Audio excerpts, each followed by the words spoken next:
The protagonist's story began with a rebirth in a fantasy world. The first thing the boy saw was the cozy ceiling of his new parents' house. Old candles lit the room instead of the usual LEDs.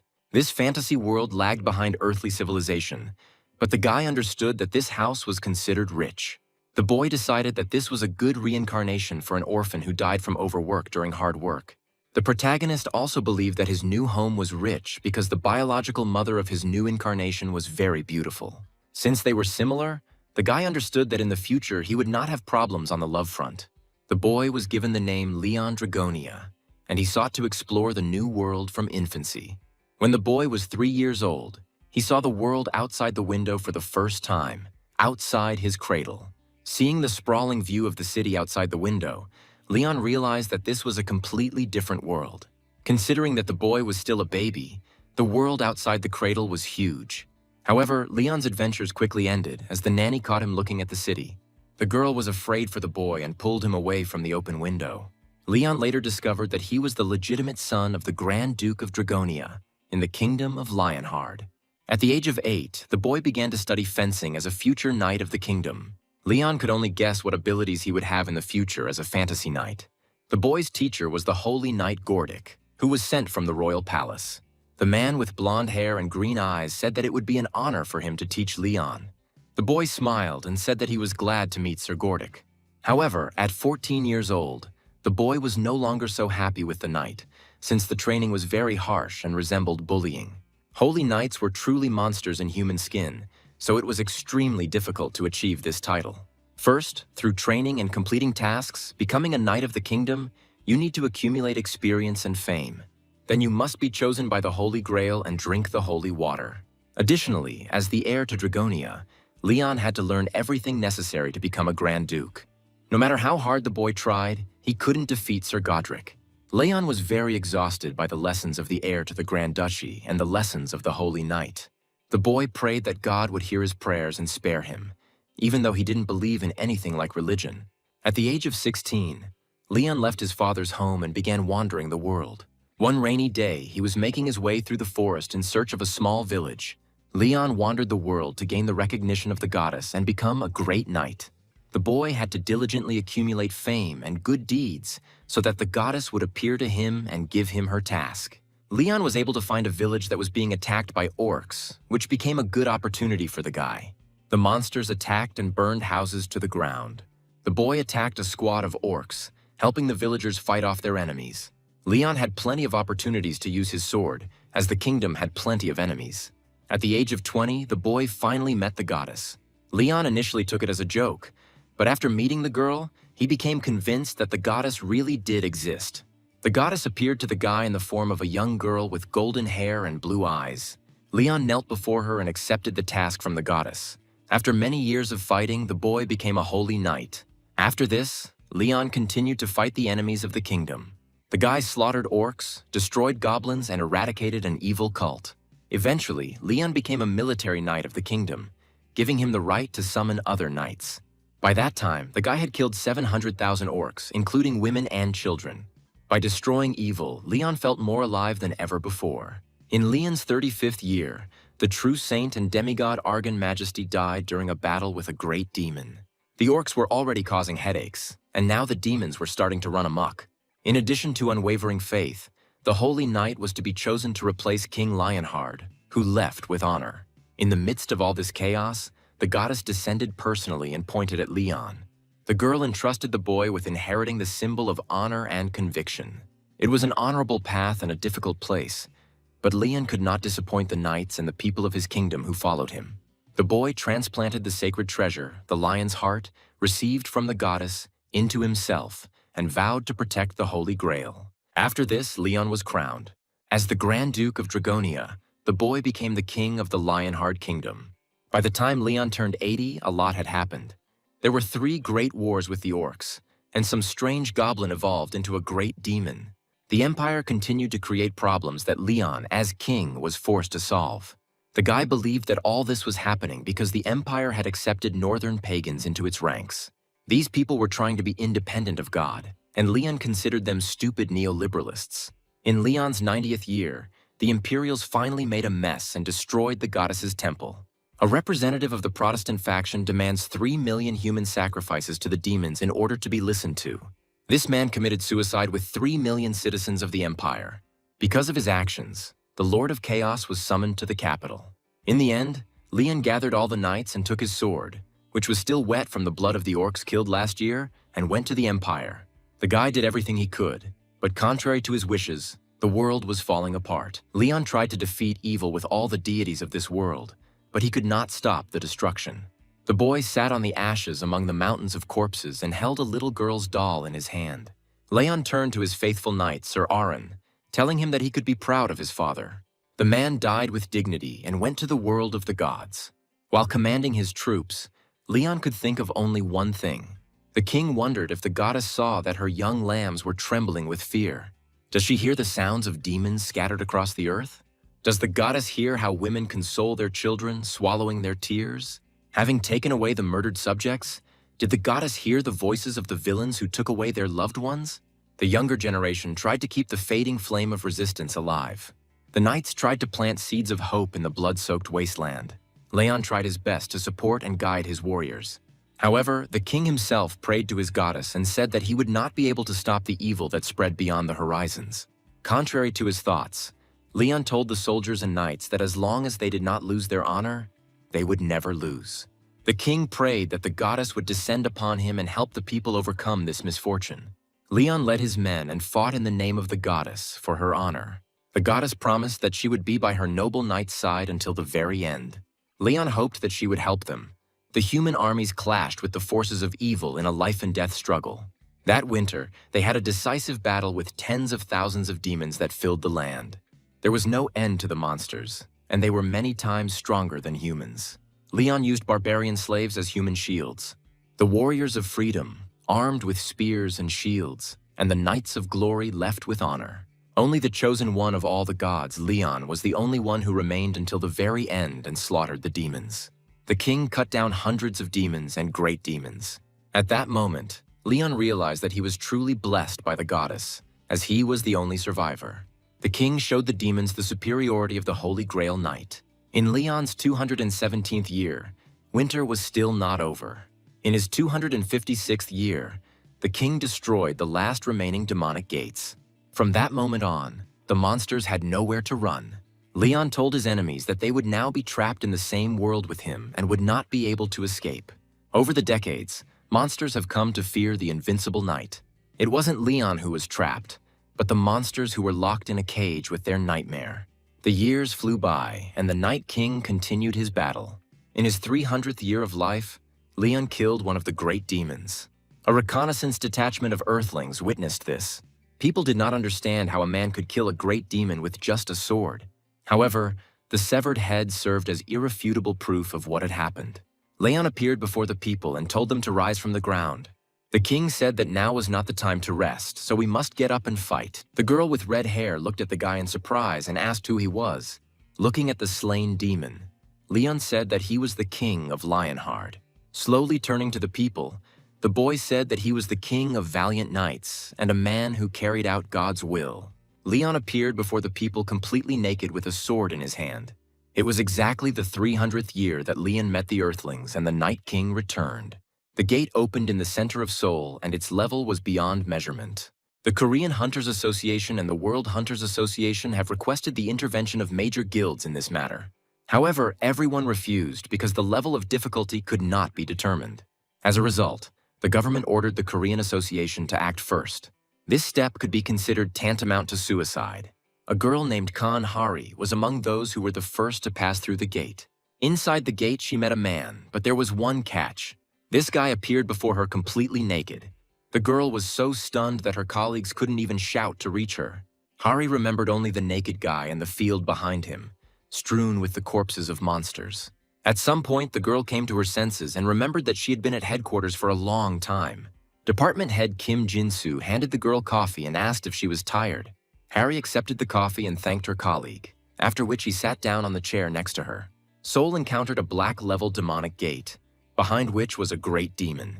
It was a miracle that they survived without any support from the guild and even cleared everything. However, all this happened thanks to only one man.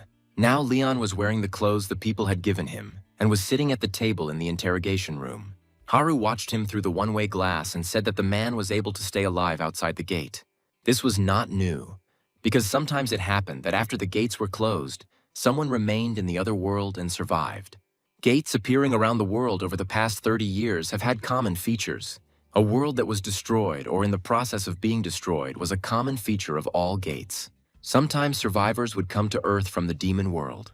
At the same time, they retained the incredible power they possessed in the demon world. It is for this reason that the government has tried its best to meet the needs of the survivors.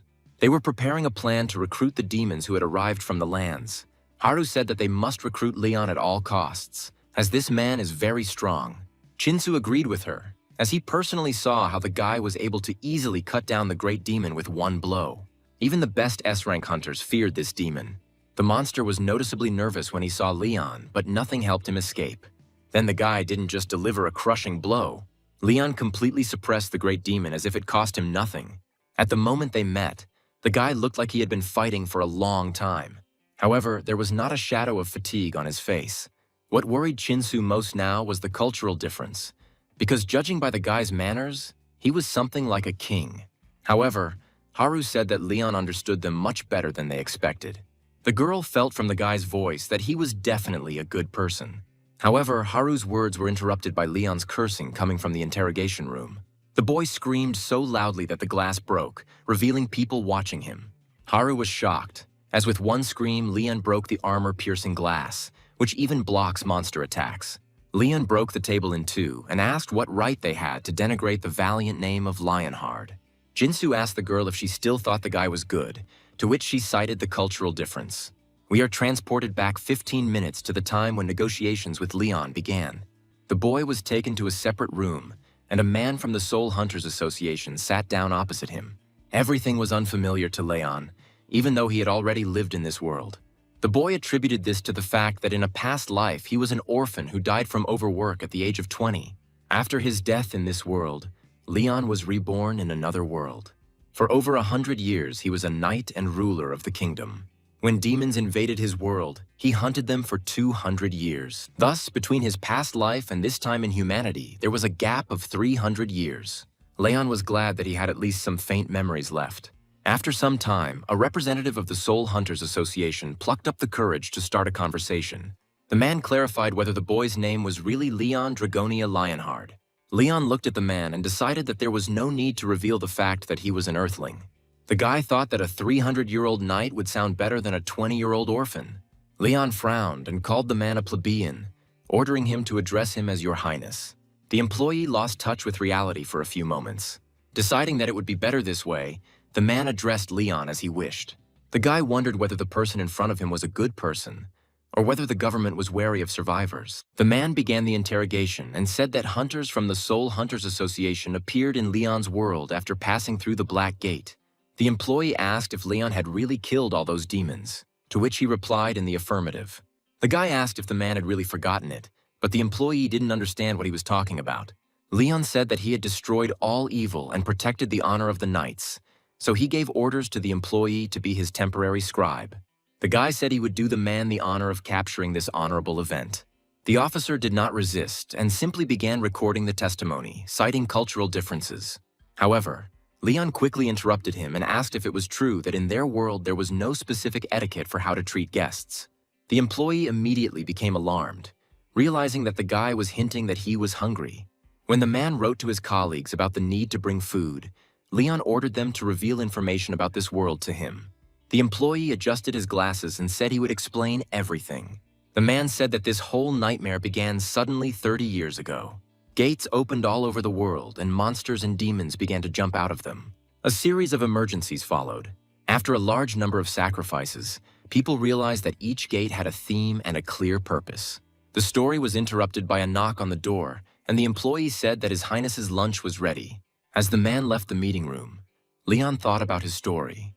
The guy realized that the history of their worlds was slightly different. Unlike his world, which was overrun by demons, here each gate has a theme and a task. The Earthlings had to fight monsters, but they had clear goals and a better chance than Leon's people. The guy guessed that this would help Earthlings prepare for what might come next. It was as if a giant blacksmith struck the ground again and again. It hardened the land and its inhabitants, teaching them through trials. Leona's thoughts were interrupted when the association employee returned to the meeting room. The man came in with a tray in his hands, smiled, and said that the food was ready. The employee placed a plate in front of His Highness, and Leon froze for a few moments. However, afterwards a look of displeasure appeared on his face. On the table was a seasoned, thick broth that had been simmered for a long time, and crispy kimchi, and this dish was called seolyeongtang. For those who did hard physical labor on the land, Solentan was like food for the soul. The familiar taste was even more enticing, but Leon struggled to gather his saliva. The guy frowned and asked the employee what kind of food it was. The man replied that the dish was called seolyeongtang, and it was said to be food for the soul of ordinary people. Leon lost his temper and hit the table, breaking it into pieces, asking by what right they were denigrating the valiant name of Lionheart. The boy said that he now sees how a kingdom called Korea honors a person from another kingdom. Leon was a king from another world, a messenger of the gods, the keeper of the Holy Grail, and the owner of the Holy Sword and Holy Spear. The employee tried to say that they didn't mean to humiliate him, but the guy wasn't going to listen and ordered him to get out. Leon was the embodiment of 300 years of history from another world, so he couldn't take such an attitude so lightly. The guy believed that all this was happening because people did not have proper faith. The education of the stupid peasants was the duty of the royal family. Even after he returned to Earth, Leon still remained the Night King. After some time, the staff of the hunting association were finally able to find food that the king agreed to eat. Jinsu spent a long time trying to understand how Leon realized that chicken and jjajangmyeon were common people's food. Haru was at least pleased that the king had agreed to eat the steak with a glass of red wine from the 1993 vintage. Chansu told the girl to go to Leon first since the guy showed the greatest favor to her. At their first meeting, the king actually praised the girl for being very brave. Haru couldn't argue for long and was eventually sent to the new meeting room where Leon had been transferred. The girl entered the room and apologized from the doorway for interrupting the meal. Leon had already finished by then and immediately recognized the girl as the swordswoman he had first met. Unlike other employees, the guy treated Haru more loyally and invited her to sit down. The girl carefully put her hand behind her back and gave a sign to the observers. After taking a closer look at the cameras, the staff realized that everything was going well. Haru asked the king if he liked the food, and he replied that he felt the chef's diligence and graceful execution. Leon decided to make it clear that his complaint was not about the taste of the food, but about the manners they showed towards the king. The guy said that a representative of another country should be greeted appropriately, as this directly shows the country's prestige. The girl began to apologize, but Leon quickly changed the subject, saying that he had already been told about this world. The king asked if demons really appeared on this earth as well. Haru immediately pulled herself together and replied that that was exactly how things were. The girl's mission was to get the Hunters Association to recruit Leon. At the very least, they were obliged to settle this man in their country. Haru said that if the king didn't mind, the Korean government would take care of him from now on. In the 21st century, the job of intelligence agents was to recruit survivors. Even if they have to promise huge support, they must not allow Leon to go to other countries. The king replied that in order to settle in this world, he must be given the duties to go to the battlefield. Leon said that as a noble knight, he must fight. Haru immediately became happy and invited the king to join their hunting association. However, Leon said that as a king, he cannot fight under the flag of another kingdom, so he wants to create his own squad. Haru froze for a few moments, unsure how to react to this. At that moment, the girl had no choice but to nod. After leaving the meeting room, Haru immediately asked what the management thought about this. Chansu said that they had no other choice as they could not let this man go to another country. Haru was very angry that they had to bow down to Leon, and it was all because of the big guilds that made the job difficult. Suddenly, a siren sounded throughout the building. Changsu took out his phone and saw a warning that there had been a breakthrough in the Konam Plain dungeon. The guy said that if a breakthrough occurred in the underground at the site of the grain storage facility, food production could be suspended. Haru remembered that there should have been an S-rank hunter from the Phoenix Guild there. Chansu expressed his concerns that the guild might be pursuing their own personal goals, and that they needed to be stopped. Even though the door was soundproof, Leon could clearly hear all the sounds coming from behind it. The boy realized that something bad had happened, because the underground breach was polluting the soil and the crops were stopping growing. Leon raised his hand and tried to use his abilities, but he couldn't find what he needed. The guy wondered if everything would really be okay. Leon's memories took him far from human civilization. He was returning to the world in which he had lived for 300 years. Leon remembered a large castle with gray domes reaching into the sky. The silhouette of a girl in a green cape appeared before him. Leon could only hope that all was well with Demera. Meanwhile, the situation in the fields was getting worse. The harvest had already begun to wither under the force of the opened gates. The large orange gate seemed to suck the life out of this world. S-rank hunter Li Enwang, the head of the Phoenix Guild, calmly watched all of this. Chansu quickly arrived at the scene with Haru and demanded to know what had happened. The guy guessed that Phoenix had deliberately provoked the dungeon breakthrough.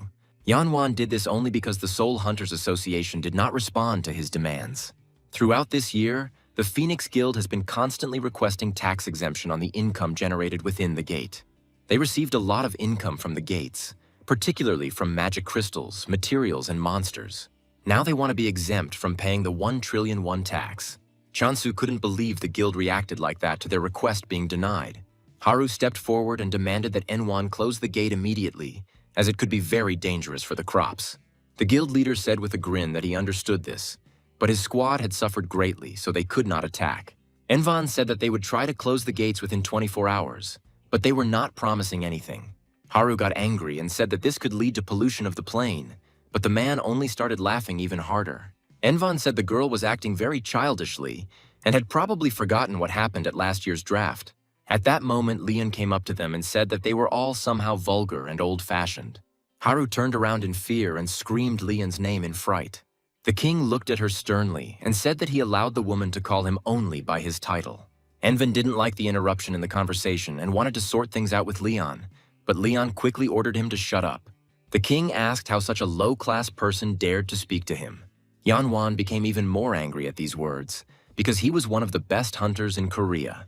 The man summoned flames into his hand and was about to strike, but Haru ordered him to stop.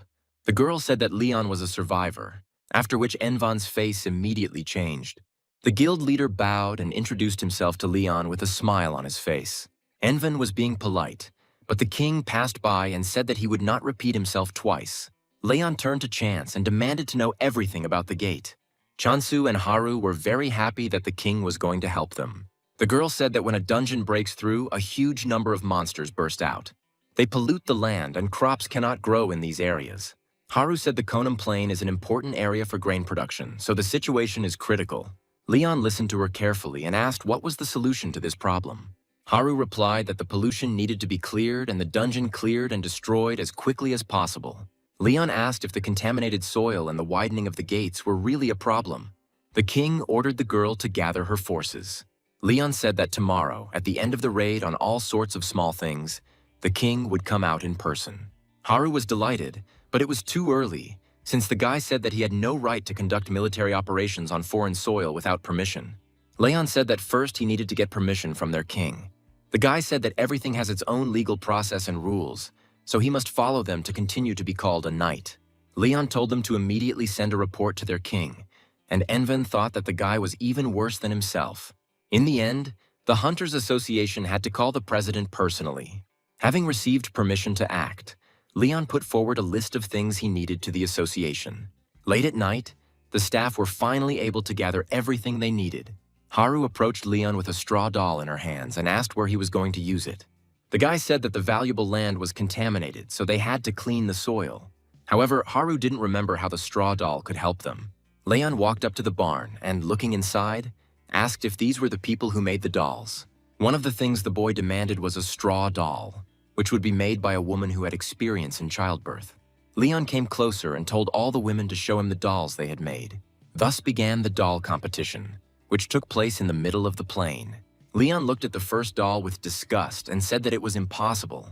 The guy destroyed the thing and said that such a metaphysical monster cannot be called a doll. One by one, Leon threw the items aside, calling them a disgrace.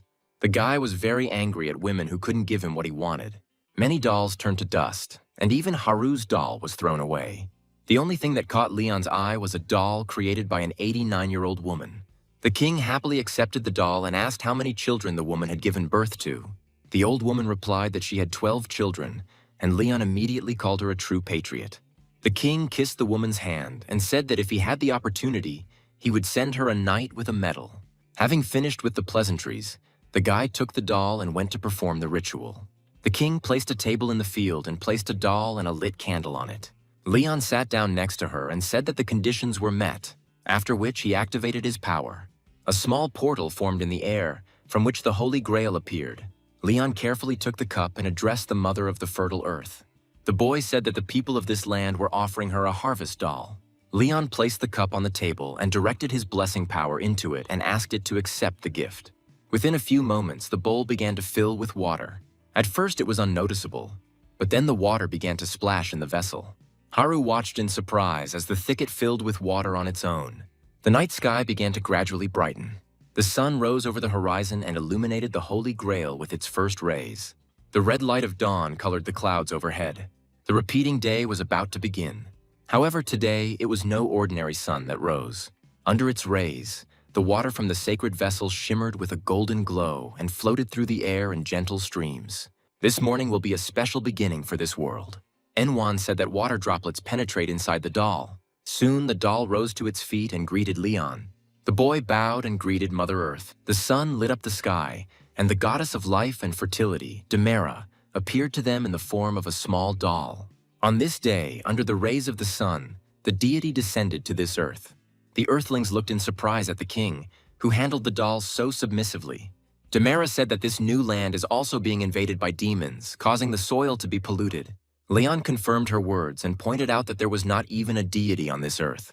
Looking at Enwan, the boy said that the dirty, low-grade pigs were polluting the goddess's view. Demera said that ignorance and greed cannot be called sins, but they are called mortal life. The goddess turned to Leon and asked what he thought about it. The king replied that the incompetence that roamed among the swordsmen might be covered with glory, but the right to rule was sacredly enshrined in law. Leon promised to make duty and power equal and to teach the ignorant and lead them along the righteous path. The king vowed to strive until a new pantheon was built on this land. The doll extended her hand to Leon and asked if he had asked her for something. At some point, the king saw not a doll, but the hand of his goddess. Leon told Demir that free people on this earth suffer from evil energy. The boy understood that this was not the goddess's responsibility, but he asked her to heal and cleanse this land. The doll smiled and said that Leon would always be her priest. Water began to flow from the doll's hand, and Demera said that the soil of this world was not part of her body. However, she wanted Leon to spread her deity and replace this arid land with her body. Demera said that it was then that everything on this earth would become his support. As soon as a drop of water touched the polluted ground, a stream of light rushed into the sky. From this place, a golden glow began to spread, coloring the wheat. People watched what was happening in shock, afraid to move even once. Leon turned to the earthlings and told these ignorant and unlearned fools to see and feel this. The king said that this world will move only with the deity. Within moments, the Konam plain was painted golden. The entire harvest was resurrected under the power of the goddess Demera. Even those ears of corn that seemed never to be restored obeyed the goddess. Leon said that it is the sacred duty of those who are given life to be fruitful and multiply. The sky seemed to reflect the ashen glow of the field and was colored in yellow hues. Leon said that this fertile land is proof of the eternal promise. However, there were also those people who were not happy with what was happening. Envan plucked a few ears of grain and squeezed them tightly in his hand. The man told people not to be deceived, as crops grown by magic are poison. Leon looked angrily at Envan and said that this harvest was blessed by the goddess, so he did not dare call it poison. The guild leader grinned and said that it was nothing more than a straw doll. Leon said that ignorance is forgiven only once, so Envan should stop defiling the goddess with his puny tongue. Seeing the king's warning look, Envan shuddered. The man couldn't believe that because of one survivor, his oil painting would turn into soap suds. Envan couldn't leave it like that. He wanted to tear this impudent mask of lies from Leon's face. The man stepped forward and said that they still needed to check the ears of grain, as it was the crop that people would eat. Envan said that he is nominating an appraiser for his own independent assessment. One of the man's men stepped forward and said he would begin. The guild member directed his power at a small area of the cleared field. Magic gradually spread and produced results. However, the further the guy went, the more worried his face became. The final assessment revealed that the field was filled with blessed seed rice of rare quality. The guy said in shock that this rice is so rare that it can cure stage 3 diseases and even cancer. Chansu and Haru had no doubt that the crops were safe, but they were very surprised by their abilities. Leon watched silently as people became convinced that the crops were safe. Chansu asked someone to immediately go to the local manager's house and bring a pot. While his subordinates were carrying out his order, the sky had already turned blue. The day came into its own, and the golden fields began to seem endless. After some time, the subordinates brought a cauldron for cooking food from a neighboring house. Changsu prepared rice porridge from the blessed ears of corn and read about its properties with amazement. The guy noted that such food can be compared to a tonic that costs 3 million won. Haru ran up to her colleague and said that it was truly amazing, but Chansu told her to finish her portion first. The girl tried to remain calm, but she couldn't hold out for long. Haru asked if Chansu had ever eaten beetles grown in rice fields. Judging from the manager's expression that the answer was negative, the girl said that she ate the bug and received buffs. Chansu began to understand that the goddess's blessing touched not only the crops, but all living things on this earth. Hunters immediately began catching bugs all over the field to get the buff and enter the gate. The morale of the Hunters Association's strategic team has increased. Demera turned to Leon and said that her role was over, so she should slowly return back. The king bowed and said that he always thinks about and cherishes the blessing given by Mother Earth. The goddess asked permission to scold the guy one last time. Demera asked Leon to never go hungry again wherever he went. The goddess would like her blessed knight to want for nothing. A few moments later, Demera's spirit left the doll and it fell onto the table. Leon looked at the doll, deprived of the deity's spirit for some time. Haru carefully approached the king and wanted to ask him about what happened. Leon asked if there really was no deity in their world, but the girl could not answer this question definitively. The king said that righteous life and peace are harmony with the deity, so people should listen to this carefully. Leon said that now the soldiers were full and could enter the gate. A guild member approached Envan and said that if things continued like this, their plan would be ruined. The guild leader was very angry that his plans were ruined by some survivor. Without Leon, the government, which had suffered great losses and was left in a hopeless situation, would have granted their request. Envan thought that it would be better if the survivor did not survive beyond the gate.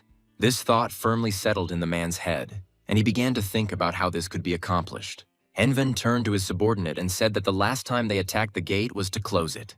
The guild member said that their condition worsened in the middle, but they were going to move on.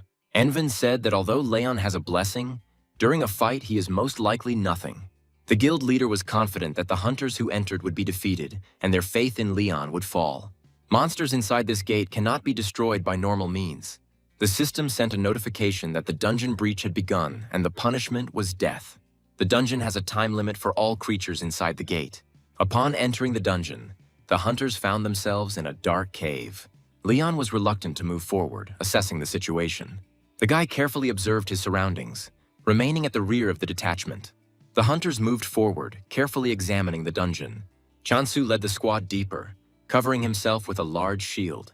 Leon suggested that most gates would close if a quest was completed or a boss was defeated.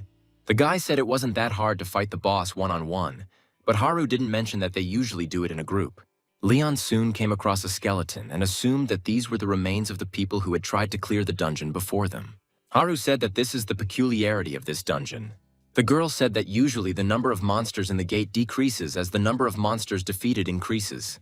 However, skeletons, zombies, and even demons in special cases will respawn infinitely as long as the boss monster is alive. Leon assumed that all this would only end when they defeated the boss. Haru said that this dungeon is most likely controlled by a necromancer who commands skeletons. After some time, the system sent a notification about the time limit of 3 hours in which to defeat the Dullahan. A moment later, a terrible roar was heard, which made people cover their ears. Changsu cursed and said that Enwan should have warned them about this. Leon remained calm while Haru looked forward in fear. Dullahan held his head in his hand and looked at his new opponents. The monster was a headless horseman who commanded the dead. Under his leadership, 100 skeletons moved towards the new arrivals. There were so many monsters that one of the expedition members asked the leader if potions should be distributed to the people. Chansu ordered the potions to be divided as much as possible in order to withstand this attack. The leader learned from Manshik that at the moment there were 30 archers and 2 magicians in their squad. Chansu ordered everyone with sniper skill to engage the monsters in the back rows, and those with shields to hold back the advance. The skeletons, led by Dullahan, slowly approached the people. Chansu stood in the center as one of the main shield players. One of the skeletons had already chosen him as its target and was about to strike. The force of the blow was so powerful that the floor beneath Chansu's feet broke. Only now did the boy realize that the monsters were stronger than he thought, and the orange gates were indeed different. However, Chansu did not lose hope, since even these monsters were not that strong for him, a B-rank tank. The boy pushed the skeleton back and struck it with his hammer. A few moments later, Chansu felt the effect of the spell on his back. The boy had never seen simple skeletons have advanced spells of such a rank. Chansu had to get their attention to distract them from the rest of the squad. It worked, and the mages redirected all their attacks at the squad leader. A glowing charge erupted from the pentagram created by the skeleton. He rushed into the ranks of people and struck straight at Chansu. Although the guy looked battered, he was fine, as his equipment was as durable as it was expensive. A moment later, Dullahan himself appeared next to Chansu. The guy tensed up, but prepared to fight back against the monster. Dullahan rode calmly on his horse next to Chansu and stopped. A second later, the guy felt a strong pressure and saw a flash of light. Chansu didn't even have time to realize when Dullahan struck him. The guy flew several meters and crashed into a wall. The shield fell from his hands, and now Chansu was trying to start breathing again, although his chest was pinched from the blow. Haru had been in the rear the whole time and let out a worried cry. One of the sorceresses of the squad approached the girl and said that they must save Chansa. Each detachment always had reserve forces. They were needed precisely for such cases. Haru looked at Leon and remembered how he defeated the great demon with one blow. The girl turned to the king and asked him for help. Leon looked at the girl appraisingly for a moment. It was clear that the boy was a little angry, and he said that the king should not take part in such a small battle. The guy said that Earthlings should look for ways to strengthen their honor. Leon said that asking him to participate in such a battle was very rude both to him and to the goddess.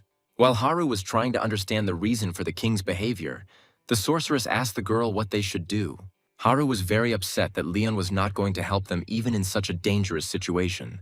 The girl understood that the guy was not interested in anything except Dullahan. Haru took out her sword and said that she would take care of the boss while the others should support their comrades. After this, the girl rushed forward. Her main target was the Dullahan, so she didn't waste her energy on the skeletons.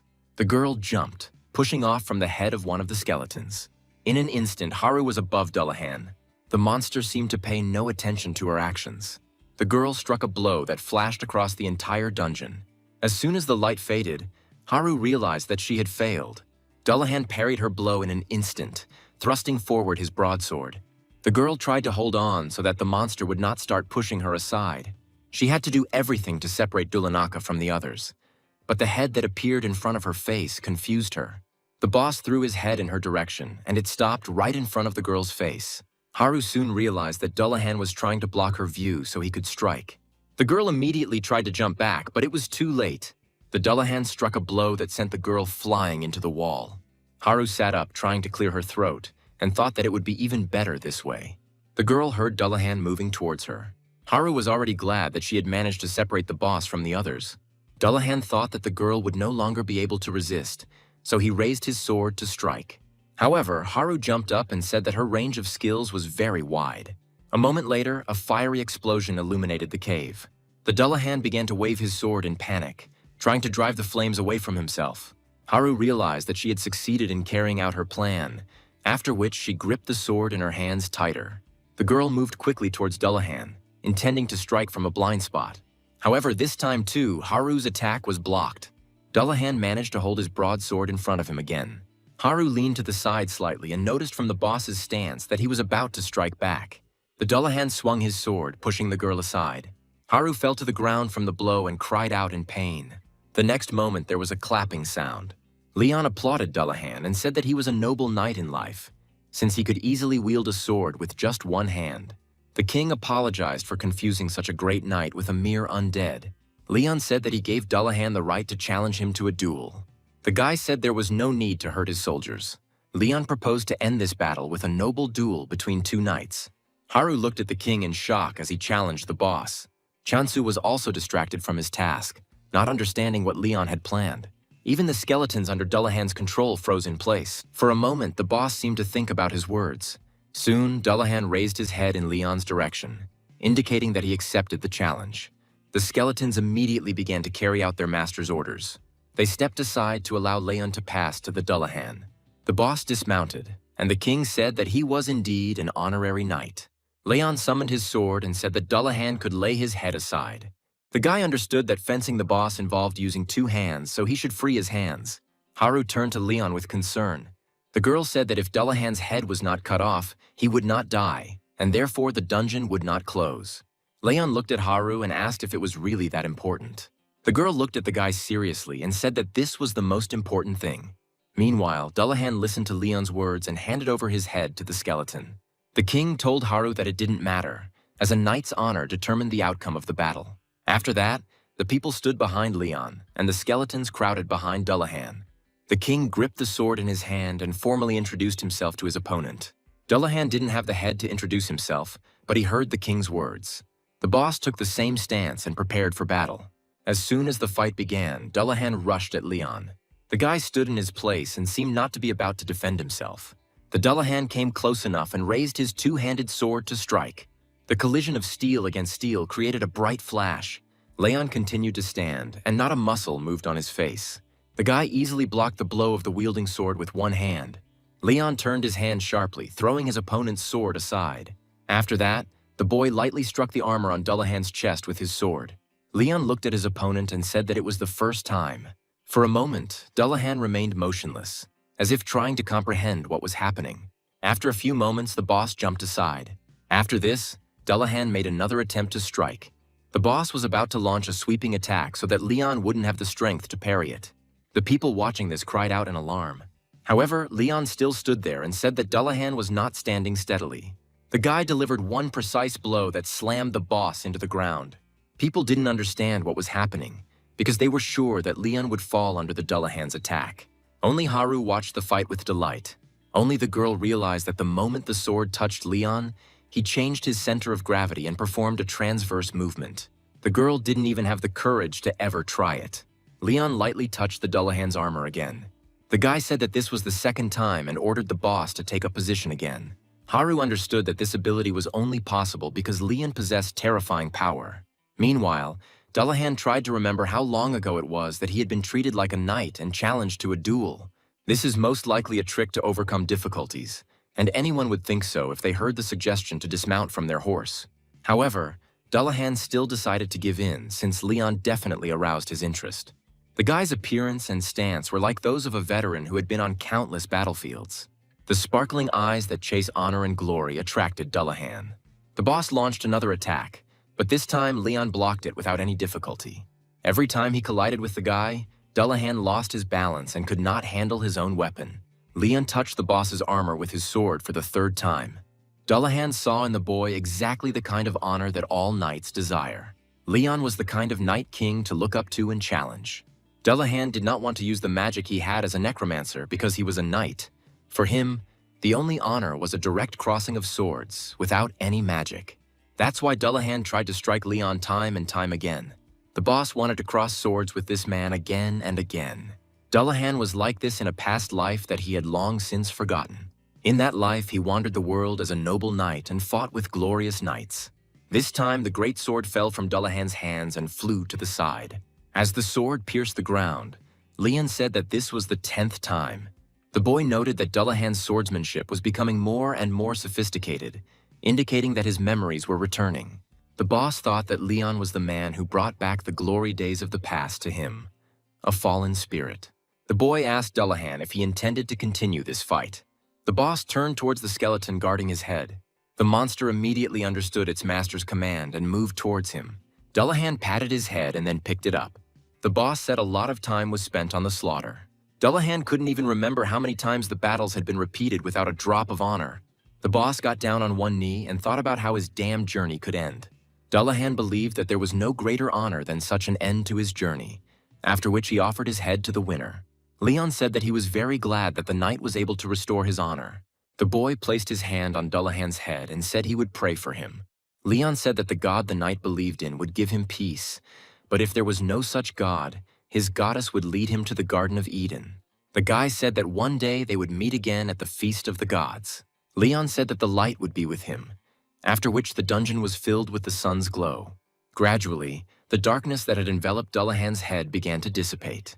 The hand, enveloped in dark magic, began to cleanse itself, revealing a pure and strong male hand. Under the mask of Dullahan was a noble knight who was glad to rest in peace. The light from the dungeon burst out beyond its boundaries. Soon the glow disappeared, as did the gate. A long time has passed since the Korean Hunters Association team entered the dungeon. For some time, the expedition members could not recover from the shock. Haru and Chansu were surprised that it actually ended in a duel. The moment the dungeon was filled with sunlight, the boy and girl froze in shock. Chansu guessed that it was something like holy powers, which is why all the undead disappeared. Haru said that since Leon had such power to begin with, he should have used it right away. The king at that moment approached them and said that if he did this immediately, the noble knight would meet an inglorious end. Leon said that honor comes from actions, and actions come from the will. And Dullahan showed his essence through his actions. The guy walked past Haru and Chansu and said that since the battle was over, they should get something as a reward. Dullahan's sword, cloak, and magic ball did indeed appear near the dungeon. Haru and Chansu immediately realized that these things had tremendous magical power. The magic ball attracted people's attention the most. However, Leon did not share their joy at the awards. Chansu wanted to sell the ball, but the king broke it and said that it should be thrown away. Once the shell was damaged, the ball ceased to be valuable and lost all its powers. Everyone present froze in shock and didn't know what to say. Leon looked at the ball with disgust and said that such things only caused problems. After some time, the task was completed and the king was taken to his temporary place of residence. 4 days have passed since Leon returned to Earth. During this time, he managed to fray all the nerves of Haru, who was assigned to him as an assistant. A lot happened in such a short time, which is why the girl was very tired. At first there was a bit of a commotion because Leon had to pay taxes.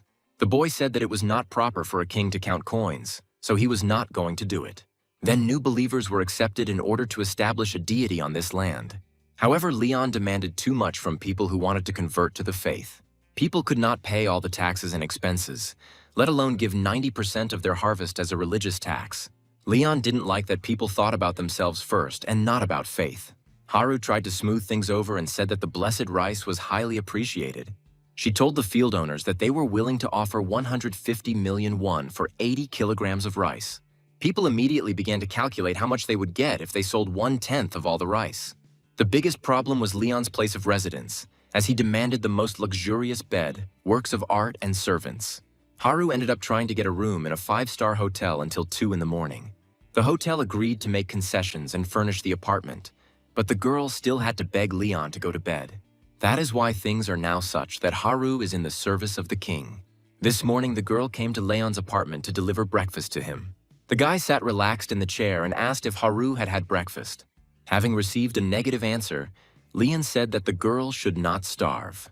After a while, Haru placed a variety of different dishes on the table.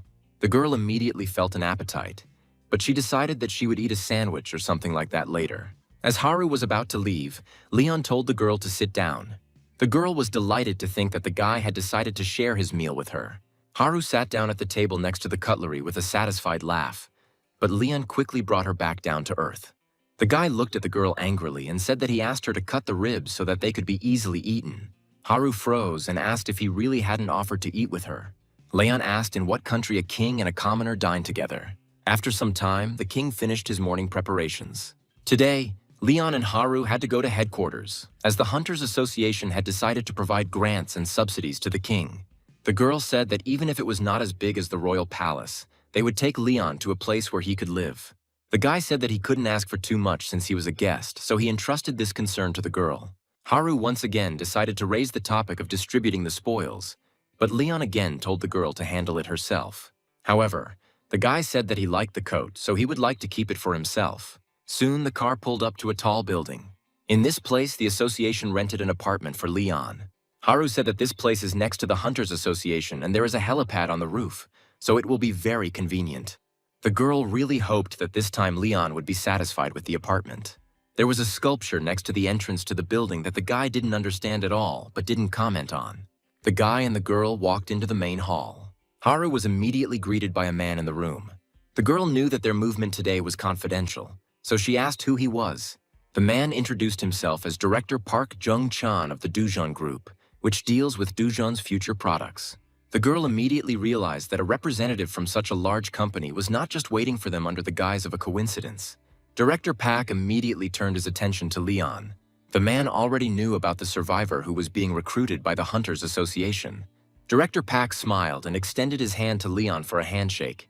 However, he still did not understand who he was dealing with. Leon looked at the man with disgust and asked what right an ordinary merchant had to shake his hand. After this, the conversation with the director quickly ended, and Haru led the king to the apartment. The girl explained that all services, including room maintenance and cleaning, were already included in the rent, which had already been paid. Haru tried not to show that she was worried about the situation that had happened in the hall. The girl's salvation was that Leon decided to ignore Director Pak. Haru didn't understand why the man had come to them in the first place, but Leon said that all merchants only wanted one thing. The guy assumed that Director Park was just chasing profit. The girl immediately remembered that Leon could create blessed rice. Due to the emergency situation, information was not properly controlled. The internet broadcaster took advantage of the situation and filmed the events. Although the association recommended that the video be removed, the man posted it online again. The girl immediately realized that this was the work of the same person. Director Pak watched the same video and was still indignant. The man called Leon an impudent savage and was very angry. Dujon's company was conducting some clinical trials, and now the director was demanding a report from the employees. They had already conducted a test on rats and were thinking about moving on to human testing. Assistant Director Pak said they found the owner of the field to get as many seeds as possible. The woman said that in that place a half-dead dog came back to life, and people were cured of chronic inflammation and runny nose. The assistant said that all the villagers were cured of minor illnesses and serious chronic diseases by eating this rice. The company was unable to obtain clinical trial data, but these facts were directly confirmed. They would have succeeded if not for a daring survivor who considered Director Pak a simple huckster. The assistant said that they had to get to this guy no matter what. The director understood that they would have to meet again, but it was only the memories of what had happened that made him angry.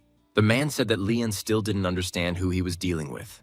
The director said that all the survivors were just savages who came from a distant civilization. The man decided to give Leon a culture shock. Returning to Earth, Leon set himself 3 goals. At first, he wanted to spread the faith since there are many gods and followers on Earth, but there is no truly important holy power. A person must have faith in God and spread His mercy. The idea that diseases and pollution of the earth are a punishment is wrong.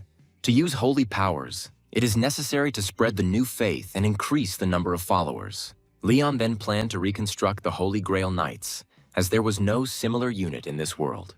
If the guardian of the Holy Grail, the lion-hearted one, is a demigod, then the Knights of the Holy Grail are the living saints who rank just below him.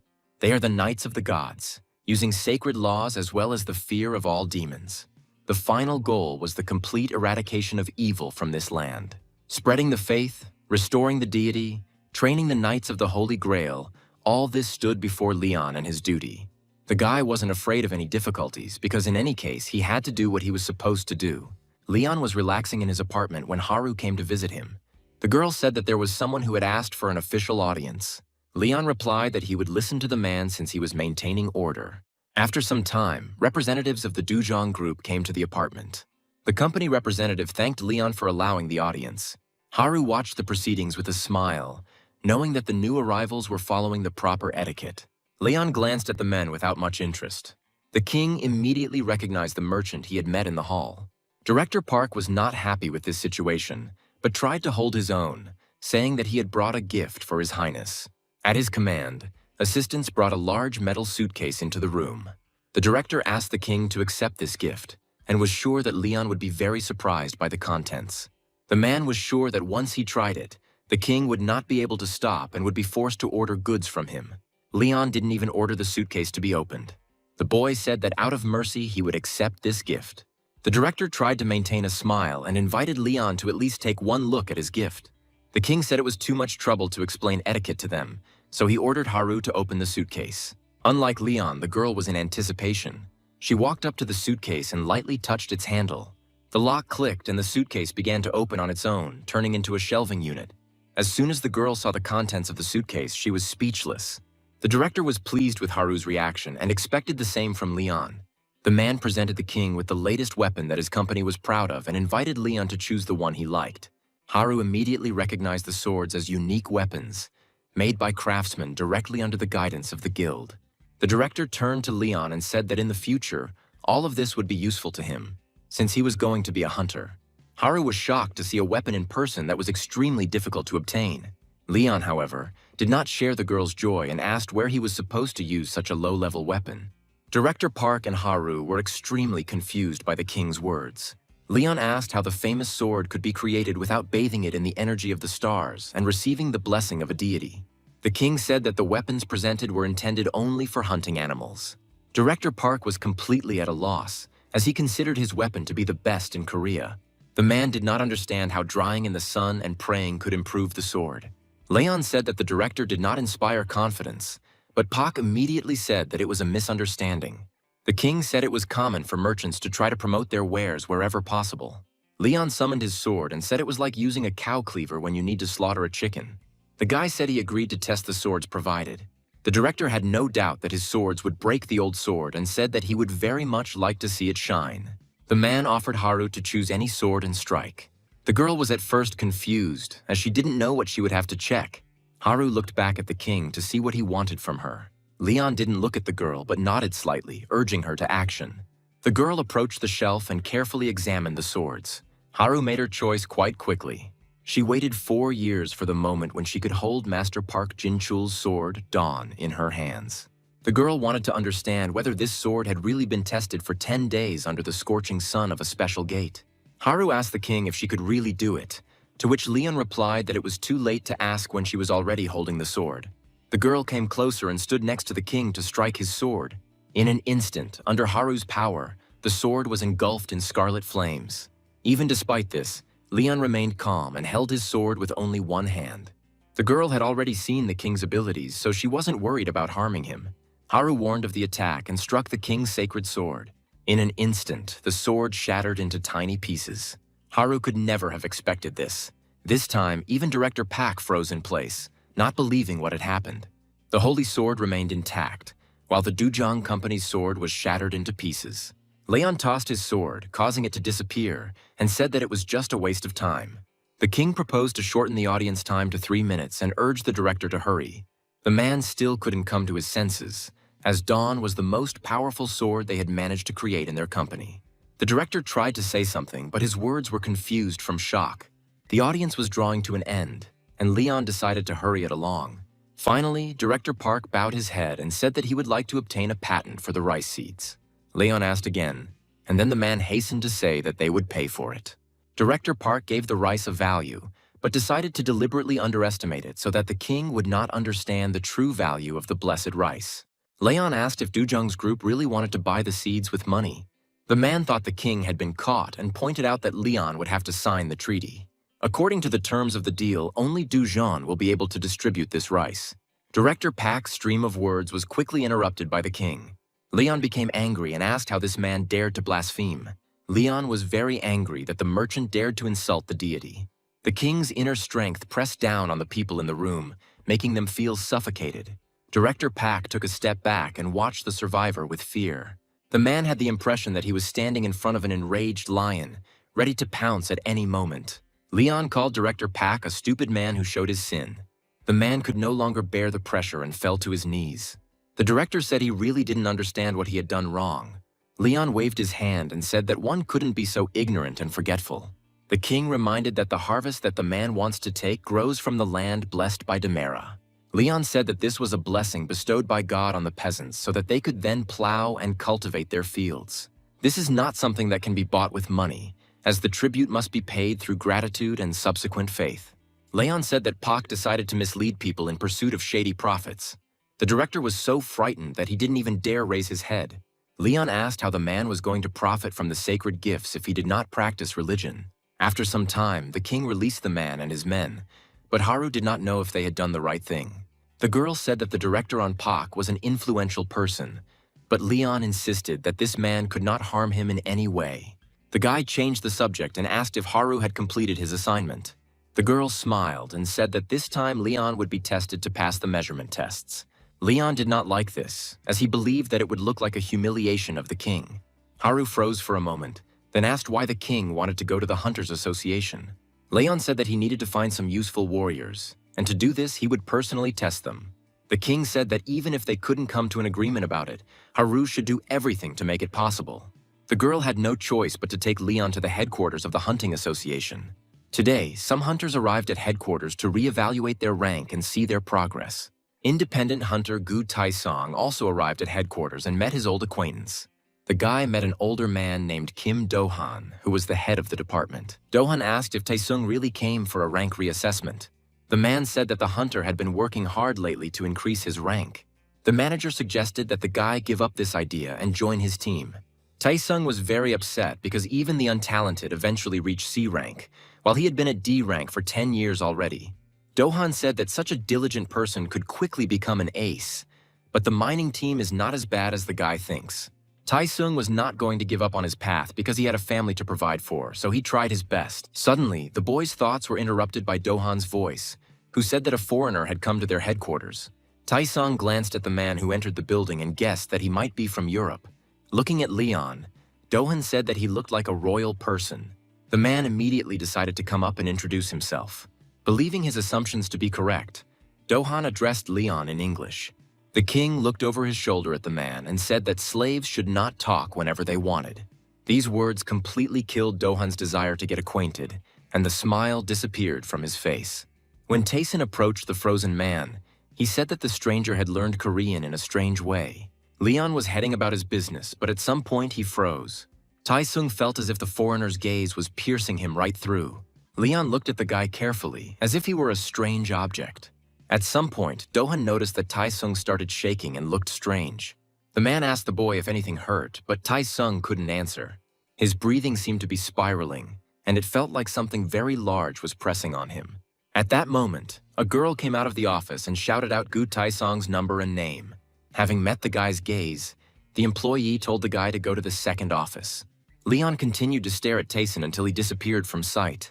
The king was looking for the strongest, but none of those present were worthy warriors. Leon noticed that the people who came to test were mostly low-level hunters or newly awakened newbies. Soon, Leon himself was asked to go to the 9th office. The guy thought that it was impossible to be satisfied the first time, so it was worth waiting. Entering the office, Leon saw several men standing next to a strange device. The employee looked at the form again and asked the guy for his name, but he ordered him to address him as Your Majesty. The man was a little confused, but decided not to argue. The employee walked over to the desk and asked Leon to touch the measuring device so they could perform the test. The guy came closer and looked at the device doubtfully. Leon looked at the device for a while, but was in no hurry to fulfill the request. The staff understood who they were dealing with, so they were in no hurry to rush him. To avoid looking at the king, the employee again directed his gaze to the questionnaire. However, he soon heard Leon call them all stupid people. The king said that commoners could not judge the honor of a knight, nor could they judge the instrument they were asking him to touch. Leon said that only noble knights and gods can judge knights. The guy said that he came here to find a suitable warrior, but here too he was disappointed. Leon said that he refused this test and asked what the next test would be. Upon learning that the next test was taking place at the gate, Leon said that he would enjoy watching everyone go through the test. After some time, all the examinees passed through the gates of Seoul Station. The escorts immediately inquired about the hunter's condition to ensure that no one had become ill during the trek. Taesung knew that some gates were left behind after being cleared to gain profit from them, as happened with this gate. To change the grade, the guy must show activity at least in this current practice test. Taesung noticed that there was a guy and a girl on his team who didn't yet know where they were. The guy immediately realized that they were still not experienced newcomers. There was also an elderly man in their team, over 60 years old, who, like Taesung, was moving up to C rank. The boy glanced back warily to make sure that another person had arrived with them. At that moment, a foreigner, whom Taesung had seen earlier in the waiting room, walked through the gate. The guy assumed that the foreigner was a complete newbie since he came for an inspection at such an age. Leon lowered his glasses and grinned, and Taesung wondered if everything would be okay. After some time, people moved away from the gate. The most senior member of the squad suggested that everyone take turns introducing themselves to determine their positions. Taesung introduced himself first and said that he had been working as a private soldier in the dealer position for 10 years already. The boy and girl turned out to be brother and sister, who only awakened this year, and their names are Taehun and Nayeon. Taesung immediately realized that he was facing newcomers who had not yet decided on their positions. The brother and sister noted with enthusiasm that they have been attending special courses for 3 months already. Taesung decided to continue their acquaintance and asked how the old man had come to this test. The man said his name was Gante and that he had been hunting for 5 years, but had only recently awakened. Taesong immediately appreciated the old man's skills, thinking that his glove-shaped weapon was not very effective. The guy spent a long time trying to gather his courage to ask questions of the foreigner who had been watching him for a long time. Taeson asked if the guy knew their language, but Leon didn't answer for a long time, thinking about something. After some time, Leon said that he would not take part in the battle, since the sword could not be used for other purposes. Taesung was stunned again for a while, and he began to suspect that the foreigner had somehow learned the language strangely. After some time, the performance was over and the detachment went into the forest. In this test, they had to hunt 50 kobolds. The organizer said that gnolls might occasionally appear on the field, but if there was danger, the overseer would enter the fight. The man wanted the examinees to be calm and focus on their skills. As he walked through the forest, Taehoon looked around with interest, but Taeson still couldn't calm down. Even when they met, Taeson noticed that Leon didn't even bring any weapons with him. Nayeon immediately liked the foreigner, so she offered him her bow. Leon looked at the bow appraisingly, and the girl said that he could use it and give it back after testing it. However, Nayeon didn't notice how the guy's face changed. Leon threw his bow down hard and said that knights do not use ranged weapons because they are meant for cowards. Everyone present was shocked, but the one who was most worried was Taeson, who didn't like the guy from the very beginning. Taesung was very worried that he might fail this year too. After some time, the guy decided to take the initiative in the squad. Taeson suggested that the squad go and hunt in a certain place. Everyone was not against it, as they trusted a person whose experience was much greater than theirs. Taehoon ran up to the guy and said that there was a settlement nearby, so there should be a lot of monsters there. Taeson replied that their force was not that numerous, so they should not rush into invading the settlement. The guy said that if the monsters surrounded them, they would not be able to retreat. Taeson decided it would be better to attack the kobolds living in the cave and set fire to the nearby leaves and grass to create smoke. The guy said that this way they would be able to lure the kobolds out of the cave and successfully attack them. The newcomers were amazed by Taeson's knowledge, but the boy himself could not be happy about it. The guy spent a long time studying all types, strategies, and methods to move to a new rank, but only got into this gate. This time, Taesung was definitely going to get promoted because he couldn't stay at his rank for so long. Lost in his thoughts, the boy didn't notice how the squad suddenly fell silent, but he came to his senses when Taehoon began to speak in a trembling voice. At some point, the squad came across a kobold wandering through the forest. Taesung stepped forward and blocked Taehoon's path, telling him to wait. The monsters had already sensed them and were preparing to attack. As soon as the kobolds headed towards them, Taeson drew his sword and ordered Taehoon to put up his shield. The squad prepared for an attack, and the monsters began to advance. At first, everything was quite simple and did not cause any inconvenience to the examinees. Taehoon's spirits were lifted and he easily killed the kobolds, calling them stupid creatures. The guy said that if the monsters continued to attack directly, it would be very easy to stop them. However, at that moment, Taehoon completely relaxed, but immediately heard Nayeon's worried cry. The guy turned to the girl and did not notice the monster that jumped on him from the tree. Taesung turned to his side just as the kobold knocked Taehoon off his feet. The monster was about to grab the guy by the throat when he was pierced by a sword. Taeson pulled the sword out of the monster and told Taehoon not to get distracted, because these creatures may be stupid, but they are very fast. Taehoon couldn't take his eyes off the monster for a moment. Nayeon supported the squad from the rear, killing kobolds with arrows. Old Man Gante also entered the battle using his gloves. It seemed like it wasn't at all difficult for him to defeat monsters and still remain completely calm. Taeson looked at this from the side and encouraged the guys, saying that there wasn't much time left. After some time, all the monsters were killed. Taesung stood at the head of the squad and praised everyone for their good work. Taehoon apologized for making a mistake, but the guy supported him, saying that not everything works out the first time. Taesung said that Nayeon dealt with 2 of the kobolds, but it was mostly Gangtae who protected them all. The guy once again praised everyone for their work and thought that they would be able to complete this task. At first, Taesung was very worried, but now he saw that they were not a bad team at all. However, the foreigner still remained on the sidelines of battles and discussions, which caused inconvenience. At some point, the squad's members couldn't stand it anymore and asked Leon why he wasn't doing anything while they were fighting. The boys approached the supervisor and asked if this could be done, and he replied that they would take this aspect into full consideration. Taesung relaxed a little, hoping that the foreigner's actions wouldn't affect him. Soon, the detachment gathered to move further towards the cave. On the way, Taehoon and Nayeon collected the herbs needed for the fire. After some time, the squad came to the cave that Taeson had told them about. The guy said that they should stick to his plan. The squad spent a few more minutes collecting more dry grass and using it to block the exit from the cave. The boys crumpled it tightly so that the fire would not spread further than necessary. When it came to setting the fire, Taesung seemed to begin to doubt his actions. Leon approached him and asked if they really thought this was the best solution. But Taesung didn't want to take moralizing from him. The king didn't like the boy's answer, so he said that he shouldn't be forced to ask twice. Taesung said he had used this method 3 times already and it had always been successful. Leon said that the guy's experience is superficial, so you shouldn't rely only on him. Taesung became angry and asked what a young man like Leon could know about real experience. The guy didn't wait for an answer and simply set fire to the dry grass. Taesun stepped back a little and told everyone to get ready, as kobolds would soon be crawling out of the cave. All the other boats in the squadron prepared for battle. It became noticeable how Taehoon started to get nervous when he saw the monsters approaching. Within a few moments, the kobolds began to run out of the cave with weapons in their hands.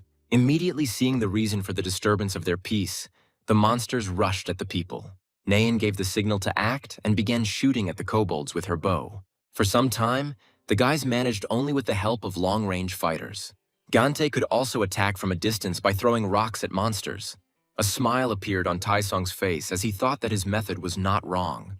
The guy encouraged his teammates, saying that at this rate they would deal with all the monsters. Taesun intended to gather a sufficient number of kobolds here and catch several gnolls on the plain. However, all of the guy's plans collapsed the moment he heard a roar from behind him. A gnoll captain was making his way towards them from the forest. This monster was considered the de facto gate boss of Seoul Station and was ranked above C tier. The gnoll captain was already very close to the people. Taesung didn't know what to do next. Having spotted its target, the monster roared. Nayeon got scared and called out to Taesung, hoping that the guy would tell them what to do next. Taesun quickly came to his senses and said that he and Taehoon would deal with the gnoll captain. Meanwhile, Grandpa Gante and Nayeon must continue to kill the kobolds that emerge from the cave. However, Taesung knew that for an awakened D rank, fighting a gnoll captain would be tantamount to suicide. The guy could only hope that Taehoon would at least be able to hold out for a while. However, as soon as the newcomer got closer to the monster, it became clear that he was too afraid. Taehoon noticed that the creature's attention was mostly focused on him. The monster roared and rushed towards the guy. Tears welled up in Taehoon's eyes and he was shaking with fear. Taesun immediately realized that the guy was overwhelmed by the impulse, but he tried to shout to him. The monster had already swung at Taehoon, but the stupor did not allow the guy to even try to repel the attack. The guy couldn't even answer Taesun, as fear completely paralyzed him. The gnoll captain struck the shield, sending Taehoon crashing to the ground. Taesun screamed, trying to bring the guy to his senses. However, Taehoon only slowly tried to crawl away, not taking his eyes off the monster. Taesun drew attention to the association employee, who did nothing, although he said that he would intervene in case of danger. Meanwhile, the gnoll captain was already very close to Taehoon. Taesun understood that if things continued like this, the guy could die. Taesun could no longer wait for a miraculous rescue. The guy rushed forward to try to protect Taehoon. The only thing that could help them at that moment was the shield lying nearby on the ground. Taesun picked him up and ran towards Taehoon. The gnoll captain had already raised his sword over Taehoon's head. The sword came down and collided with the barrier, causing a loud sound. When the dust settled a little, the monster saw that the blow had hit the shield. Taesun raised his shield over his head and covered Taehoon, who was lying on the ground. The guy was holding on with all his might, and only adrenaline kept him going. Grabbing the shield with both hands, Taesung tried to throw the opponent's sword aside. The boy was able to deflect the blow, causing the sword to hit the ground. This made the monster angry. The gnoll captain roared and raised his sword again to strike. Taesung raised his sword in front of him again, but now he wasn't sure he could block this blow. The guy hoped that Taehoon would come to his senses and fight back, thanks to which they would be able to hold out a little longer. Before the monster could strike, Taesung heard that it wasn't such a bad indicator. Leon stepped closer and managed to stop the gnoll captain's attack with 2 fingers. The king looked at Taesung and told him to try again. The guy was on his knees and couldn't believe what was happening. Taesun thought he had heard wrong and asked Leon to repeat it. The king told the boy to raise his shield and look the monster straight in the eyes, because if he parried one blow, he could parry the second. However, Taesung was still in shock after Leon stopped the monster's attack with 2 fingers. Leon let go of the gnoll captain's sword and tried to convey the information to the boy, while even the monster itself froze in place. Taesun screamed and asked if Leon really didn't understand the danger they were all in here. Leon shouted back at the boy, saying that he didn't even understand what an honor the king had shown him by guiding his actions. The king said that Daesung should be grateful for the guidance from the Holy Grail Knight, rather than argue with him. Taesun gradually began to give in to Leon's pressure, feeling that he was to blame for something he didn't realize. The guy looked at the monster, who was so shocked by Leon's behavior that he stopped attacking. Now the Null Captain's attention was completely focused on the new target. The monster decided to attack Leon himself, who was standing next to him. The king stopped arguing with Taesun and turned his gaze to the creature. Energy began to surround the king, and he said that the mad dog had completely lost his fear. The Null Captain felt the power emanating from the boy and growled inaudibly. Taesung noticed that the monster began to shake with fear. The guy decided that this was a good chance to attack. Seeing that Taesun was approaching him, the monster immediately came to his senses and struck the shield. The guy was thrown to the side, and he thought that the blow almost knocked the shield out of his hands. Leon called him a fool and said that there was no need to try to block a monster's attack with force just because he had a shield. The king told Taesung not to go for a frontal attack, but to use his weapon and wait for the right moment to strike. Leon said that one should not be confident that one can succeed using only defense.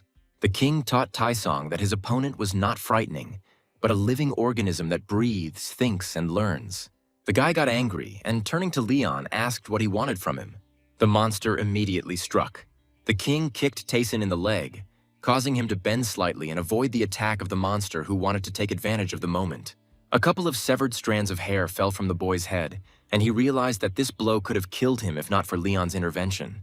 The king ordered Taesung not to be distracted or to denigrate his talent, but to realize his potential. Leon was confident that the boy would be able to improve his skills.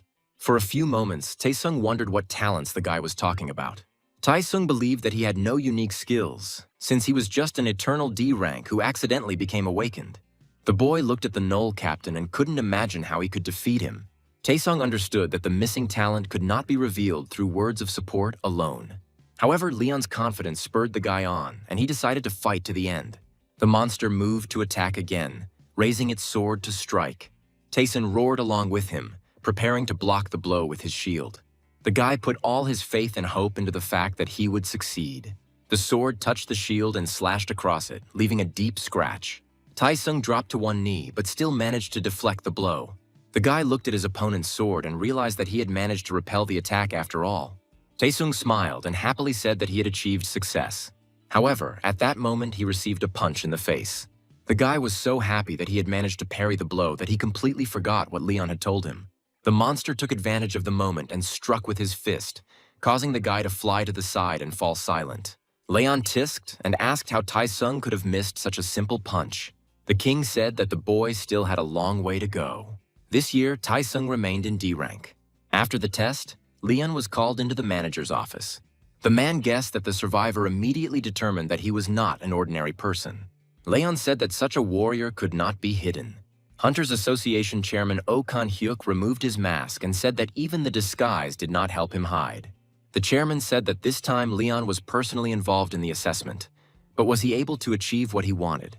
The king replied that he was not particularly pleased with the results, but at least he was able to think of a candidate for the position of head of the warriors.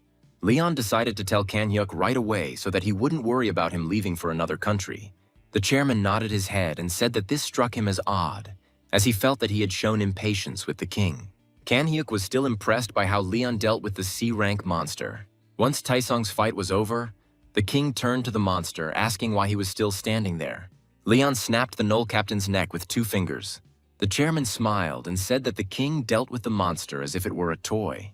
Leon said that such a non-entity was not even fit for a warm-up. The chairman said that they were ready to provide any assistance if the guy decided to create his own guild.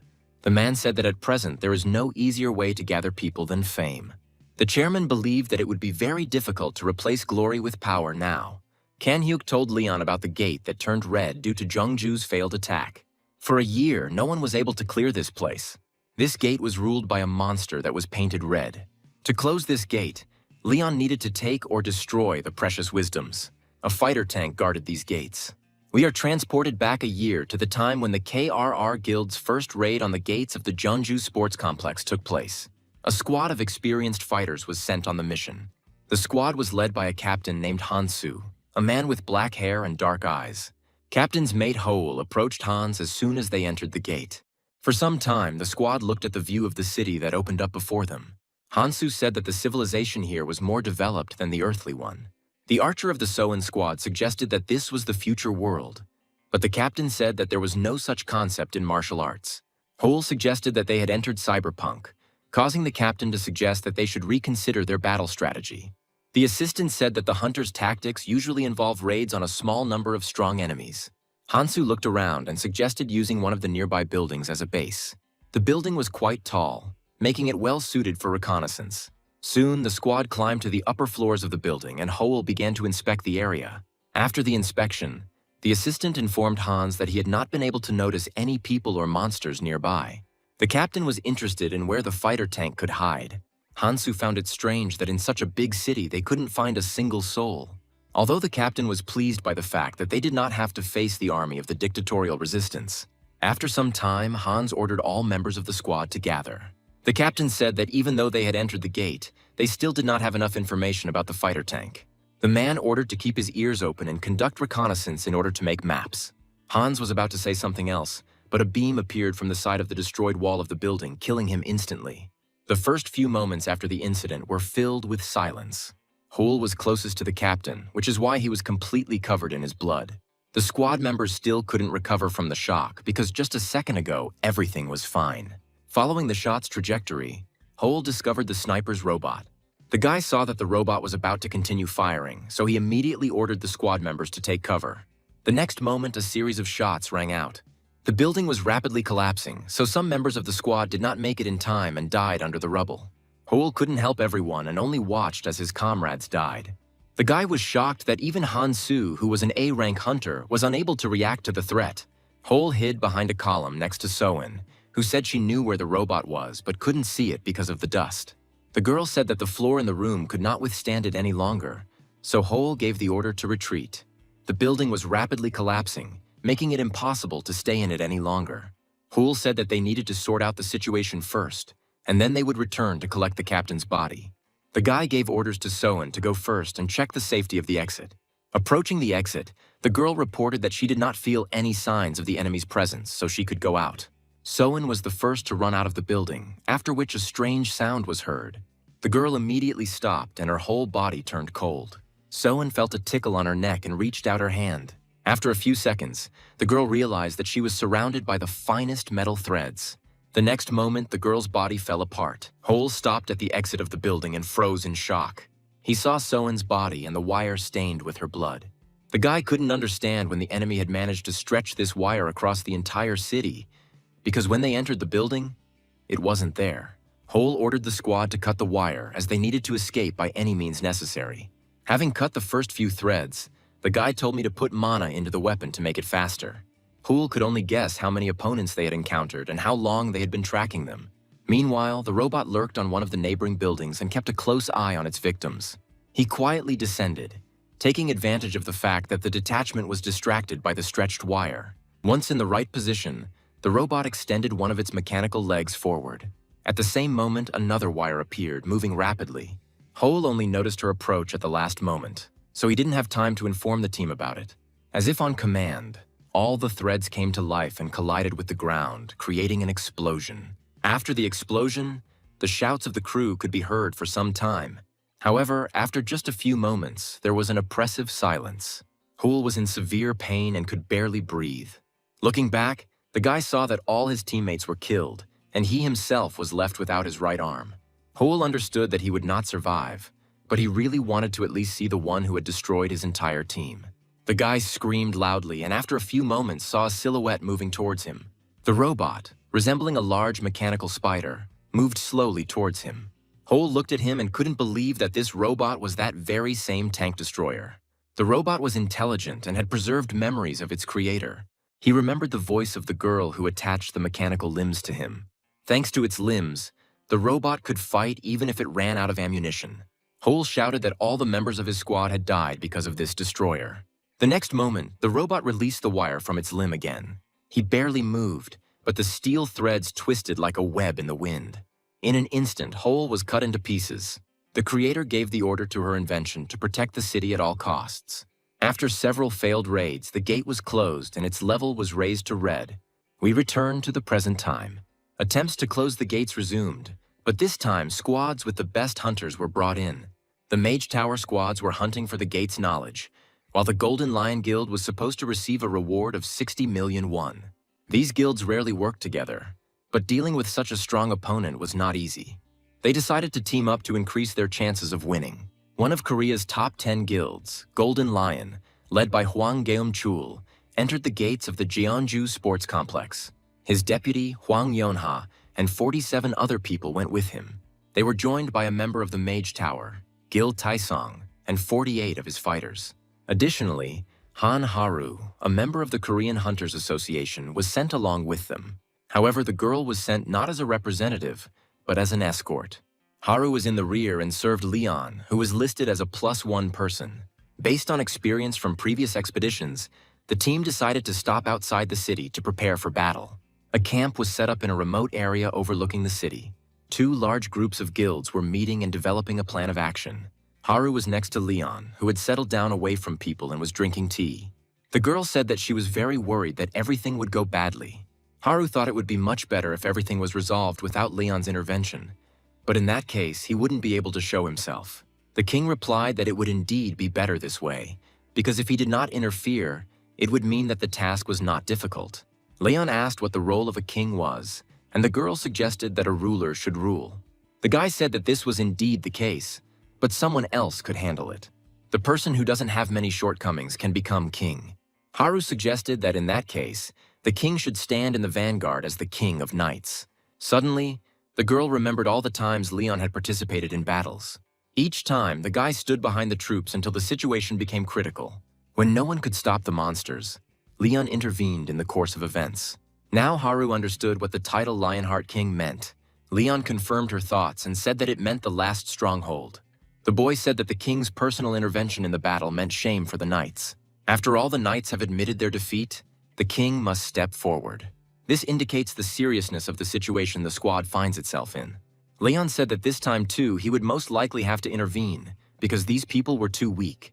The guy sighed and said that he really missed his glorious knights. Haru said that this time everything would be different because they had S-rank Hwang Geum-chul and a mage in their squad. Leon said he couldn't deny that they were quite strong for normal people. The girl shuddered when she looked at the king again. Leon said that all these people don't know what war is. The guy could already hear the threat creeping up on them and said that the outskirts had been safe until now. Leon said they were overconfident just because of the 3 times they had experienced it. The king believed that the people had acted too rashly in thinking that they had figured out the monster's pattern. Haru immediately realized that Leon was on guard because the threat was too close. The king said that they should learn to behave flexibly depending on the situation, not according to a template.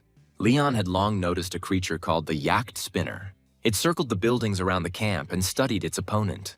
A few moments later, there was an explosion. In the past, when the city was invaded by enemies, Spinner's creator activated the device. The girl said that she had very little time left. Before her death, the creator gave Spinner one last order. She wanted the robot to destroy all the intruders who were invading the city. At this moment, Spinner began firing at the enemy from a high-rise building. People did not expect an attack, so they began to run in different directions in search of shelter. The guild leaders gave orders to retreat. The shelling soon ended. Spinner scanned the area and found that the people were scattered into 3 groups, hiding behind buildings. The robot changed its weapon to a laser gun. Spinner began a targeted barrage capable of destroying buildings. The squad members could only watch as powerful shots destroyed the buildings behind which their comrades were hiding. They didn't know what to do in such a situation. All they could do was hope that the charges wouldn't reach them. Soon the volleys stopped, and a large crater formed in the center of the buildings. The survivors looked out from their shelters and looked at what had happened in shock. Many members of the squad were buried alive in the ground, destroyed by the force of the impact. Spinner moved through the buildings and found that the actions taken resulted in a 23% loss of unidentified intruders. A few moments later, Geum-chul found the robot and entered the fight. The man raised his huge hammer to strike. Geum-chul delivered a powerful blow to one of the robot's front limbs. The mechanism was damaged, causing internal pressure to build up. Spinner immediately changed his priorities and set out to eliminate the unidentified life factor. However, this only brought a smile to Geum-chul's face. He shouted to his deputy named Gyum-soo to get into action. The girl awakened her powers and jumped from the building towards the robot. Enha struck the robot and shouted for the captain not to call her that again. The force of the impact sent Spinner flying downwards and hitting the ground, causing an explosion. Before the robot could rise, he felt a force that constrained his movements. A white glow enveloped Spinner, pinning him to the ground. Mage Gil Taesong also entered the battle and said that he would continue the attack in the same spirit. The robot performed an emergency clearing of overloaded wires and reported and discovered that the radar system was not working. Due to the malfunctions, the robot decided to activate limited resources. Spinner launched the equipment inside the city. The robot's main target was Taesong, as he was assigned a threat level of 3. After a few moments, Spinner was able to break free from the magician's pressure and began to run away. People started chasing after him, so the robot activated its weapon. Shots rained down on the pursuers. Taeson activated the distortion field and ordered everyone to gather together. The boy concentrated his magic to create a barrier. After a few moments, all people within a certain radius of Taesong were covered by a golden dome. The bullets bounced off the dome, providing complete protection to the people inside. Even armor bullets bounced off the force field. Taeson said that he invented this field specifically for the meeting with Spinner, but he was extremely sorry to use it now. Meanwhile, the robot stopped and quickly analyzed the risk factor. Watching the field from the side, Spinner was able to count the scores and the trajectory of the bullets. By identifying the weak points of the force field, the robot was able to break through it and kill the man standing next to Taeson. The magician was shocked by how quickly Spinner was able to analyze the angle of curvature of the bullets. Meanwhile, the robot did not hesitate and began firing at the required points. The bullets hit the dome and, despite the curvature of their trajectory, hit their targets. One of the squad leaders ordered Taeson to immediately turn off the distortion field, since it was impossible to predict the point of impact. The magician warned that he would now remove the fields, and immediately after that, everyone should run. Daesung started the countdown, and Geumchul and his squad prepared to run. When there was 1 second left before the field was removed, the man saw something. Before the people could start running, Geumchul ordered everyone to freeze in place. They were already surrounded by a very thin wire. Only now did the rest of the squad discover her and realize that if they had run, they would have died instantly. People couldn't understand when the robot managed to install so much wire. Meanwhile, Spinner took out his electric gun and took aim. He needed time to build up the charge for the shot. Taeson immediately understood what the robot was about to do, but there was nothing he could do. They all came together from behind the field, but it was a big mistake, as now they were trapped. Meanwhile, Spinner had accumulated enough charge to fire. The robot wanted to activate the projectile launch, but a sharp sound stopped him. At that moment, people also heard the sound of hooves. All the squad members turned around in surprise, not understanding what was happening. A white horse without a rider was running towards them. The stallion ran up to the wire and bit through it with his teeth. The horse gnawed its way through and calmed down only when a human hand touched it. Leon stroked the animal and said that he had not seen his old ally for a long time. The guy quickly climbed into the saddle. Leon tugged on the reins and approached the group of hunters. People parted for him and watched him go with uncomprehending glances. Leon stopped his horse and looked at Spinner. The king turned to the robot and said that it was a fearless attack in the face of enemies who outnumbered him. Leon expressed his respects on behalf of King Lionheart. The guy said that he would grant Spinner the honor of fighting him in a duel. There was silence for a while. Gumkul and Taesung looked at Leon in shock and thought he was crazy. The king communicated with the robot as if he were a human. The squad members couldn't believe what was happening. For a few moments, Spinner froze in place. However, he soon began adjusting the timing of the high-speed weapon and prepared to destroy the target. Leon meanwhile prepared for battle and took out a large spear. It was many times larger than the holy sword he had used in the previous battle. Leon ordered his horse to charge. The stallion's eyes filled with fire and he suddenly took off. At that moment, Spinner gathered enough energy and fired. Leon shouted that the knight would not fall to a cowardly ranged weapon.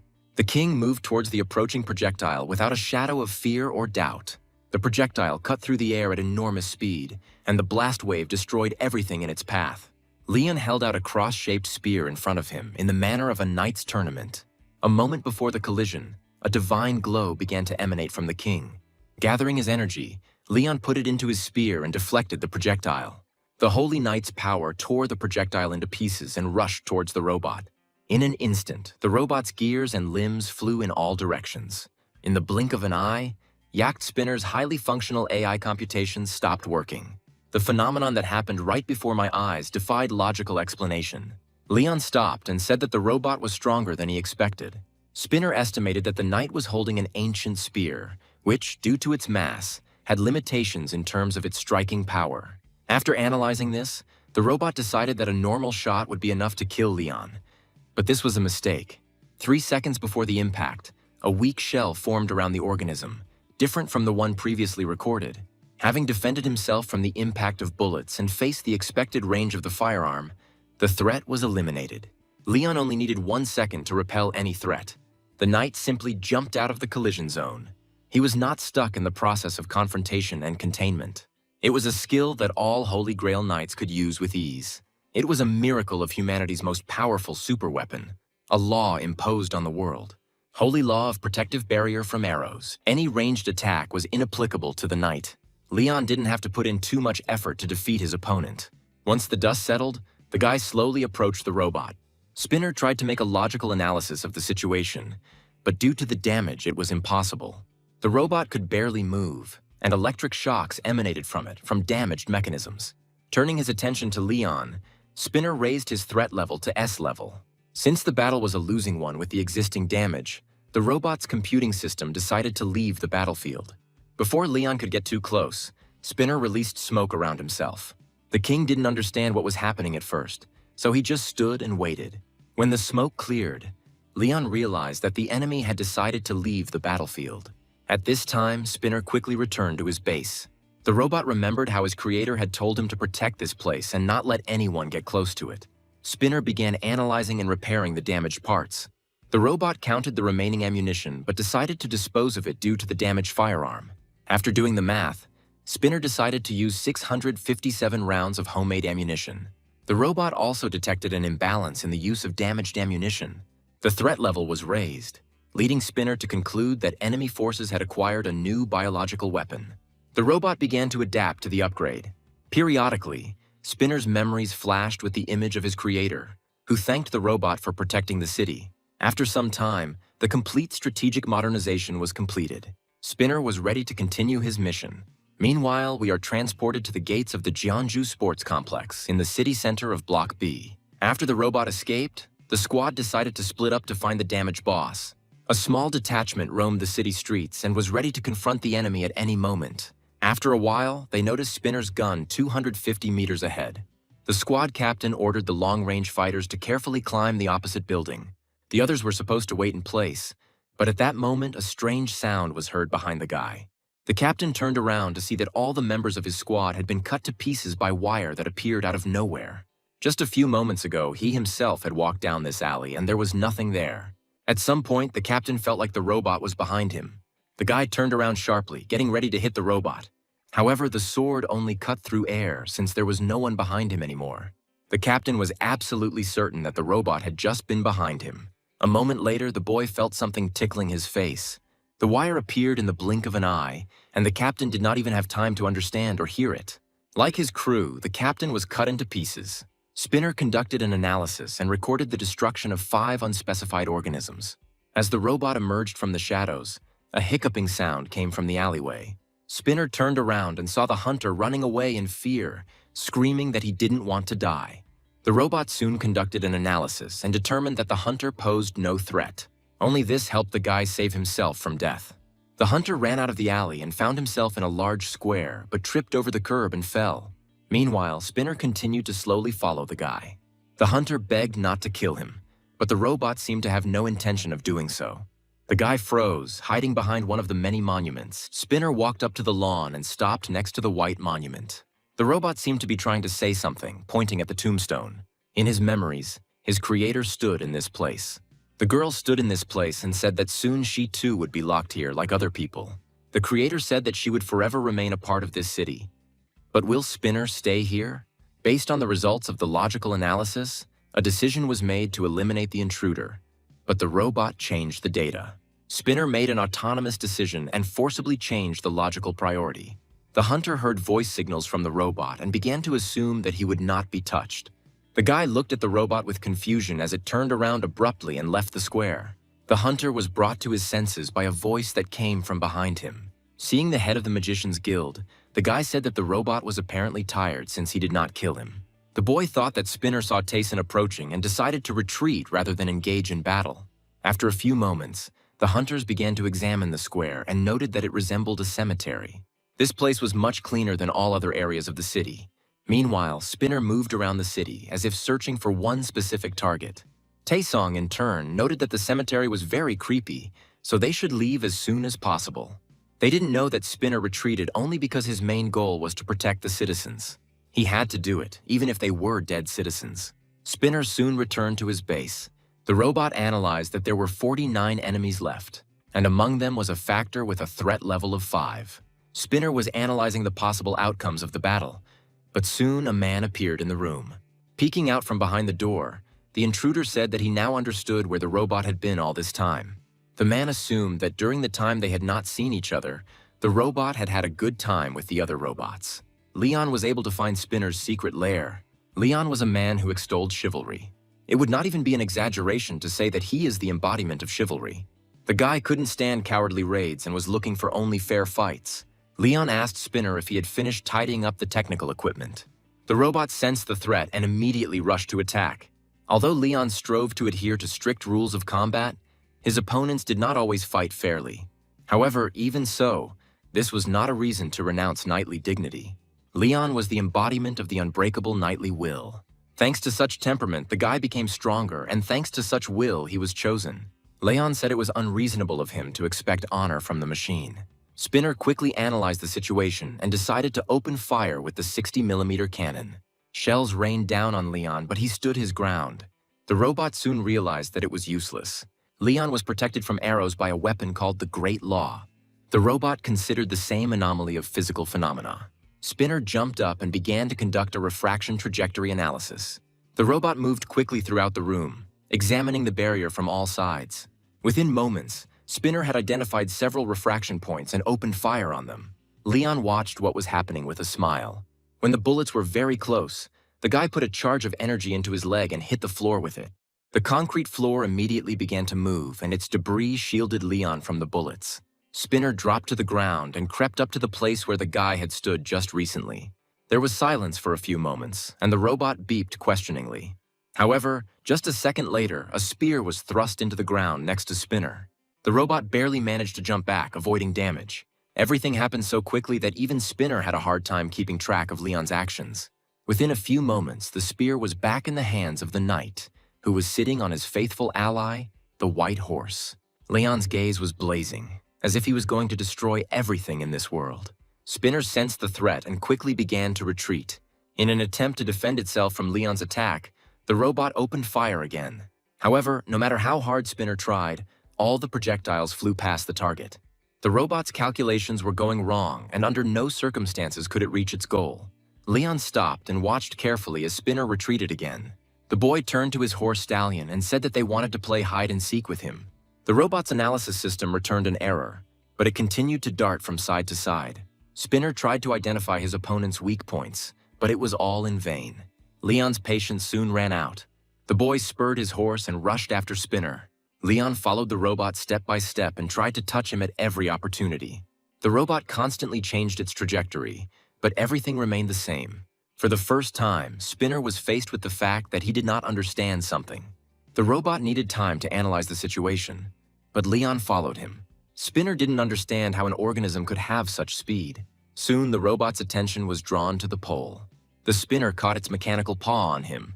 In an instant, the robot changed its trajectory. Spinner did the calculations and decided to launch a wide-area attack. Leon immediately gave the command to Stallion. The horse prepared for a direct collision. A second before impact, Stallion jumped over the robot. The guy landed and turned around. The horse braked sharply, but still continued on for a few more meters. Stallion snorted, but Leon just chuckled. The guy noted that it was not a bad reception. Spinner tried to take advantage of the opportunity to do a quick analysis. The weapon turned on the robot and prepared to open fire. Stallion rushed forward at that moment. Spinner took up a position high above the ground and began firing. The horse easily maneuvered between the shells, rapidly approaching the enemy. Spinner increased the speed of his shots to the limit. Empty homemade cartridges rained down in a continuous stream onto the concrete streets. Stallion successfully carried his rider through a hail of shells. The robot tried to climb as high as possible to increase the distance between itself and its opponent. At some point, several shells hit the wall of the building, causing an explosion. Large pieces of the building fell on Leon's head. The boy ordered Stallion to move on. The horse immediately found a good position and jumped up. Pushing off the falling debris of the house, Stallion leaped into the sky, rushing toward Spinner. Soon, Leon found himself above the robot, taking a comfortable position. The sun peeked out from behind the tall buildings and illuminated the white horse and its rider. Meanwhile, Spinner remained in the darkness of the buildings. The robot counted its ammunition and then decided to open fire with all 68 remaining shells. The gun took aim at Leon. The next moment, a hail of shells rained down on the guy. The robot felt that Leon would not be able to set up the barrier this time. The barrier didn't actually appear, but the projectiles hit the guy's body and bounced off to the side. At that moment, Spinner realized that all his attempts were useless. Leon shouted that he would do it in the name of the Lionheart. The guy got close enough and struck. A loud sound cut through the space. The spinner shot down like a comet and exploded upon impact with the ground. The robot was torn to pieces, but its thought processes did not stop. The spinner suffered critical damage and the task limit was exceeded. The robot again remembered the voice of its creator. The girl said that what was locked away should never see the light of day again.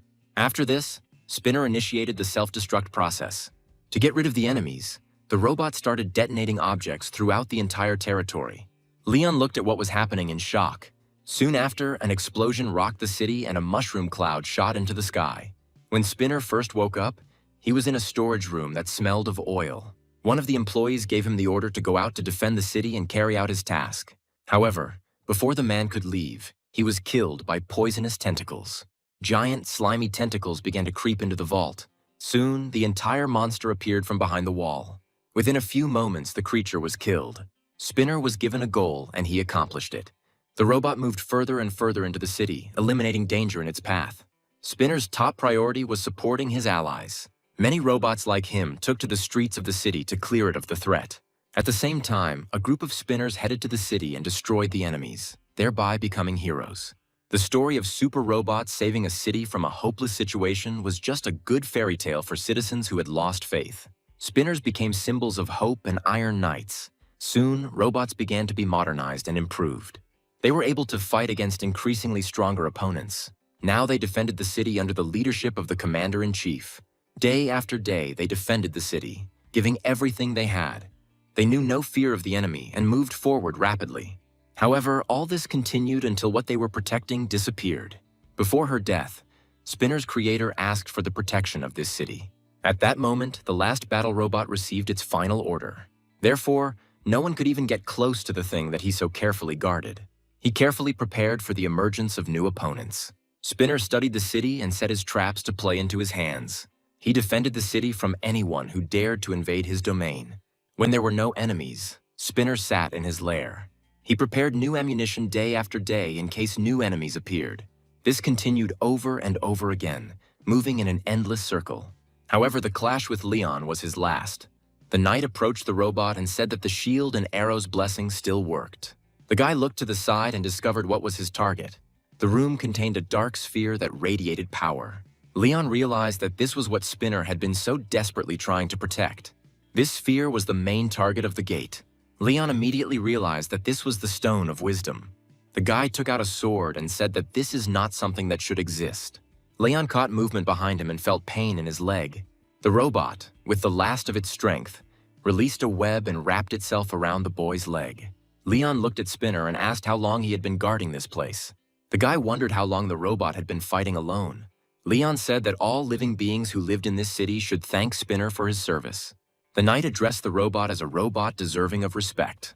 Leon raised his sword over the Stone of Wisdom and said that Spinner's task had been successfully completed. The boy lowered his sword onto the stone, causing a bright flash of light. Divine energy was pouring through the walls and roof of the building. Soon, the force broke through the concrete roof and shot up like a star. This light colored the sky golden. Gradually, the light began to fade, revealing Leon standing with his back to Spinner. The Stone of Wisdom was destroyed. Leon looked at Spinner again and told him to rest in peace. Before the robot's consciousness completely faded, he heard the voice of his creator thanking him. At this point, the task was completed, and Leon returned to the headquarters of the Hunters Association. The boy was asked a lot about the destroyed Knowledge Stone, which is why he asked if the leader was really so unhappy about it. The leader just smiled and said that the stone had become Leon's complete property from the moment he killed Spinner. The king said that there was no need to be so disappointed about the stone, because it was poison. Leon said that this stone was created by the evil of wisdom and poisoned to tempt people. The boy believed that it was the devil's thing. The head of the Hunters Association winced at these words. Leon said that at first it grants one wish, but later demands a fee, akin to taming a beast with food. This object seduces people with thoughts of eternal life. Leon said that it doesn't take long to lose your humanity and turn into a demon. The king asked if similar things had been found, to which Kanhek said that he would immediately report it to the government. Leon said that the best solution would be to destroy all the stones. However, the boy was worried that they might already have fallen under the influence of demons. Soon, Leon and Kanhyuk arrived at the laboratory. Several scientists were busy with their own affairs and did not pay attention to the new arrivals. Kanhek said that Spinner's remains are kept in this place and are completely safe. Scientists conducted experiments to study technologies of another dimension. First, they started by studying the external parameters and recorded all the data on the card. Leon didn't ask permission and walked up to the platform where Spinner was.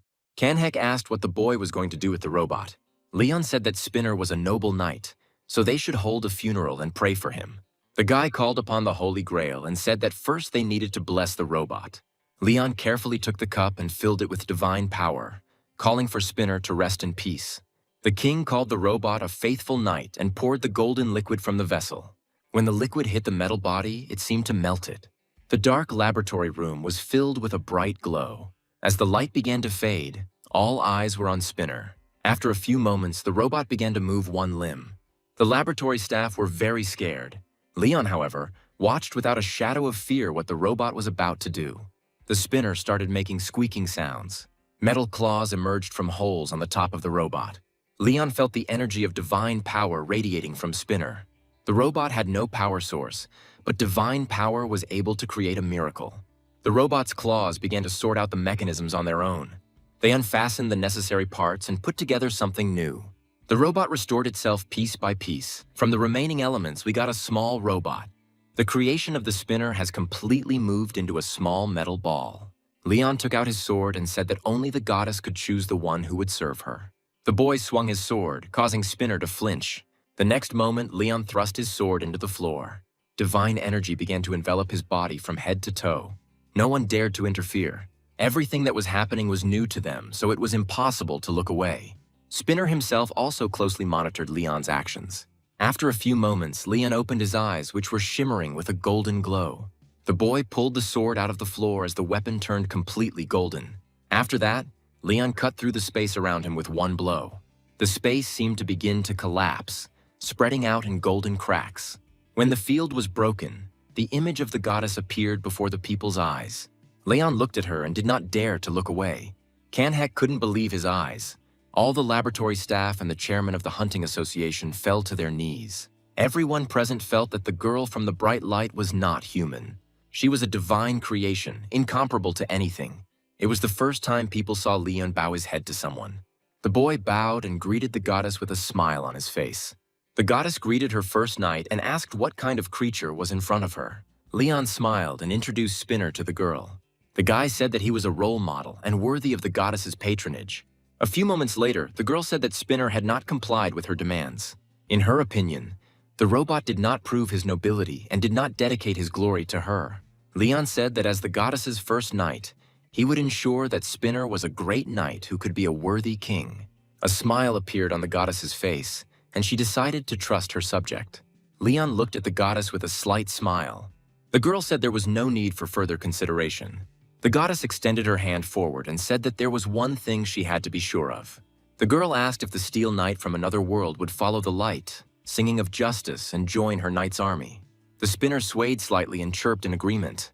The goddess said that he was full of nobility and knowledge, but his heart was pure as a child's. The girl asked the Steel Knight to help Leon stop the evil in this world, and then she would bless him. Spinner turned to Leon as if asking his permission. The guy smiled and nodded his head in agreement. Spinner immediately turned back to the goddess. After moving the locators on its head a couple of times, the robot froze. After a few moments, Spinner began to chirp. However, none of those present understood what the robot was trying to convey to them. Spinner launched a language template signal hack and installed a language module. The goddess waited patiently for the robot to be able to tune in to conversation. Spinner began to speak incoherently, but they all added up to the fact that he agreed to serve the goddess. A smile appeared on the goddess's face again. The girl spread her arms and blessed Spinner. The robot froze in place, waiting for a miracle to happen. The goddess said that as long as Spinner faithfully serves her first knight, she will grant him her patronage. A beam of light appeared out of nowhere and rushed straight towards the robot. Leon bowed his head in respect for this action. Now Spinner stood before the light and justice and became a Knight of the Grail. Spinner became the first knight of his kind. Meanwhile, things were unsettled in the U.S. Magic Tower. Sherman asked the great creature for forgiveness for failing to carry out his orders. We find ourselves in the office of the head of the Magic Tower, Reynald Sherman. The magic ball had completely taken the man under its control and was now disappointed that Reynald had not completed his task. The tower leader said that Leon's appearance was a big surprise for them. The ball exclaimed that the man was polluting his ears with his useless excuses. However, after a few moments, it became noticeable that the ball began to get nervous. The magic vessel ordered Reynald to turn on the news immediately. The tower's leader immediately ran to get the remote control and turned on the TV, again kneeling in front of the ball. The main topic of today's news was Leon, the Lionheart King. As soon as the magic ball saw a familiar face, it began to shake. The tower's leader was at a loss for words, as it was the first time he had seen the master so frightened by something. The ball shouted that it was washing its hands and was not going to do anything, after which the glow disappeared, and the ball turned out to be empty. Reynald grabbed the empty ball in his hands and tried to shout to the master, but he did not answer. The man was very concerned about what was happening. However, no matter how hard he screamed, the stone never made a single sound again. Meanwhile, the Korean Hunters Association continued to be in turmoil for some time. Kan Hyuk informed Leon that they would register Spinner as a guild member. The man warned that it would be difficult to do this right now, but the king said that it did not matter. At this point, the conversation ended and Leon and Spinner left the laboratory. The robot turned to the king and beeped questioningly. A few moments later, Leon began to cough and black liquid came out of his mouth. The advancement of the Grail Knight in lands devoid of divinity took a lot of the boy's strength. Spinner touched Leon's leg, as if asking if it was his fault. The guy said that he was just too weak in this world. The goddess said that Leon was not to blame for this, since it was she who was absent from his side. The boy replied that no one could blame the deity, so he asked the goddess not to say such things again. The girl said that she was grateful to Leon for his loyalty. The goddess insisted that the blame lay with her and the other gods who had not come to this world earlier. After these words, Leon's soul became uneasy. The goddess helped the boy to heal and told him to believe in his gods and wait for them. At this point, Ariana ended the conversation and returned to her world. The girl turned to the gods, her brothers and sisters. The goddess said that they should help their follower. On the day King Lionheart turned 121, the world ended and only one knight remained. He released all the divinity into the world around him and directed it into his own heart, causing the gods to enter him. They watched as the king slew monsters for the next 180 years. The gods allowed one man to bear the burden of the whole world.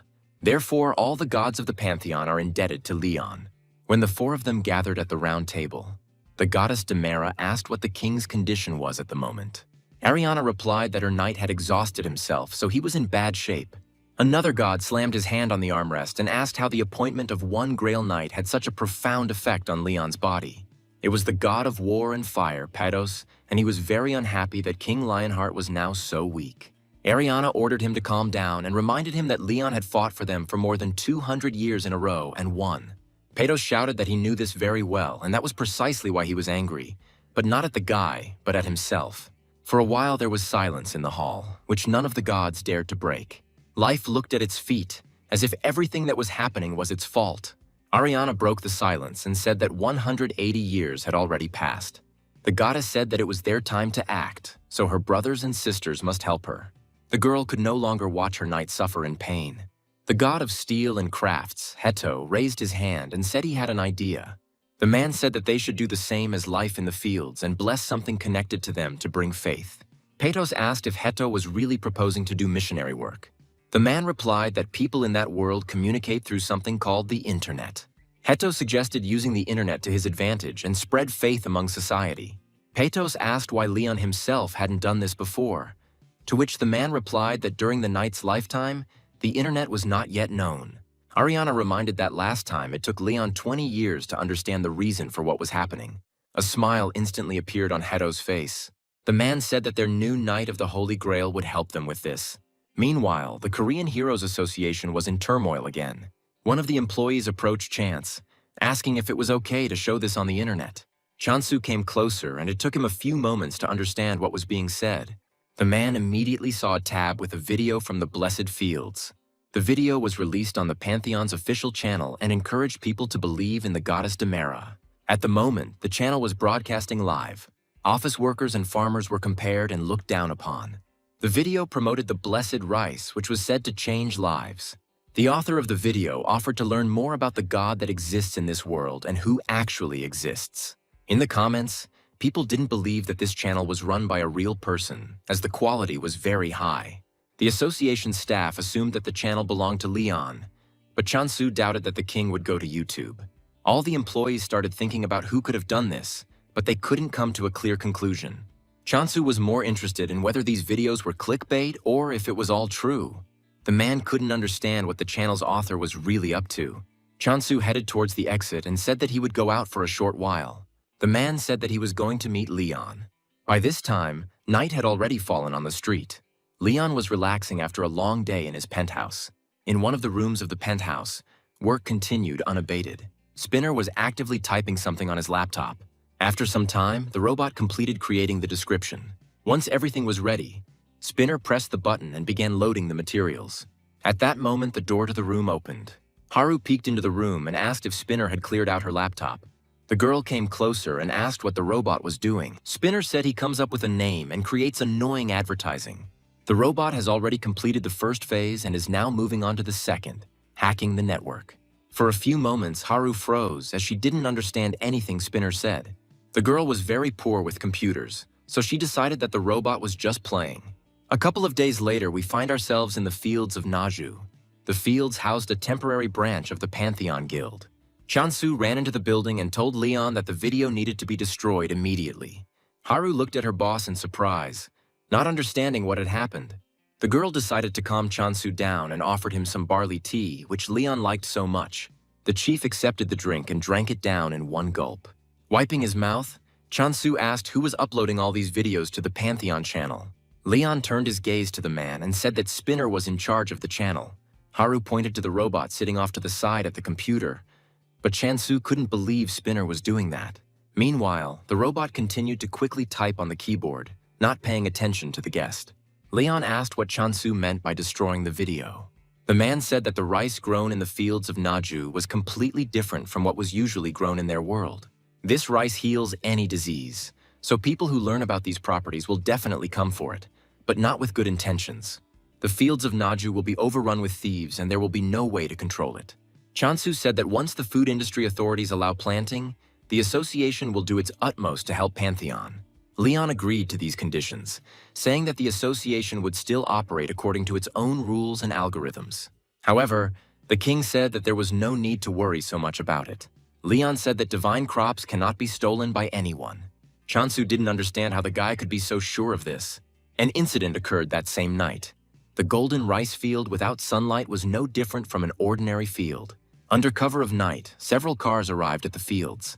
The mercenaries received an anonymous order to save the seeds from Naju's field and burn all the crops. The mercenaries were hesitant because the field was described as incredibly valuable, but no one was guarding it. The group looked at the field where the wind was blowing. Despite their doubts, the mercenaries decided to act as instructed.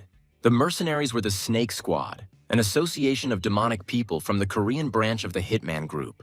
People began to wander around the field, collecting rice seeds. Following the collectors, mercenaries with canisters followed and watered the field. At some point, one of the men in the squad flinched, noticing something ahead. A squad member warned the commander that there was a man ahead.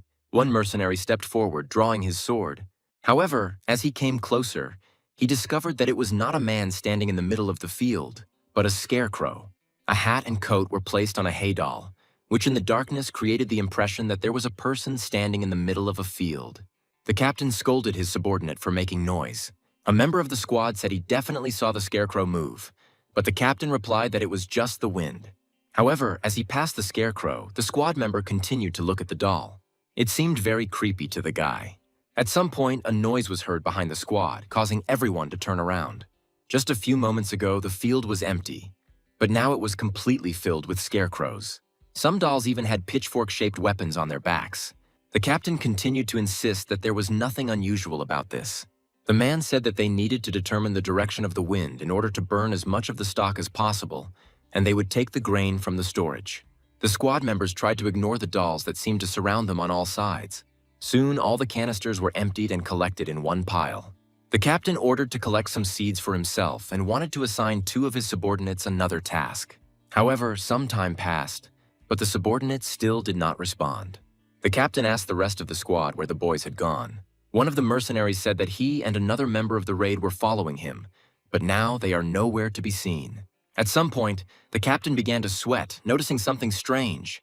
The man said there was something wrong with the scarecrow standing behind them. The squad didn't have time to notice how the dolls seemed to surround them from all sides and became much closer than they had been just a minute ago. The captain was trying to figure out what was going on and didn't even notice how one of the scarecrows had snuck up behind him. Hearing a rustling sound behind him, the man quickly looked back. The scarecrow loomed over him, making his head almost invisible. When the scarecrow bent even lower, the captain saw a funny face drawn on it. However, this frightened the man even more. The captain turned sharply and struck the scarecrow, cutting it in two and attracting the attention of his subordinates. The man shouted that these scarecrows could move. As if on command, the dolls stopped hiding and began to approach the mercenaries. All of the heads had funny faces painted on them, but the weapons in their hands completely contradicted what was painted on them. The squad members began to panic and asked the captain what they should do now. No one understood how the monsters could have ended up on this field, since there was no entrance to the dungeon anywhere. After some time, the dolls severely beat the squad, but some were able to find a way out to the road.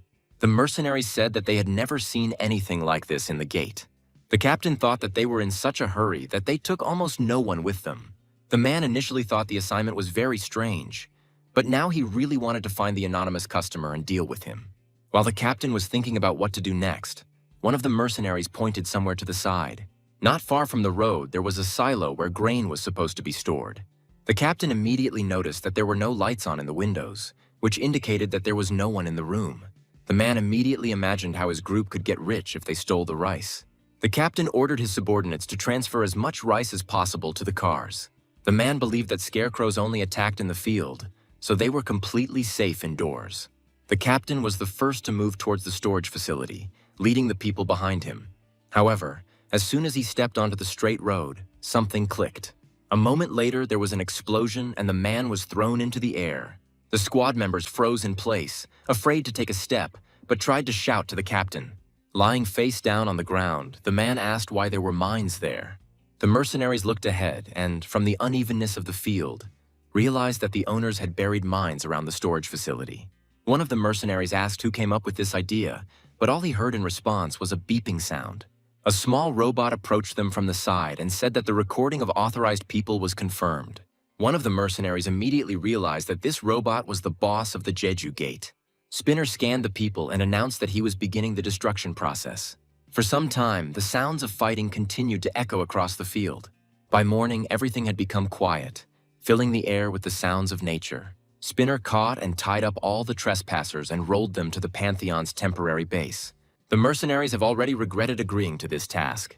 The captain suffered the most as his leg was broken. Next to the thieves, there was a sign with rules of conduct in the fields, where the most important point was that thieves die. After the arrest of the Demonic Human Association, the value of the Pantheon and the blessed rice skyrocketed. The spinner became the embodiment of the algorithm, thanks to its abilities directed in the right direction. Leon began to promote the Pantheon in order to sow the new rice harvest. But even here, there were some minor incidents. At one of the meetings with famous people, the king again began to point out the differences in status between him and the reporters. Ultimately, thanks to Spinner and Leon's actions, the entire internet was talking about Pantheon. Leon put the newspaper aside and asked if the gods had really invented this. Now it seemed to the guy that they were even better accustomed to the modern world than he was. Leon was distracted from his rest by Haru's voice, who said that she had important news. The girl said that although the rice's evaluation results have not yet been released, each pack costs nearly 230 million won. Leon thought about it and said that rice should be made cheaper. The guy said that demand determines the price of the goods, but because of such a high price, the farmers will not be able to afford it. Leon insisted that God's mercy should be available to everyone. The king had previously met with the president and insisted on preaching religion to farmers. However, the man noted that he must remain neutral on the issue of religion. Despite this, Leon has gathered enough believers that he should have enough power for the Lionheart and the army. Haru couldn't help but worry about the boy's health, as she had already witnessed him become ill. The girl reported that she was able to reserve the Yellow Gate as Leon wanted. However, Haru was worried that capturing the gate with the people chosen by the king was impossible. Despite her words, there was a smile on Leon's face. The guy was confident in his own strength and in the strength of the people he chose. Leon said that they would see what happened next. Soon, familiar faces began to gather at the headquarters of the hunting association. Tae-sung was invited to the meeting and met team manager Kim there. The man said he had come because the president of the Hunters Association was gathering all the helpless hunters together. Tae-sung said he was also surprised when he received the message about the gathering. He saw many familiar faces in this hall, but none of them were strong hunters. The boy looked around the room and noticed his brother and sister, who were taking the final test with him to increase their rank. Soon, Han Haru appeared in the hall, and everyone immediately recognized her. The girl had the highest result in last year's conscription. Tae-sung didn't pay attention to Haru and continued to look around. Soon, the arrival of His Majesty Leon Dragonius Lionheart was announced. Tae-sung immediately turned his gaze to the man who entered and recognized him as the foreigner who had been tested with him. Even that day, the guy realized that Leon was an unusual person. However, he could not even imagine that the guy could be from a completely different world. Meanwhile, Leon crossed the hall and approached the podium standing in the center of the stage. The king glanced at the arrivals and greeted them. Leon said that he invited everyone here because he was looking for soldiers to join his guild, Pantheon. The guy said that those who were qualified and had proven themselves, as well as people who had survived the training, would be suitable for him. Leon said that he would grant such people the honor of joining his army. One of the association's workers stepped forward and said he would talk about the entrance exam. Turning on the screen, the man announced that the test involved clearing the Yellow Gate at Samjong Station. At this moment, panic broke out in the hall, as all the hunters believed that they were about to be sent to certain death. Taeson watched silently as the hunters reacted, understanding that such a reaction from them was expected. The color can be used to understand the level and difficulty of the gate. The most difficult gates were the black ones. The red gate was similar in difficulty to the one with Spinner as the boss. Following them were orange gates, like the one in which Leon met the Headless Knight. Next came simpler gates in yellow, green, and blue. Considering that the gate where Tae-sung took the test was blue, for A, C, and D rank hunters, the Yellow Gate was certain death. The hunters were furious, but the organizer tried his best to calm them down, saying that passing the test was not mandatory. Many hunters said they didn't even intend to get involved with it and then left. Taeson watched this and wondered if they really wouldn't be stopped. With each passing moment, more and more hunters decided to leave the meeting. None of the organizers tried to stop them, either by force or by word.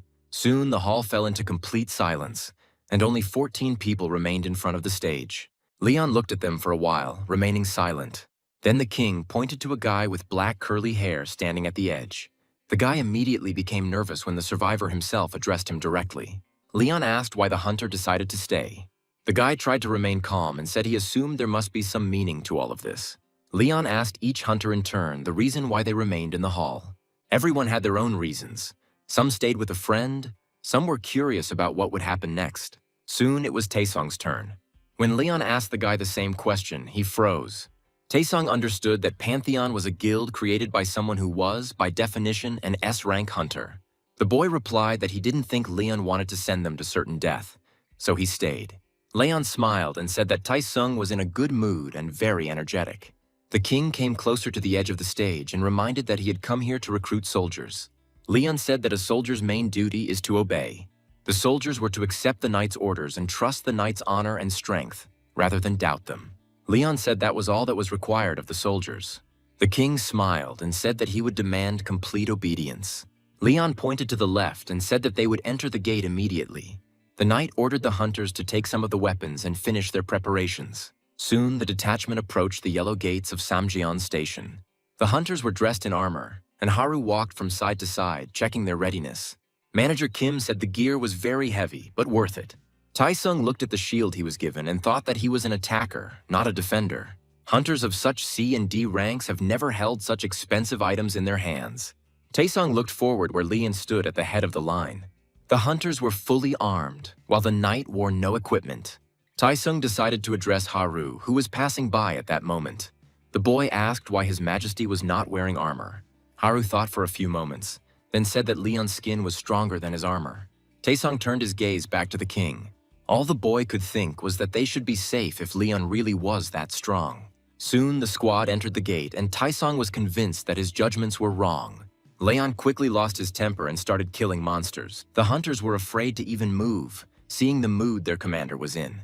The knight's eyes burned, and he shouted that these creatures were ungrateful warriors who crawled on the ground and would meet their death here. Leon raised his sword and said that this was unshakable justice. We are transported back a few hours, to the moment when the squad had just entered the gate. The territory was rich in mountains and forests. The hunters soon realized that they would have to fight in the open air. A message came from the dungeon system that the new arrivals were mercenaries from the outer lands. On this great plain, a war continues between two tribes, and the newcomers must choose a side and win. This dungeon was a group quest, so the hunters all had to join one of the sides. One of the squad members was interested in which side it would be more profitable for them to fight on. Suddenly, a hunter shouted, pointing to the side, saying that monsters were approaching them. The squad's entire attention immediately turned to the approaching enemy squad. The squad was led by an orc who rode on a giant monster that resembled a boar. The boss gave a call to his warriors. The orc waved his left hand, which held an axe, to the side. The monsters immediately began to scatter in different directions, surrounding Leon's squad.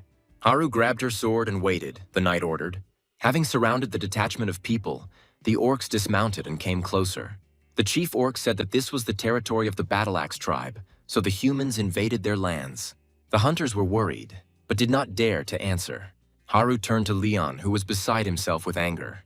The girl asked if they should start the quest now, to which the knight replied that they could do whatever they wanted. Spinner, sitting on Haru's head, beeped, and the girl thanked Leon. A system window opened in front of the girl, and she turned to the monsters, taking on the role of negotiator. Haru said that they were mercenaries from distant lands who came to receive a reward for helping the tribe. The orc said that he had already heard about them from the head of the tribe, so he invited them to go with them. Haru quickly glanced at Leon, who was about to explode in anger at any moment. However, the knight, as he had promised, did not resist and went with his squad after the orcs. Soon, a large stone arch began to appear ahead. A group of orcs and hunters approached the gate. The people were stopped in front of the gate, and the chief of the orcs looked at the hunters, saying that they looked weaker than he expected. The head of the Battle-Axe tribe was called Kartakarak. The orc called on the people to join the Battle-Axe tribe, because the greater the war, the more noble the death. The monster said that the winner of the war would take everything, and at that moment Leon's patience came to an end. The knight said that he was not going to listen to this for another second. Forces began to burst out of Leon's body, and he asked what kind of nobility they were talking about. The guy said that a beast like an orc has no right to dream about such things. Kartakarak was furious that the mercenary dared to insult him. However, Leon did not expect an attack and immediately cut off the head of the orc leader. Taesung watched what was happening in shock. Leon shouted that all orcs were just worms that crawled on the ground and would meet their death here. Taesung realized that this task would be very difficult for them, since Leon couldn't stand orcs. During his life, the knight killed 8,769,653 orcs and earned the nickname Orc Slayer, becoming a legend. As soon as Kartakarak was killed, the orcs went berserk. They immediately recognized the mercenary squad as an enemy and attacked. Taesung stood in the front row as a defender, but his lack of experience in this position made him sluggish. Leon turned to the squad and ordered them to raise their shields and form a circle to repel the attack. Taesung immediately came to his senses and quickly removed the shield from his back. The guy understood that their squad consisted of D-rank hunters, so they simply wouldn't have the opportunity to stand up to the orcs. One of the orcs raised his axe above the shields, preparing to strike. Taesung was very worried about whether they would be able to survive this collision. The blow of the axe landed right on the guy's shield, but he didn't move. Taesung looked forward in surprise, trying to make sure he had managed to block the blow. A moment later, a system table appeared, notifying that the squad was provided with the support of the Lionheart's aura. The system began sending numerous notifications about the enemy's status and the status of the Legion's hunters. The notifications also noted that the Legion members' levels were too low, making most support points unavailable. Taesung thought that Leon's support was beyond the pale. The knight ordered to raise shields, push back the enemy, and look for opportune moments to attack. Soon the hunters began to advance forward, and periodically attackers appeared from behind the shields, killing the orcs. This way the monsters couldn't get too close. The hunters felt confident in their actions thanks to Leon's support. At some point, one of the orcs turned to the god of warriors. Leon lost his temper and asked how these monsters dared to call upon the gods. The guy raised his hand up and created a portal. Leon ordered the Legion to cut out the orcs' tongues, take their heads, and humiliate their false god. The knight summoned Stallion to the battlefield. There was a loud roar and dust rose into the air, blocking the orcs' view. They tried to understand what was happening, but at that moment Leon appeared from the fog and killed several orcs.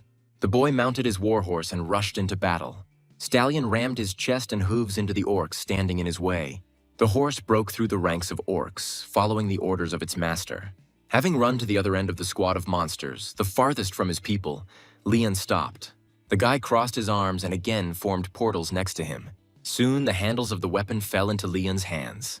The knight began to pull them out of the portal, looking at the orcs with burning eyes. The boy took out his sacred sword and spear and prepared to attack. Leon looked at the orcs defiantly and said that he would kill them all. The sounds of the battle continued to echo across the fields and forests for a long time. As the night deepened outside, the last orc was defeated. The members of Leon's legion stopped to rest after a long and grueling battle. At that moment, Leon raised his sword and demanded a solemn cry from the soldiers. The knight said it was a worthy victory. The hunters tried to keep Leon's spirits up, but their strength was running low, so their reaction was not very lively. Haru approached the knight and distracted him from the hunters. The girl decided to ask why Leon did this. The guy asked if he really needed a reason to kill the orcs. Haru replied that the dungeon's mission included helping one of the parties. Leon said that he would rather throw himself into the cauldron of hell than help the orcs. The boy believed that these monsters did not deserve an ounce of respect, because their very existence was evil. Leon said that even if the orcs were brave, their beastly energy could not compare to knightly honor. The boy ordered the girl not to treat them like people, since orcs are just disgusting creatures. Leon's face showed how negatively he felt about these creatures. Haru didn't dare contradict him, but she concluded that Leon was clearly a racist. The girl tried to rectify the situation and said that somewhere in the world there might be good orcs. Leon only chuckled at these words. The guy said that Haru should understand one simple thing. A good orc is a dead orc. Orcs had a long history not only in Leon's world, but also in the world of Earthlings. When the gates opened on the Earth, countless orcs came to the Earth. People were hospitable to them and met them, trying to establish contact. However, the orcs had no intention of peacefully coexisting with another race. The monsters could not adapt to earthly life and even became demonic people. So the orcs became a problem even on Earth. Having finished clearing the first orc camp, Leon and his team moved towards the enemy tribe. Upon arriving at the scene, Leon, Haru, and Spinner separated from the main squad. The robot approached the water and said that if the task were carried out here, then the complete destruction of the monsters was possible and very effective. Leon and Haru wore headscarves because of their hair color, and the knight said he would leave it to Spinner. The robot reported that it had started rebooting the kernel. Soon, the generated power was operating at 99.9%. The reboot completed successfully, causing the system to fail to shut down. This was followed by wear of the fuel rod and the fusion of the nuclei began. When the job was done, Spinner turned his back to the pond. Opening the rear compartment, the robot dropped a capsule containing radioactive waste into the water. Haru said it looked like excrement, to which Leon asked her not to say such dirty things. The girl asked if what they were doing was really normal. Haru asked if it was against the knight's code that they contaminated the river with radioactive material to kill the orcs. Leon looked at the girl seriously, as if thinking about her words. However, after just a few moments, a grin appeared on his face. Leon turned to Haru and Spinner and ordered them to listen to him carefully. The guy said that fighting these monsters is not a battle or a war, but rather like destroying animals. Leon asked what hunter would care about honor while chasing an animal. Meanwhile, the battle between the two orc tribes continued. An orc named Groktar and his squad destroyed another squad of enemies. The orc killed the enemy squad leader with one precise blow to the head. Looking at the defeated enemy, Groktar said that he had fallen with dignity, so he could go to the warrior god. The orcs decided to drink to the victory and offered the commander to drink first. Groktar took a bucket and walked to the river, which was located next to the battlefield. The monster scooped up some water, not yet realizing what awaited him. Groktar drained the bucket of water to the loud cries of his comrades. The orc did not notice that the water was poisoned. Groktar only noted the strange taste of the water, and then his mouth began to itch. The orc looked carefully at the water in the river. However, after that, Groktar turned around and walked towards the camp. The orc decided that all this could be connected with the fact that the blood of enemies got into the river. However, after some time, Groktar became very ill. A cry of pain cut through the silence of the orc camp. Groktar was sweating profusely and shaking with pain. The monster demanded that a healer be called immediately. No one came to his call, so Groktar himself crawled towards the exit of the tent. With each passing minute, the monster became worse and worse. Groktar, finding himself on the street, realized that all his orcs were in the same condition. Meanwhile, the orc healer was completely desperate. He tried all the treatments, but it wasn't a spell or a curse, so he couldn't help in any way. At that moment, a loud call to begin the battle was heard behind him. The orc didn't have time to realize when he was thrown aside. Leon raced forward on Stallion, his eyes burning with anger. The knight ordered his squad to destroy all the orcs and not let anyone go. The hunters immediately rushed into battle, happy that they could gain experience so easily. A detachment of people was rapidly approaching the gates of the orc camp. The monsters were too weakened by the poisoning to put up a proper fight. The hunters quickly broke into the camp without encountering any resistance. The orcs could only watch as death took them one by one. The monsters said that humans were too cowardly to fight them directly. Soon, the system sent a notification that the battle against the Battle Axe tribe was over. All other orc representatives became enemies of the arriving hunters. From that moment on, Leon's squad became everyone's enemy in this gate. The gate system sent a new task, which consisted of completely clearing the territory of orcs. Haru turned to Leon and told him that the gate's mission had changed. The knight smiled and said that he liked this task much more than the previous one. Leon told his squad that it was time to keep the light going. However, the knight's speech was interrupted by a loud cry from an orc. Dark energy began to spread throughout the camp. Leon turned towards the orc from whom these waves were emanating. The orc healer rose from the ground and said that it was the humans who had cursed the water in the river. The orc called them vile cowards, and how can people even call themselves warriors after that? Leon looked at the orc and said that it was not proper for a beast to speak of honor. The guy said that just looking at dirty orcs makes him feel ashamed. Leon believed that even if he gouged out his own eyes, it would be the worst sin that could exist. The knight said he would give the orc a chance to kill himself, but he clearly had no intention of following his advice. The monster said that Gokrak would never forgive people for what they had done, after which he released the dark magic of the chains. Leon clutched the spear in his hand and said that the beast wielding chains was more interesting than before. The guy immediately rushed into battle, taking on the enemy himself. Leon threw a spear at the orc, which pierced his body with precision. The monster was bleeding, but there was still a grin on his face. The orc healer said it was too late. The chains began to wrap around the bodies of all the orcs, pulling them together. The healer said that Gokrak was already on his way to them. The weather suddenly deteriorated, and the sky became covered with green clouds, while the chains, meanwhile, were intertwined into a huge ball above the ground. Haru walked up to Leon and asked fearfully what was going on. The knight replied that it was a sacrifice, which was expected from the beast, since all orcs were incorrigible. As the chains coalesced into a dense black sphere, a giant hand emerged from it. She leaned on the ground next to the orc healer. The gate system sent a notification that a new hidden quest had been opened to destroy the orc god. Following the hand, a giant eye emerged from the sphere. The healer said that this hand and eye belonged to the great Gokrak. The orc god Gokrak watched his enemy closely with his large eye. Leon stood before him without a shadow of fear. Gokrak raised his hand to his eye, concentrating all his attention on Leon alone. The monster said that this creature cannot be here. Gokrak believes that the knight must be killed immediately. The monster concentrated his gaze, using his palm as a sight. A beam of green light shot out from the palm and rushed towards Leon. Dust rose into the air from the impact with the ground, causing Haru to lose sight of the knight. A few moments later, Gokrak said that the boy was being guarded by a creature similar to him. Leon was very angry that the monster dared to compare himself to the great goddess Ariana. The knight called upon the blessing of the shield with arrows. Leon asked what right a monster had to compare himself to a god just because he led a bunch of beasts. The force that overwhelmed the knight's body caused the clothes on his arm to tear into pieces. Leon spurred Stallion and ran towards Gokrak. The knight said that he could not and would not tolerate Gokrok's existence. The orc god raised his hand to strike. Gokrok looked at the man with anger and called him a lesser mortal. The monster lowered his hand and said that Leon would die in agony.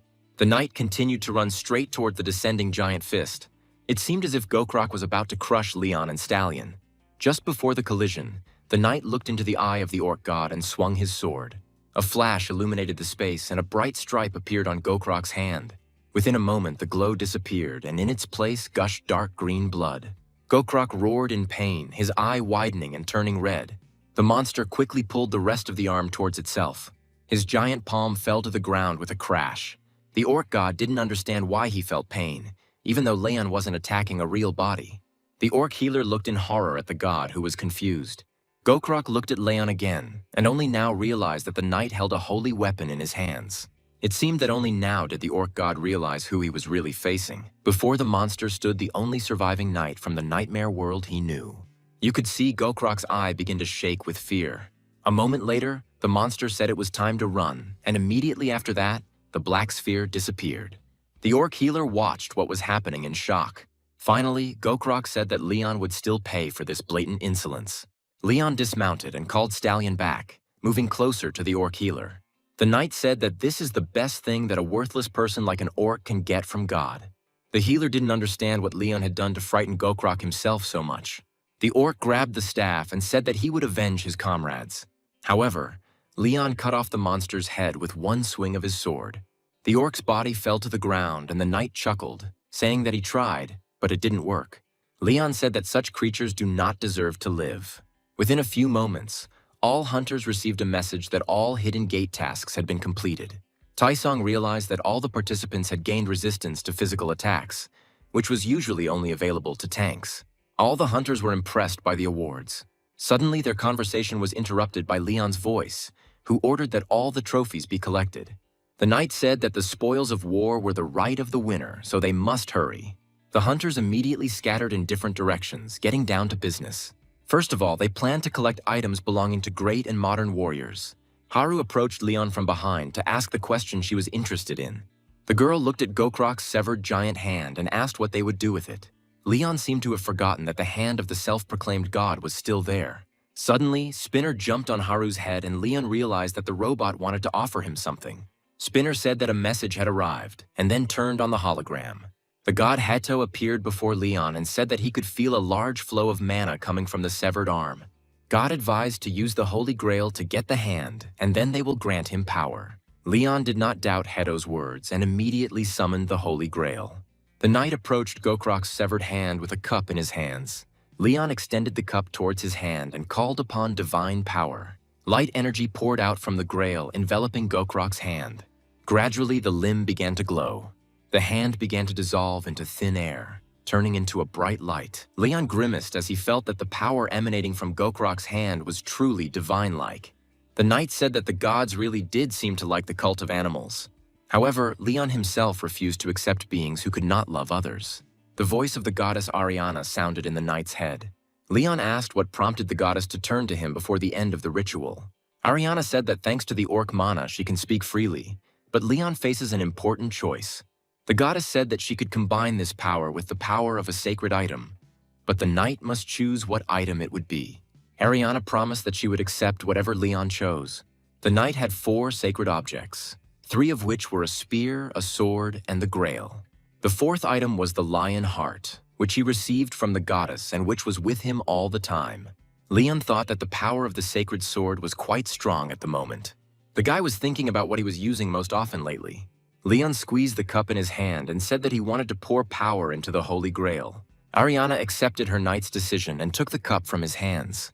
The power received from Gokrok's hand began to flow into the Grail. Soon, the sacred object completely absorbed the power. Leon reached out to take the Grail again. The cup slowly fell into his hand. Leon looked at the Grail with a smile on his face and said that it was quite good. Haru's voice distracted the guy from examining the bowl. The girl came up and said that Leon needed to see for himself what had happened. The knight didn't see Spinner on the girl's head, and then Haru said that was exactly what was wrong. At that moment, they heard the cry of one of the hunters, who demanded to be let go. The blood of the orcs has long since stained the earth. The hunter asked for help and looked in panic at the robot that was sitting on his chest. Spinner quickly tied the guy with wire, forcing him to remain motionless. It was clear from the robot that something had made him very angry. The hunter continued to shout, hoping that the other members of the squad would help him. However, the soldiers approached the guy but were afraid to interfere. Spinner climbed onto the hunter again and began poking him in the side. The screams died down when Leon appeared next to them. The hunter immediately started screaming that the stupid robot had attacked him for no reason. Leon ordered him to be silent and to watch his tongue more carefully if he did not want to lose it. The hunter asked if the knight was really on the robot's side, but this only made Leon more angry. The king asked how the boy dared to address the knight inappropriately. Leon turned to Spinner and asked what happened, and the robot immediately pointed at the hunter, saying that he was a loot thief.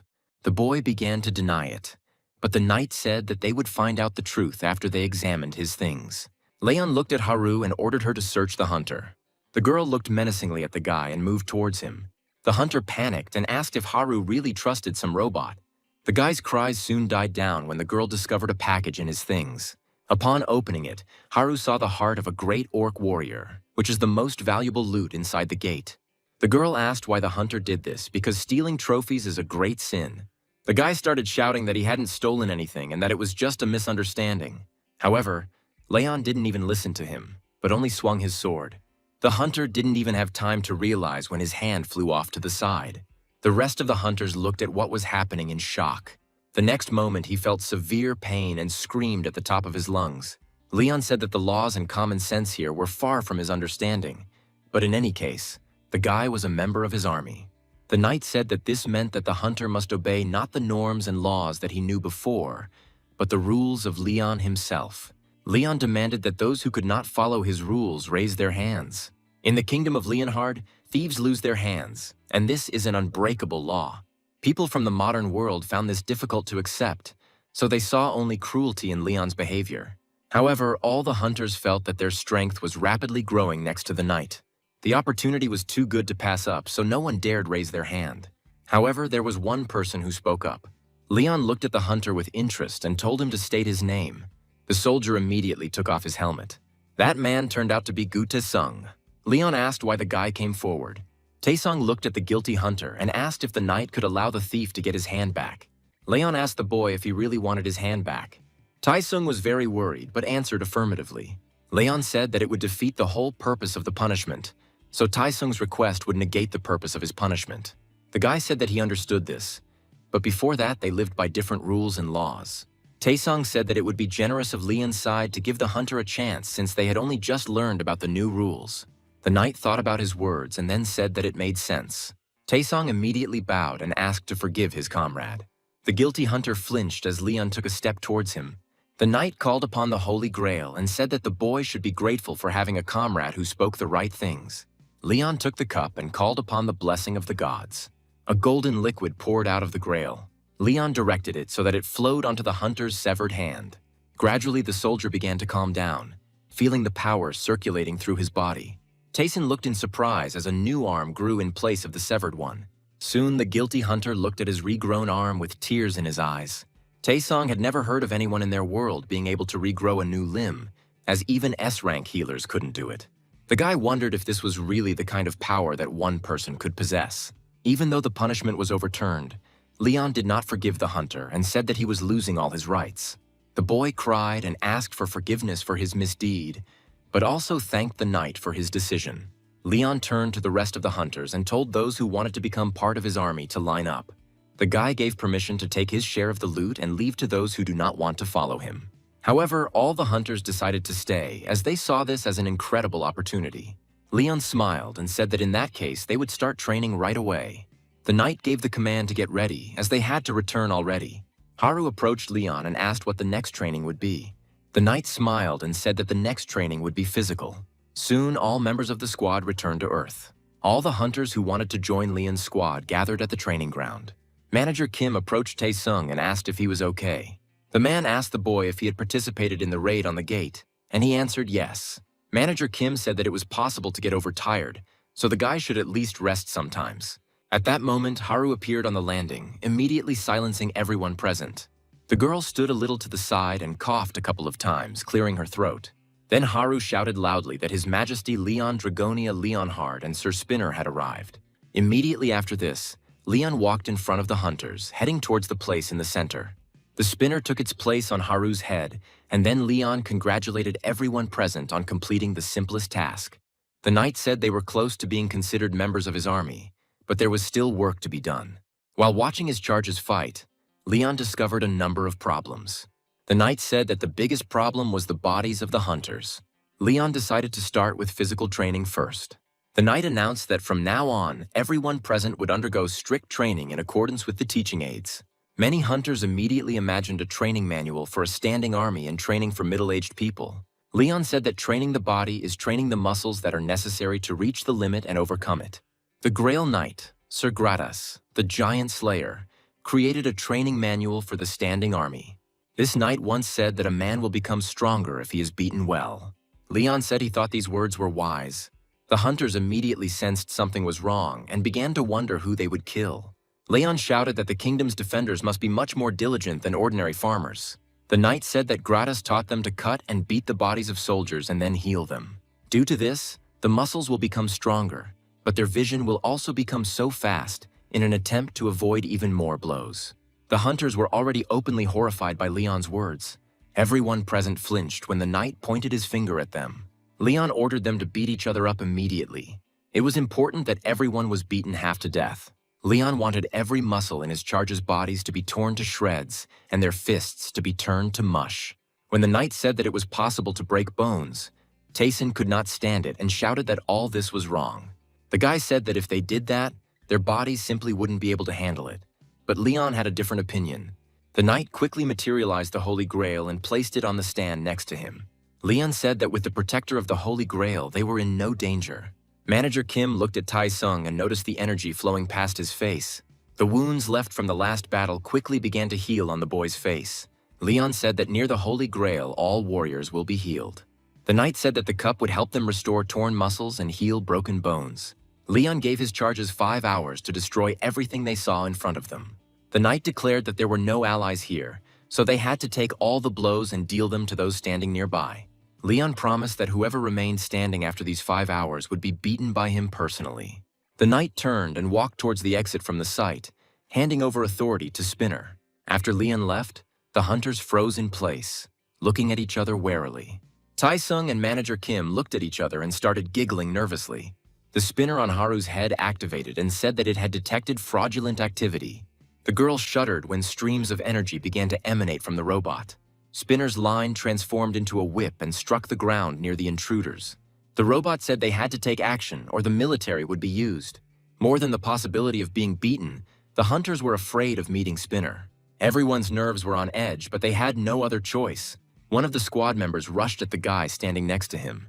A big fight broke out, in which everyone got their full share of the punishment. The hunters were driven by fear of Spinner and Leon, who would certainly be more cruel to them.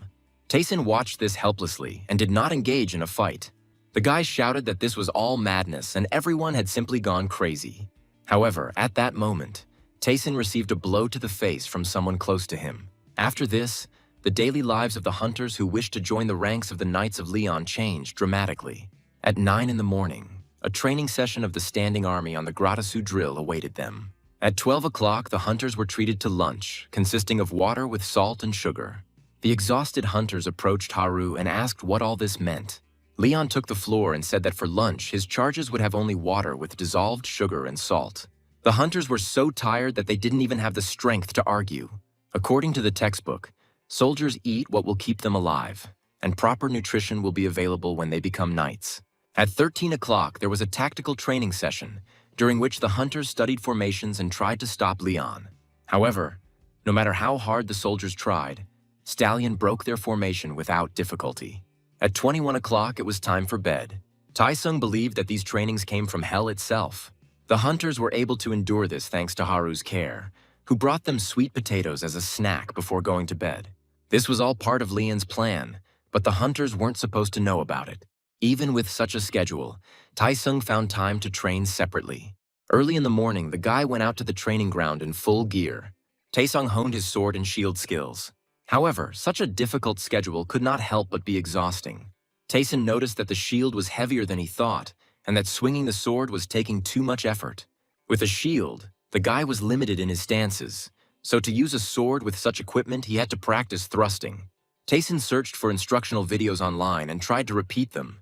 At some point, the guy was distracted from training by a person who said that he was doing it wrong. Leon appeared on the court and ordered Taesung to continue training. The knight said to adjust his stance and try the thrust again. Taesung followed the king's advice and took the right position. Leon stood nearby and watched the guy's every action. First, Tayson held his shield out in front of him, pulling his sword hand back. Then the guy jerked the shield to the side and delivered a stabbing blow with his sword. Frozen in this pose, Tayson turned to Leon, awaiting his verdict.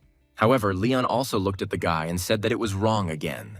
The knight came closer and grabbed the shield, placing it right in front of Tayson, covering one of his shoulders. Leon said that the shield should also protect the comrade's right shoulder, so it cannot be lowered. The knight insisted that even if it obscured his view, he could not lower his shield. Leon explained this by saying that a shield that is out of place creates a gap in the defense. Taesung immediately realized that Leon's tactics involved soldiers with shields stopping enemies while the knights attacked them. However, the guy expressed his concerns that their opponents were monsters, so it would be difficult to defeat them in this way. Leon asks if Tayson really decided to teach him how to fight monsters from other worlds. The boy was frightened by the knight's gaze and said that this was not at all what he was trying to do. Leon relaxed and said that the monsters that Tayson had encountered were countless in his world as well. The knight said that all the monsters he had encountered on Earth were no match for those he had fought. In Leon's world, there were giants up to 20 meters tall, trolls with instant regeneration, snakes with many heads. There were spiders with dozens of goblins on their backs, and even dragons that could destroy mountains with a single flap of their wings. Leon said that Taesung should know different ways of hunting because he needs to be prepared for any unexpected situation. The knight believed that this was something that could only be learned in real combat. Leon asked if you would have the willpower to bring you glory if you served the gods for decades. Tayson considered the knight's words, as if only now realizing that he had a big story. Leon said that this is why he teaches his soldiers to be well-rounded, as this is what is required of knights. To increase your chances of survival, all you need to do is hone a single talent. Taesung clenched his fist and said he wanted to achieve more. Leon looked at the guy with a smile and thought that he had made the right choice, after which he asked if he dreamed of becoming a knight. Taesung straightened up and said that a peasant like him would hardly be able to become one. Leon sighed and said that there was no point in comparing his kingdom with the earthly Middle Ages. The king said that not only an aristocrat could become a knight. A knight was a man who voluntarily overcame difficulties for a good purpose. This is a man who protects people and boldly follows all the covenants of the gods and has taken an oath of allegiance to people and gods. Leon said that anyone who made a promise to God could become a knight. All you need is the courage and bravery to take this path. Leon said that this would be enough to gain his respect. Tayson looked at the knight without fear and thought that all this time he had been too biased. The hand tightened on the hilt of the sword. Tayson firmly decided that he now wanted to become a knight. We are transported to the United States, to a branch of the Magic Tower. All this time, Reynold desperately believed that the great creature would return to the magic ball again. And it happened. The creature appeared in the ball and ordered the magician to bow. The entity said that Reynold should honor it and bring offerings, but the old man noticed that the voice had changed. The creature ordered that the ball be immediately enchanted so that in case of danger it could be transported into space. Reynold asked why this was necessary, and at that moment the ball began to move with indignation. The entity said that he was not going to walk around heaven voluntarily. The ball said that his feet would never set foot on the land where that monster lived. The entity said that it would develop a plan to destroy Leon. He believed that now was the best time, while the knight had not yet gathered his army. The creature ordered to make sure that Reynold would enter the same gate as Leon. The ball was clearly not happy with what he was about to go through. The creature clearly didn't want to be near Leon ever again. Time flew by very quickly, and soon the day of the graduation ceremony of the standing army of the Pantheon Guild arrived. Haru asked if Leon was really going to enter the Yellow Gate with the soldiers who had just graduated from training. The girl asked if she and Spinner should go with them. Chansu was going to go with Leon and said that all the work would be on him this time. Meanwhile, Leon stood before his soldiers and said that they had all proven themselves after completing a 4-week training course. The knight said it was time to enter the gates and show what they were worth. The soldiers were supposed to enter the Yellow Gate and clear it. Leon said that once inside, they would have to understand what it meant to be a soldier for the lion-hearted king. The king said that inside the gate they would encounter a deity whom they would serve. Finally, Leon gave the command to begin the mission. 49 D-rank hunters, 1 Hunter Association representative, and Leon Dragonia Leonhard entered the gate. Haru remained waiting for them at the entrance with Spinner. The girl told the robot that there was nothing to worry about, as Leon would be with the hunters. Spinner said the problem was that there were 51 people in the squad. Haru counted the number of people and asked what exactly the problem was. Spinner reported that 52 people entered the gate. The robot launched a scanner and revealed that an unidentified person was moving at the end of the detachment. Haru saw the man with the robe moving towards the gate following Leon's squad. At that very moment, Spinner jumped off the girl's head and said that emergency intervention was required. The robot rushed towards the gate. Haru yelled for Spinner to wait for her. However, the robot did not slow down and burst into the gate. Haru ran as fast as she could to get through, scaring the guards with her screams. However, instead of passing through the portal, the girl hit an invisible wall. The guards began to approach Haru, trying to make sure she was okay. The girl held her face and looked at the gate with incomprehension. Haru wondered if this was even possible. The guards also felt that the gate's mana levels were rapidly changing. Gradually, the yellow outlines of the gate began to darken. However, they soon turned red.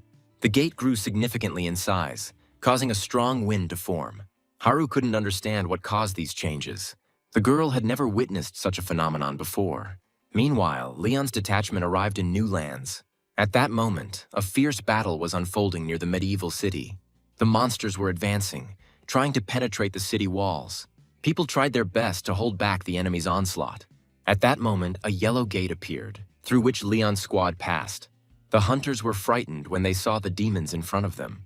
Only now did they realize that they had passed through a demonic gate. It was clear that this came as a surprise to Leon too. The knight said that they were in a magical space and ordered them to raise their shields and form up. The hunters immediately began to move, which greatly surprised Chansa, who had never attended Pantheon training.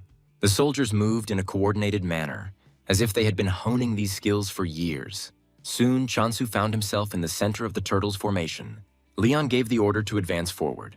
Chansu thought that they would decide to retreat once it was known that they had passed through the demon gate. However, the soldiers did not express even a shadow of doubt. They took their positions and prepared for battle. From their eyes, Chansu could tell they weren't afraid at all. A notification from the dungeon system appeared in front of Chansu, listing the effects of Lionheart's aura. The demonic monsters noticed the arrival of human reinforcements. The hunters stood in an even formation, and next to them was Leon, riding on Stallion. The monsters immediately rushed toward the small detachment. As the enemy began to approach, the hunter standing in front ordered to raise shields and get ready. The demonic monsters thought they could easily defeat the small squad. With just a few seconds left before the impact, the hunters prepared to block the blow. The demonic monsters seemed to collide with a steel wall. The hunters did not take a single step back, holding back the onslaught of their opponents.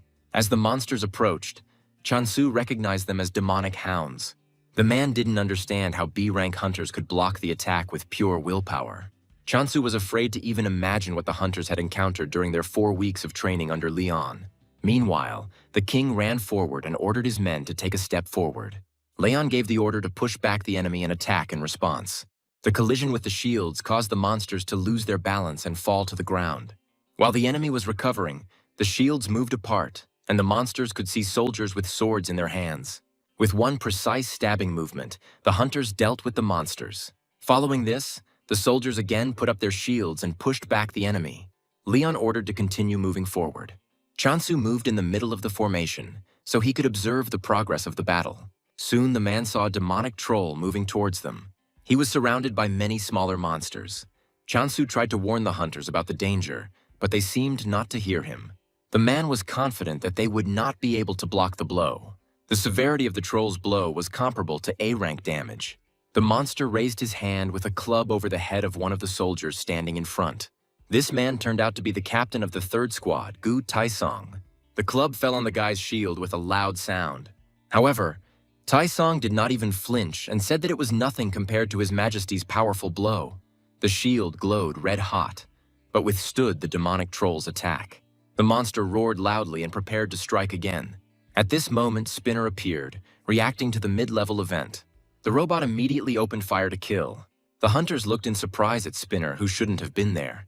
Leon stood up in the saddle and said it was a good block.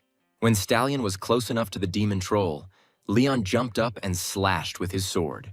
The monster was immediately cut into pieces. There was silence for a few moments. Leon looked at the monsters with burning eyes. The demonic monsters couldn't believe that the troll was dead. It was supposed to be a reverse summoning, but the monster simply died on the spot. The demonic monsters immediately realized who they were dealing with, so they decided to flee the battlefield. The kingdom's soldiers watched in shock as the monsters retreated. Tears of joy came to the soldiers' eyes at the fact that they were able to achieve victory. The captain of the royal army approached Leon and thanked him for his help. The soldier bowed to the knight as a sign of respect. A few moments later, the hunters received a new task from the gate, which consisted of destroying a great demon. One of Leon's soldiers approached him and said that they had bad news. The guy pointed in the direction where the gates they had passed through had recently been and said that they had closed. A commotion began to grow among the hunters, but Leon quickly calmed them down, ordering them to remain silent. The knight walked to the place from which he came from his world. Leon looked at the wasteland for a while and wondered what it all meant. Spinner approached the guy and said that an unexpected incident had occurred, an invasion by an unknown person. Leon turned to his squad and asked if anyone could explain the situation. Taesung stepped forward and said that they had encountered a changing gate. In other words, this is a phenomenon where the difficulty of the gate increases sharply and it is impossible to exit until it is completely cleared. Leon knew that this couldn't be a simple coincidence. The knight said that their plan had not changed, but Taesung said that they would have to fight the Demon King. Leon said that he destroyed 2 Demon Kings and more than 30 great demons. The knight asked if Taesung really doubted his abilities. All the other hunters said that Leon really had a lot of experience fighting demons, so there was nothing to be afraid of. Leon thought that right now he couldn't guarantee victory over the Demon King. However, a knight must be decisive and reliable regardless of the situation. The hunters simply had to rely on their faith in themselves and their faith in Leon. The sky was overcast and the sun did not break through the clouds at all. The winds walked across the rocky terrain of this world. Meanwhile, Reynald held the magic ball in front of the hologram to show him what was happening. The entity in the ball couldn't help but laugh at the fact that Leon had actually become weaker. Reynald said that in that case they could have already moved closer, but the ball categorically refused. The entity said that it had no need to interfere, as there was a creature that the succubus demons had been working on for 100 years. One day this being will awaken as a demon king. When this happens, Leon will face death at his hands. The demoness was waiting for this moment. This time, the gate led Leon and his squad to the peaceful kingdom of Sparrow, which boasts a 1,000-year history. It was this kingdom that was forced to face an extremely dangerous situation. The demons continued to attack the city and destroy it. Only the castle was able to stand, and all the survivors took refuge behind its walls and clutched at the last ray of hope. At this point, Tayson finished his story, saying that this is the plot of this gate. Leon listened to him attentively, but he did not quite understand what this story meant. The knight admitted that each gate had its own special context. Taesong said that this gate is different because there is a time limit. Dungeon breakouts usually occur when the monsters inside the gates are neglected. However, when the time limit appears, the gate closes until the task conditions are met. Leon thought about Taeson's words for a few moments. Having come to a decision, the knight turned to Chance, who was sitting next to them. Leon said he had not planned to intervene, but due to the current situation, but now new circumstances have arisen. The knight asked if the association would object if he and Spinner decided to intervene in this situation. Chansu smiled and said that the association president had already taken this possibility into consideration and given his consent. Leon calmed the joy of his subordinates by saying that there was something else that needed to be known. The knight asked what they all thought about the hidden mission. Chance didn't like Leon's tone, so he asked what he was going to do. The knight's gaze was serious, and he declared that he wanted to kill the Demon King. After some time, it was decided to go to the provided rooms and rest. Leon was left alone, and after a while said that the troll's demonic energy was insufficient. The king held the Holy Grail in his hands and said that with such a quantity, one could only contact the Pantheon for a short time. Leon placed the cup on the table as the demonic troll's energy filled it completely. The boy placed his hand on his heart and called upon the goddess Ariana. When the girl responded, Leon asked if everything was okay with them. The goddess asked the guy if he felt anything strange in the gate, to which he received a positive answer. Leon said that it took him a little while to detect the foreign energy inside the gate. Ariana replied that it was not easy to feel, but she wondered how deeply this dark energy had seeped into this world. Leon said that it must be a demon king, or a being with a similar level of power. Ariana said that a being with such power must have a stronger energy. The goddess told Leon that another deity from the pantheon wanted to convey something to him. Ariana turned to the girl standing next to her and said that Plue wanted to explore this world because she was interested in what was happening. Leon immediately understood who they were talking about and said that in that case they needed energy for its descent. Ariana said there was no need to remind the knight how to do it. Leon agreed and said that there was a more effective way. That evening, Leon was summoned by the ruler of the Kingdom of Sparrow. A coachman arrived for the knight and his entourage and delivered him to the castle gates. The carriage door opened and Leon came out into the street. The guy's face was serious, as if he expected unpleasant events. Along with him came Taesun, Chansu, and manager Kim as servants. The head butler, Farko, a man with gray hair, came out of the castle and greeted the guests. The man said that he would serve them to the best of his ability and asked them to follow him into the castle. The halls and corridors through which the butler led the guests were large and austere. Taesun couldn't collect himself, constantly looking around, amazed by the decoration of the castle. Leon noted that the owner of the palace had excellent taste. Farko said that Sparrow's palace tells the long story of their kingdom. From the time of the first Queen Flora to the current Queen Beatrice, the castle has been transformed. Farko said that this castle had survived many queens. Manager Kim was surprised by this story, and then Taesung suggested that there was a matriarchy in this kingdom. At that moment, Leon's face changed and he became extremely dissatisfied. The knight said that his servants, with their manners, could only gossip about the royal family like peasants. Leon apologized to the butler for the ignorance of his subordinates, saying that if it were not urgent, he would not have taken them with him. However, the butler took the situation calmly and said that such things happen. Soon they reached the reception hall. Leon and his companions stood at the large door and waited until they were invited to go inside. The guards opened the doors, saying that the queen was waiting for them. Leon was serious, but something was bothering him. The reception hall was well lit due to the giant window. The queen sat on a throne behind a transparent fabric niche, and her subordinates stood in front of her on both sides. The nobles lined up on either side of the path leading to the throne. Next to the queen on the pedestal was a man with black hair, and his clothes marked him as an aristocrat. To the left of the queen stood a gray-haired man in armor, indicating that he was the commander-in-chief of the troops. A man with black hair walked down the stairs. Leon stepped forward, leaving his entourage a few meters behind him. The aristocrat looked at the boy skeptically and asked if he had taken part in the battle in front of the palace gates. The man unrolled the scroll and said that he was the royal chancellor, Duke Archeum. The chancellor said that he had decided to grant Leon the title of knight for his services during the last battle. The man began to read out the queen's order, but Leon was not going to waste his time on it. The knight passed by the chancellor and said that before that, he would like to greet the queen. Leon approached the pedestal and noticed how the commander-in-chief moved. The man looked at the knight, as if warning him not to come any closer.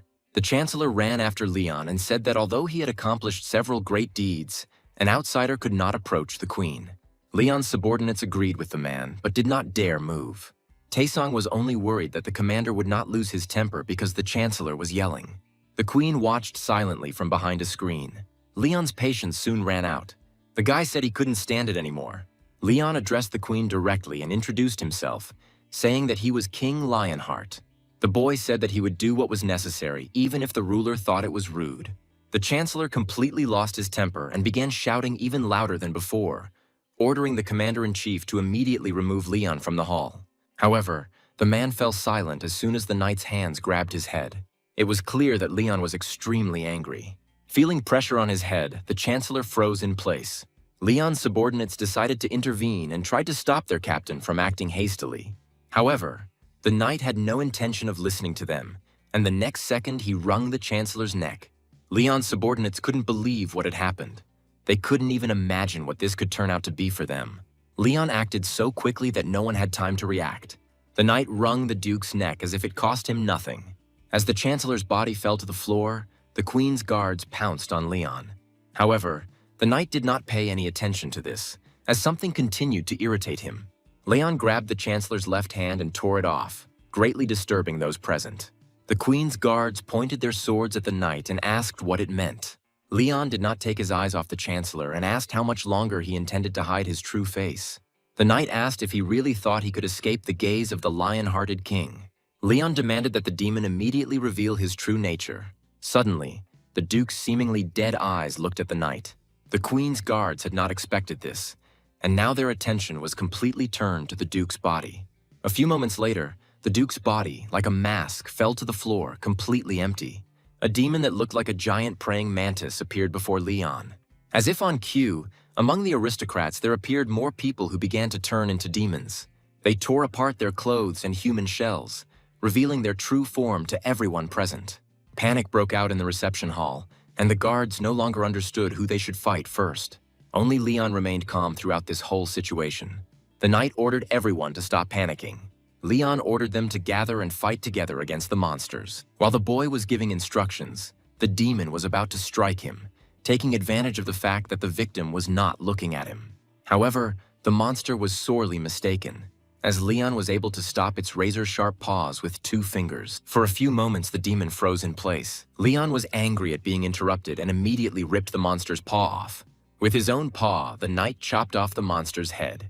The commander-in-chief did not leave the Queen's side for a single step, so he could observe what was happening from the side. The man realized that demons were hiding inside the palace as well. Panic arose among the aristocrats, as they had no weapons with them, so they could not defend themselves. The commander-in-chief realized that Leon could be trusted, so he himself rushed into battle. The man cut down the monsters one after another. Despite his age, the commander-in-chief was still one of the strongest knights in the kingdom. The man appeared next to his subordinates and said that demons had entered the palace. The commander-in-chief gave the order to kill all the monsters and not to let anyone out of sight. After this, the security seemed to come to their senses and began to act more cohesively. For some time, the hall was filled with the sounds of people shouting and steel blows. Rather, all the demons in the reception hall were killed. Leon looked at the last monster he had defeated and made his holy sword disappear. The boy turned and looked at the Queen, who still remained motionless. She seemed neither interested nor bothered in the least by what was happening in the hall. Leon was about to approach her, but the commander-in-chief's sword pressed against his chest, blocking his path. Leon said he understood the man's loyalty, but in such a situation, the royal family should not be a priority. The commander-in-chief said that he was loyal with all his soul only to Her Majesty the Queen. Leon's subordinates were surprised by such loud words. Leon said that was reasonable, but not in this situation. With just a light flick of the sword, the knight caused the commander-in-chief's sword to pierce the ceiling. Despite all his strength, the man could not hold his weapon in his hands.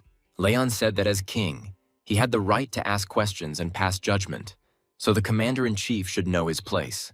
The man said that the Queen was not in a position to make decisions, so all powers were transferred to him. Leon looked at the commander-in-chief with suspicion. It was clear that the man himself was not happy with what was happening. Leon said the palace was filled with distorted energy. He advised the commander-in-chief to hurry and destroy all the demons that had entered the castle. The man was confused and asked if the situation was really that critical, to which Leon replied that the king was not lying. The commander-in-chief asked Leon what he wanted to do, and he replied that he wanted to gain command over all the troops. The boy looked at the Queen and said that he wanted to get all the powers in order to eradicate all evil. Leon promised to take on this problem since the Queen was currently powerless.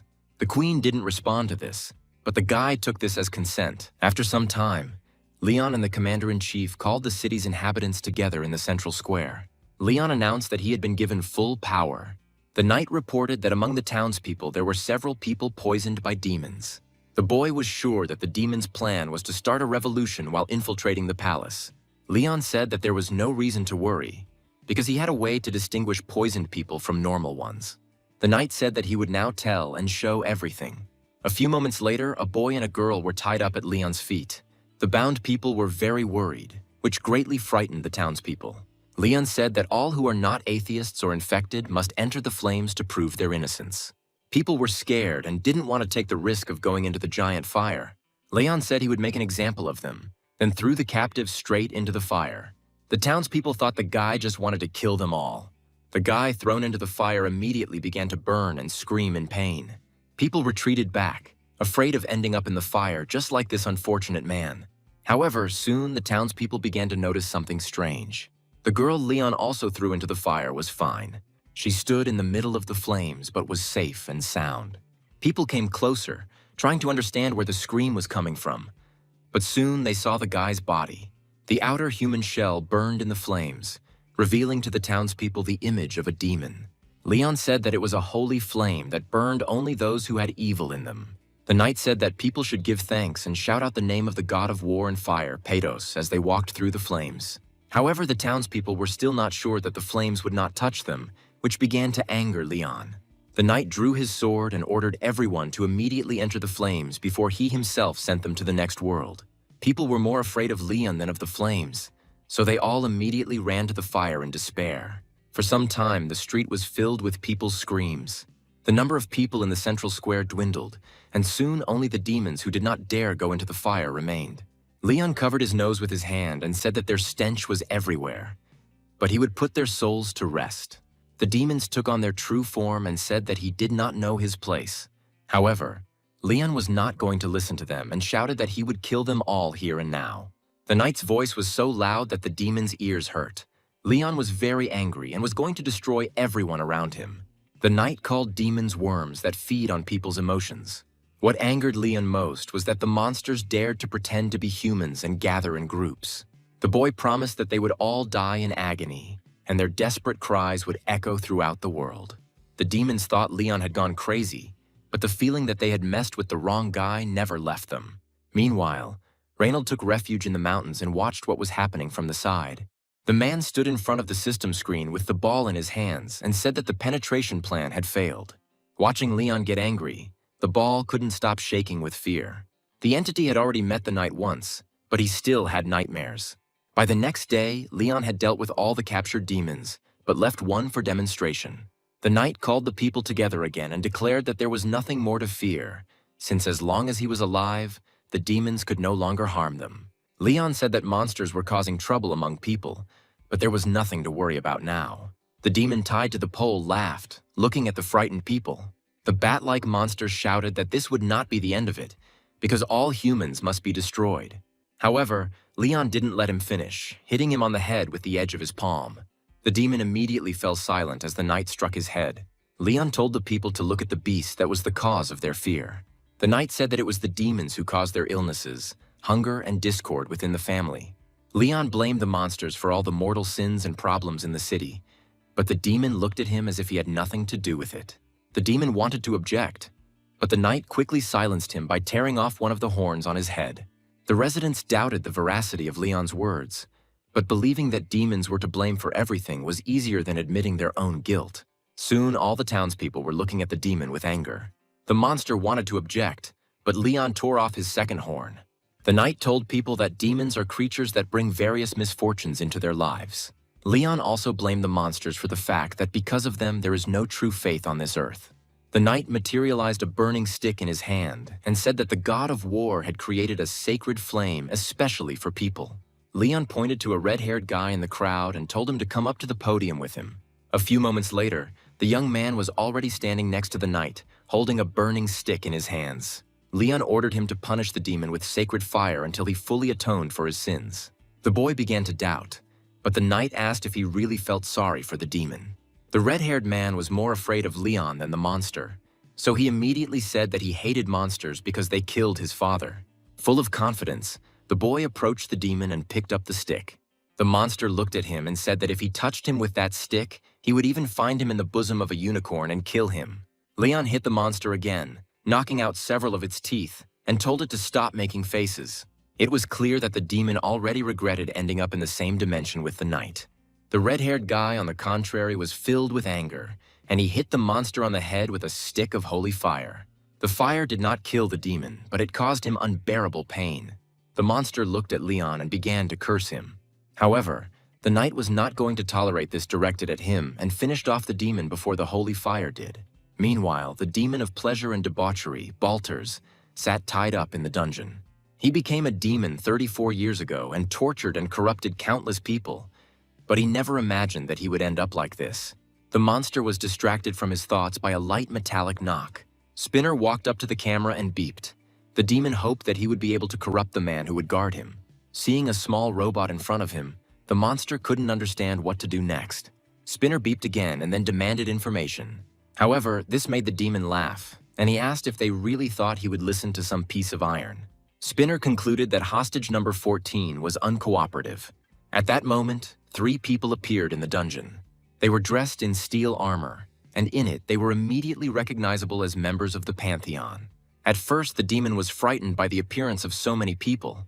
However, the monster soon decided that it would be much better if they killed him, because then he could come back again.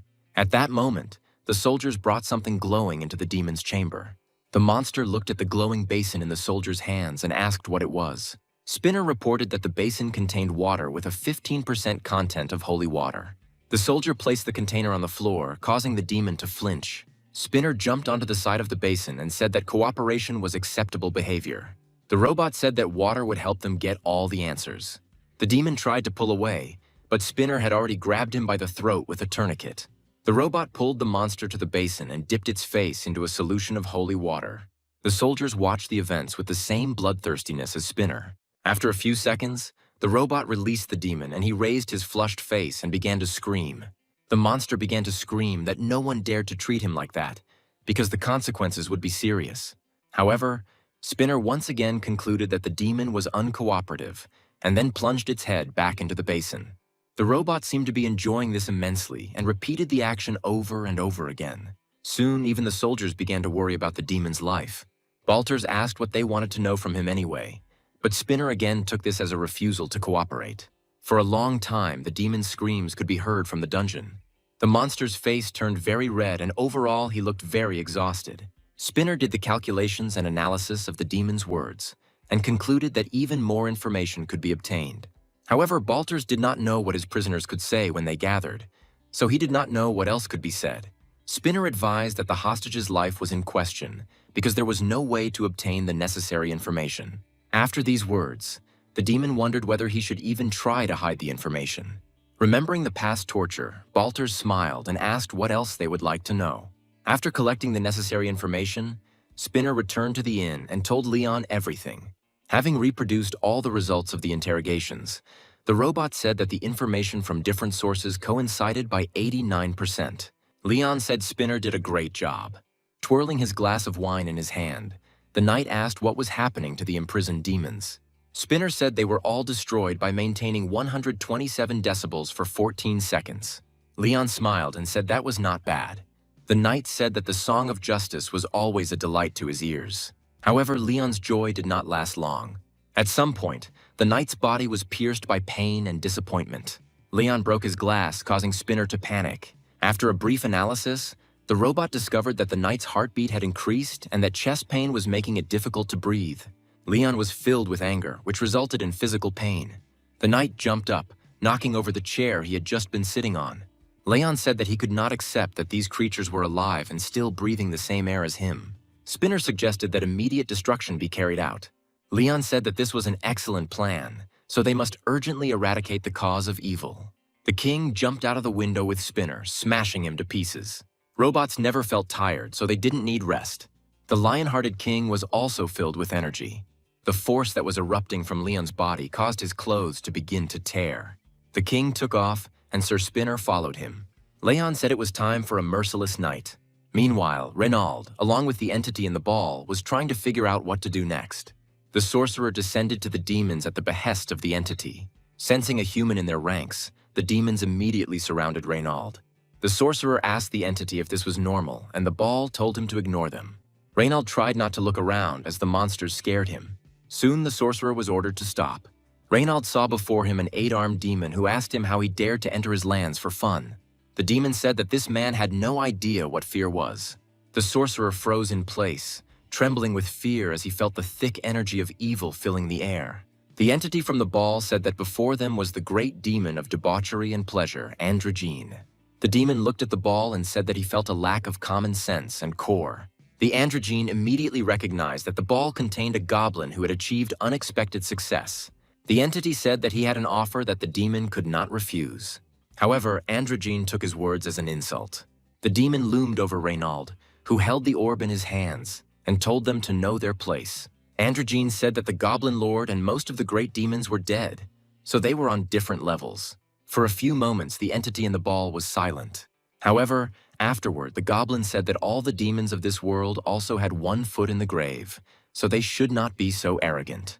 The entity was certain that in the Great Ascension 180 years ago, not only its master had died, but also the master of the Androgyne.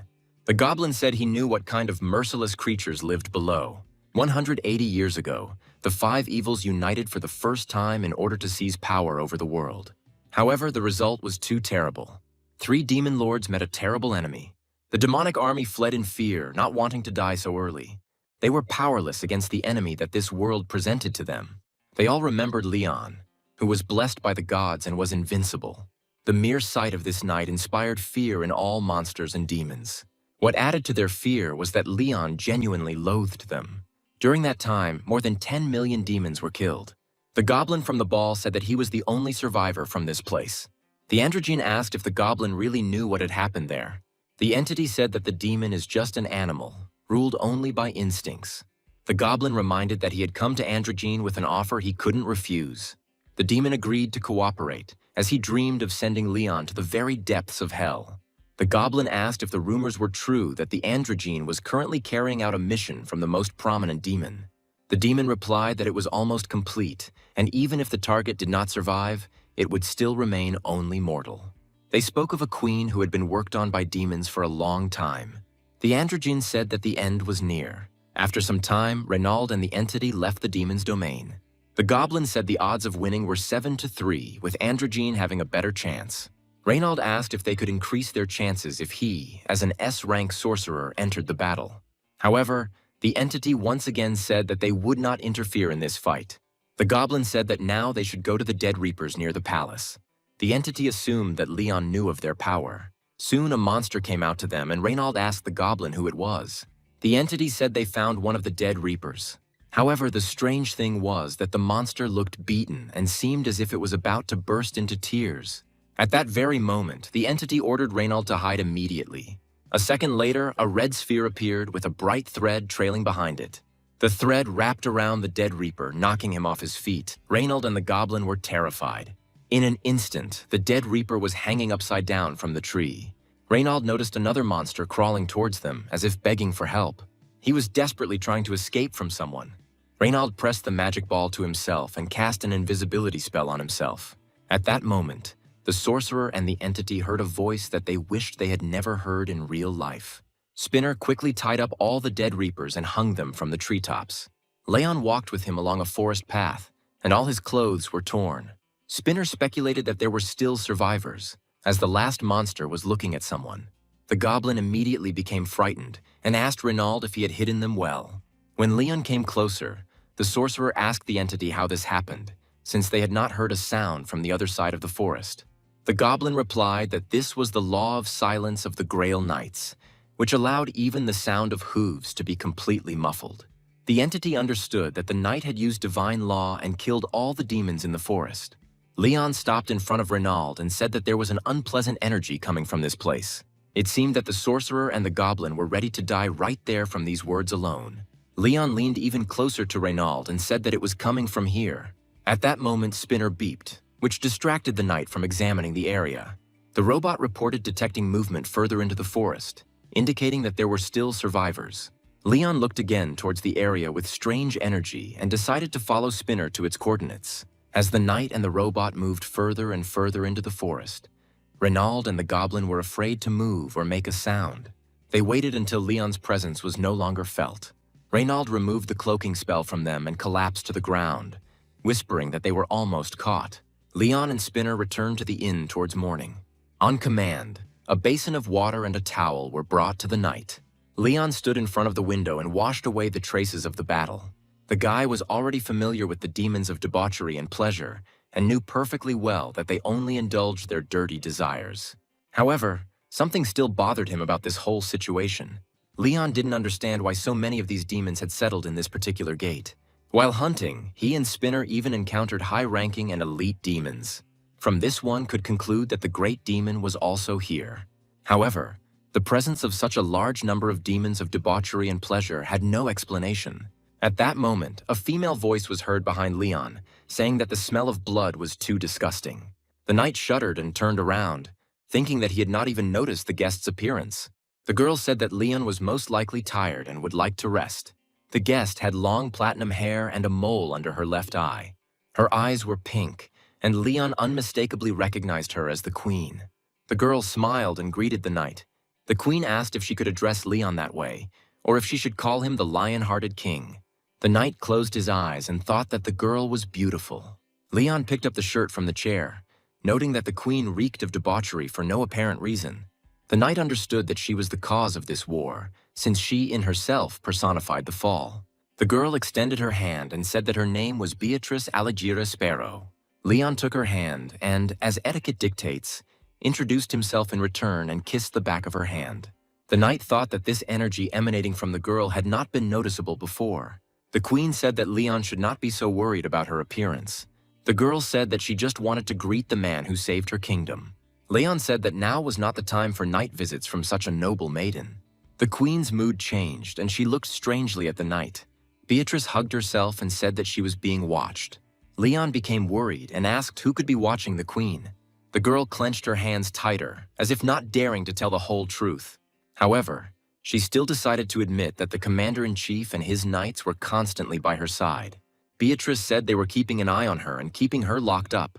Leon thought that the commander-in-chief did not seem like the type of person who would betray. Beatrice grabbed the guy by the hand and said that they had very little time, but she would like to ask him for something. Leon replied that before making a decision, he needed to hear the request itself. Beatrice approached Leon and asked him to kill the commander-in-chief and his knights. The queen promised that if this request was fulfilled, she would give Leon her kingdom. For a while, the room fell silent. Beatrice stepped forward and rose on her toes. The girl asked Leon to check the underground floors of the castle. Beatrice said that the commander-in-chief was hiding something there. At that moment, the sound of heavy footsteps was heard in the corridor. The commander-in-chief and his knights approached the door of Leon's room and called him loudly. The man apologized for the late hour and said he would come right away. At that very moment, the door to the room swung open. The commander-in-chief looked around the room with a stern gaze, as if trying to find something. However, only Leon stood in front of him, with a shirt thrown over his shoulders. The guy said it was the height of impudence to burst into the king's bedroom in the middle of the night. The commander-in-chief apologized for his behavior, but said the situation required no delay. Leon immediately understood what exactly the man in his room was looking for. The boy said that he had recently met the queen and asked why they weren't worried about her walking around at night. The commander-in-chief replied that Beatrice always behaved like that. Leon asked how the guards could leave the queen alone when demons were roaming the kingdom. The commander-in-chief said in his defense that demons do not attack at night. However, Leon did not like this and said that it was a lie. Now the guy had no doubt that the commander-in-chief was hiding something, since he was so confident that there would be no attack at night. There is no way such an ignorant person could occupy such a high position. However, Leon did not argue with the man again, as he saw no point in doing so now.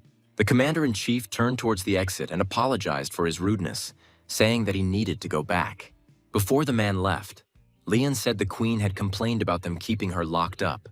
The commander-in-chief shuddered and froze in place. The man turned his head towards Leon and replied that this in no way concerned the outsiders. After this, the commander-in-chief and his knights left the room, slamming the door loudly. Leon realized that there was still something he didn't know about this place. The guy remembered his recent conversation with the queen. Leon decided that in order to get to the truth, he would have to explore the underground floors. The knight called Spinner and the robot immediately flew into the broken window. Leon said that Spinner needed to check something. In the morning, the demon army attacked the castle again. The monsters wanted to take over the city and mock the people. They were eager to cut off their heads and force them to watch as they abused their bodies. The great demon Androgyne spurred on his subjects. The demon promised that the first person to climb the castle wall would be rewarded with 100 slaves. This further raised their morale, and they rushed into battle. However, at that moment, something was flying at them from the direction of the castle. About 10 demons were scattered in different directions. The other monsters came closer as the noise died down. A huge spear was thrust into the ground. As they got closer, the demons noticed that the spear was splashing with holy energy. The souls of the slain monsters began to rise up, unable to fight the summoning. They were drawn towards the castle, on the walls of which something was shining brightly. The Holy Grail emitted light, which attracted the souls of demons. Leon stood on the stele and held a cup in his hands. He heard the souls of demons screaming and begging for mercy. However, Leon was only disgusted by this, and he called them fallen creatures who had not known death. The knight asked what the monsters would do with the insectoid creatures that lived only by instinct. Leon put his foot on the wall and ordered them to listen to him carefully. The knight summoned his holy sword, keeping his gaze fixed on his opponent. Leon stood up completely on the ground and his sword began to glow. The knight said that he would teach the demons the value of life. He ordered them to approach, but the monsters had already lost their fighting spirit. The demons thought they saw a giant, enraged lion. In reality, they had met their worst nightmare. Meanwhile, Commander-in-Chief Ricardo descended into the castle's dungeon. The man said that the visiting king would take care of the monsters, but he now had another task. The Commander-in-Chief said that the main problem was in the seal and asked his knights if everything was all right with it. The knights said that everything was fine, but what they were waiting for never happened. At this time, Spinner, on Leon's orders, kept a close eye on Ricardo, remaining in the shadows. The Commander-in-Chief said they just needed to be a little patient. The man walked up to the canopy bed and said that centuries of hatred would soon come to an end. The Commander-in-Chief pushed the cloth aside and looked at the bed. Spinner crawled along the ceiling of the cave so as to remain unnoticed, but to see what was behind the canopy. What he saw made him think even more about what was happening. Meanwhile, Leon and his squad successfully dealt with the onslaught of monsters. The knight took some demons prisoner. However, the monsters understood what lay ahead of them and would have preferred to choose death.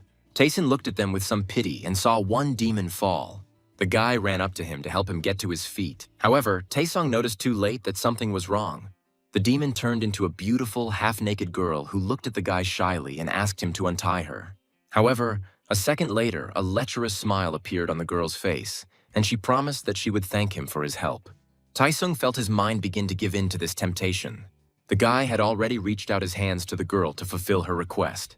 At that moment, Leon activated the Legion's support, causing the girl's spell to fall off, and she again appeared before Tayson as a monster. The guy immediately hit the demon in the face. The monster looked at Tayson in surprise, who was already starting to give up. The demon asked how an ordinary person could overcome his spell. Now Tayson had experienced the demonic temptation himself and realized that he had almost fallen for it. At that moment, Leon's menacing voice was heard. The knight rode up on horseback and asked who dared to make noise in the ranks. Leon held a rope in his hand, leading a line of prisoners. The knight looked at Tayson and asked again who had broken the silence. Both the demon and Tayson looked at Leon with fear for a few moments. However, the guy quickly pulled himself together and pointed at the demon, blaming him for everything. Leon asked how dare the demon try to seduce his soldier with that horrible body. The monster was confused and began to ask for forgiveness. Leon refused to forgive and kicked the demon in the head. The other prisoners watched in horror as the knight beat their comrade to death, whose words only further infuriated him. They thought with horror that Leon was an even greater demon than all of them put together. Soon, Leon's detachment entered the city. Chansu walked next to the knight and asked if this was really all right. They returned with a great victory, but the people's reaction was very strange. Leon replied that even the lower demons easily pervert and seduce people. The war against the demons has no end, and that is why only the top brass is happy about this victory. Leon said that this is what the war against demons is like. So they must force the townspeople to deal with the demons and make them watch as the monsters' puny souls are destroyed. Chansu winced at these words, but decided that Leon knew better how to fight demons. The knight looked at the castle and said that they had returned victorious. However, Leon understood that there was no one in this place who would congratulate them. The knight saw a red light in one of the castle windows. Spinner stood by the window and gave Leon signals. The knight said that they had done a good job today. That same evening, Leon decided to penetrate the castle's dungeon. There were 2 soldiers on guard. They immediately noticed that they had uninvited guests in the form of Leon and his retinue. The soldiers immediately took up a defensive position and said that the knight was forbidden to be there. However, Leon did not listen to them, and with one kick, he neutralized the guard and knocked down the massive door. The knight turned when he heard a noise behind him. His subordinates checked to see if the guards were alive, but Leon ordered them to move forward. Soon, lit torches appeared on the walls. Leon and his retinue descended lower and lower. Chansu asked if they were doing the right thing, and Manager Kim replied that life was easier when you didn't think about it. Suddenly, Tayson, who was walking in front of everyone, stopped. The guy turned to Leon and said that he needed to see this. The rest of the team walked forward, and what they saw brought a blush to Chansu's face. Under the palace in the cave, there was a large bed covered with a canopy. Coming a little closer, they could see that there was something on the bed. Leon immediately realized that this was the secret Queen Beatrice had mentioned. The knight moved forward, saying that they needed to check. Ignoring the worried cries of his subordinates, Leon flew up to the bed and pulled back the canopy. A light gust of wind carried a sweet aroma throughout the cave. It came from Queen Beatrice, who was lying unconscious on her bed. Everyone present immediately blushed upon seeing the girl. Queen Beatrice was beautiful and seductive in her deep sleep. There was a slight blush on the girl's face. Chansu began to lose control of his actions and said that she was beautiful. All the men seemed to go crazy and move towards the bed. Only Leon did not succumb to the spell and stood between his people and the queen.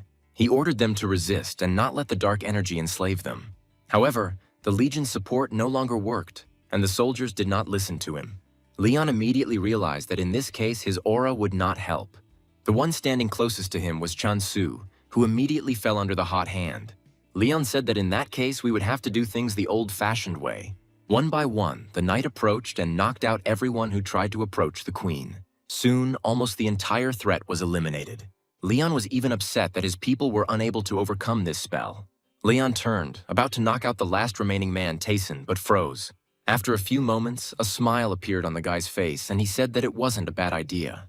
Taesung injured himself to break the spell, so he remained conscious. Leon called upon the Holy Grail and told the boy to breathe deeply, inhale through his mouth, and then exhale slowly. The knight used the Holy Grail to help Daesung clear his mind. Commander-in-Chief Ricardo watched all this from the side. The man was surprised that Her Majesty had not bewitched them. Now Leon understood what the Commander-in-Chief had been hiding all this time. Tayson finally came to his senses and looked angrily at Ricardo. Leon said that despite being in this place, none of the Commander-in-Chief's retinue succumbed to Beatrice's charms. Ricardo's knights drew their swords and prepared for battle. The man said they had simply gotten used to the effect. However, Leon immediately said that this was a lie. The knights said that the queen's energy was close to a curse, so it was impossible to get used to it. Leon said that he had encountered similar energy before. The knight immediately remembered the Lady of Pleasure whom he had once met. Leon said that it is a force that can seduce and corrupt all living things around. However, there was something strange about this whole situation. Leon hated and wanted to exterminate all demons more than anyone. However, he didn't feel such energy from the queen. Leon asked why the Commander-in-Chief remained so unperturbed until now. The boy took out a pink petal and brought it to the Holy Grail. The petal fell softly onto the water in the bowl. Leon called upon the great goddess of dreams and death. The knight said that he, as her faithful guardian, asked for her blessing. The platinum-haired goddess responded to Leon's call. She appeared in her true form. Commander-in-Chief Ricardo stepped back, not believing what was happening. The goddess held a lantern in her hand, which filled the cave with pink light. The girl said that she would provide any support to the lion-hearted king. Leon already knew what they would have to do. The goddess emitted a bright light, illuminating the cave. Leon turned to face her and bowed. The knight introduced her as the goddess Phil, the deity of dreams and death. The girl thanked Leon for calling her. Phil looked around and said that she felt the demons of debauchery. The Commander-in-Chief could not take his eyes off the goddess. The girl was sure that demons were performing some kind of manipulation here. Phil said that in the dream, which repeats endlessly, demons perform a ritual of corruption.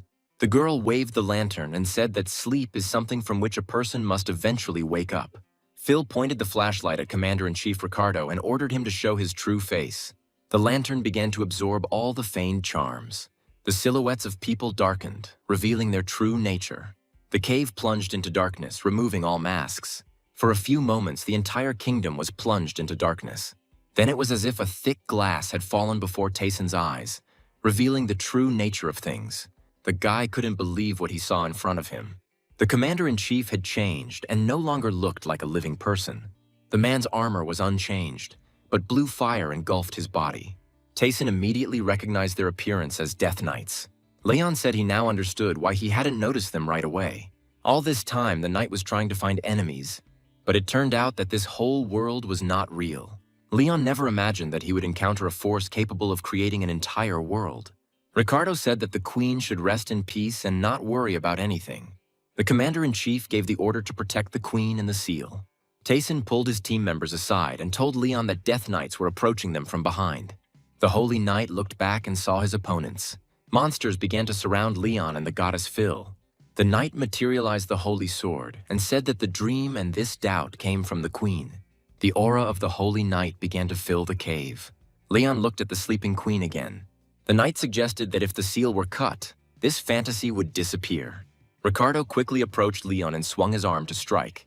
The man tried to prevent the knight from approaching the queen. Leon blocked his blow with ease. There was a smile on the guy's face as he managed to solve the mystery of this gate. At that moment, Leon noticed movement from the side.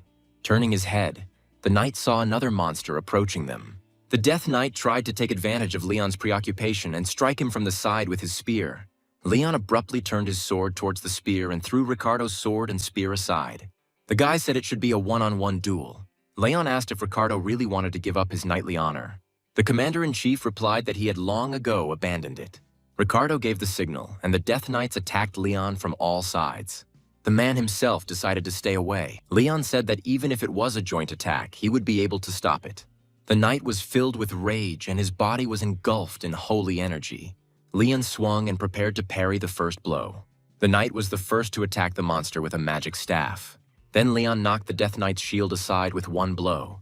At some point, several monsters attacked the knight at the same time, and the collision caused an explosion.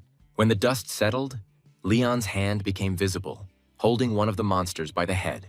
The Holy Knight looked like it was no trouble at all for him. Leon thought that Ricardo was really strong. After becoming undead, the commander-in-chief should have become weaker. Leon shouted that with his honor and recognition twisted, Ricardo would be unable to protect anything. The Holy Knight thrust his sword into the ground. Holy energy began to spread across the ground, striking monsters throughout the cave. Eventually, this force reached Ricardo himself, restricting his movements. The commander-in-chief was most worried about what would happen to the queen. When the earth was filled with holy energy, an explosion occurred. Ricardo survived, but was unable to stay on his feet. He couldn't believe that Leon was able to destroy their entire guard in one blow. The Holy Knight walked up to Ricardo and pointed his sword at him. The commander-in-chief looked at Leon and didn't know what to say. The Holy Knight told him to wake up from this fleeting dream. However, Ricardo was still in a state of shock. Receiving no answer, Leon raised his sword and said that since the man did not want to wake up, he could live in his futile illusion. However, before he struck, Leon froze. Something still bothered the guy. Even if Ricardo's loyalty was an issue, he was not an apostle, so the queen had no reason to kill him. Suddenly, a thought came to Leon's mind. He turned towards the bed and wondered if it could be true. Leon thought that the queen was not the villain in this story. The Holy Knight lowered his sword and ordered Ricardo to speak. Leon asked what they did to the queen. The commander-in-chief hunched over to the ground, as if it was difficult for him to talk about what had happened. A few moments later, Ricardo said that he and the devil had made a deal. Many years ago, this kingdom was already on the verge of destruction. It seemed that the queen was the only survivor. When times were most desperate, the devil came to Queen Beatrice. He said that the girl's courage was incredible, so he would like to make a deal with her. The devil offered her to accept the demons of debauchery and repeat the 100-year fall of the kingdom. He promised that if the queen did not fall into lust during all this time, then she and her people would be saved. The queen, whose kingdom was already in danger of destruction, had no choice but to accept the condition. Beatrice agreed to this, even though she knew it was a trap of the devil. In the 5th year, the number of people whose minds had collapsed due to endless pleasures and tortures increased.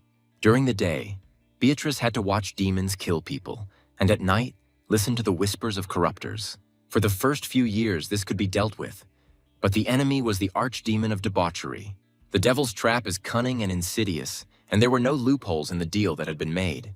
Those who commit suicide to avoid the contract will become ghosts, and after 100 years will become servants of debauchery.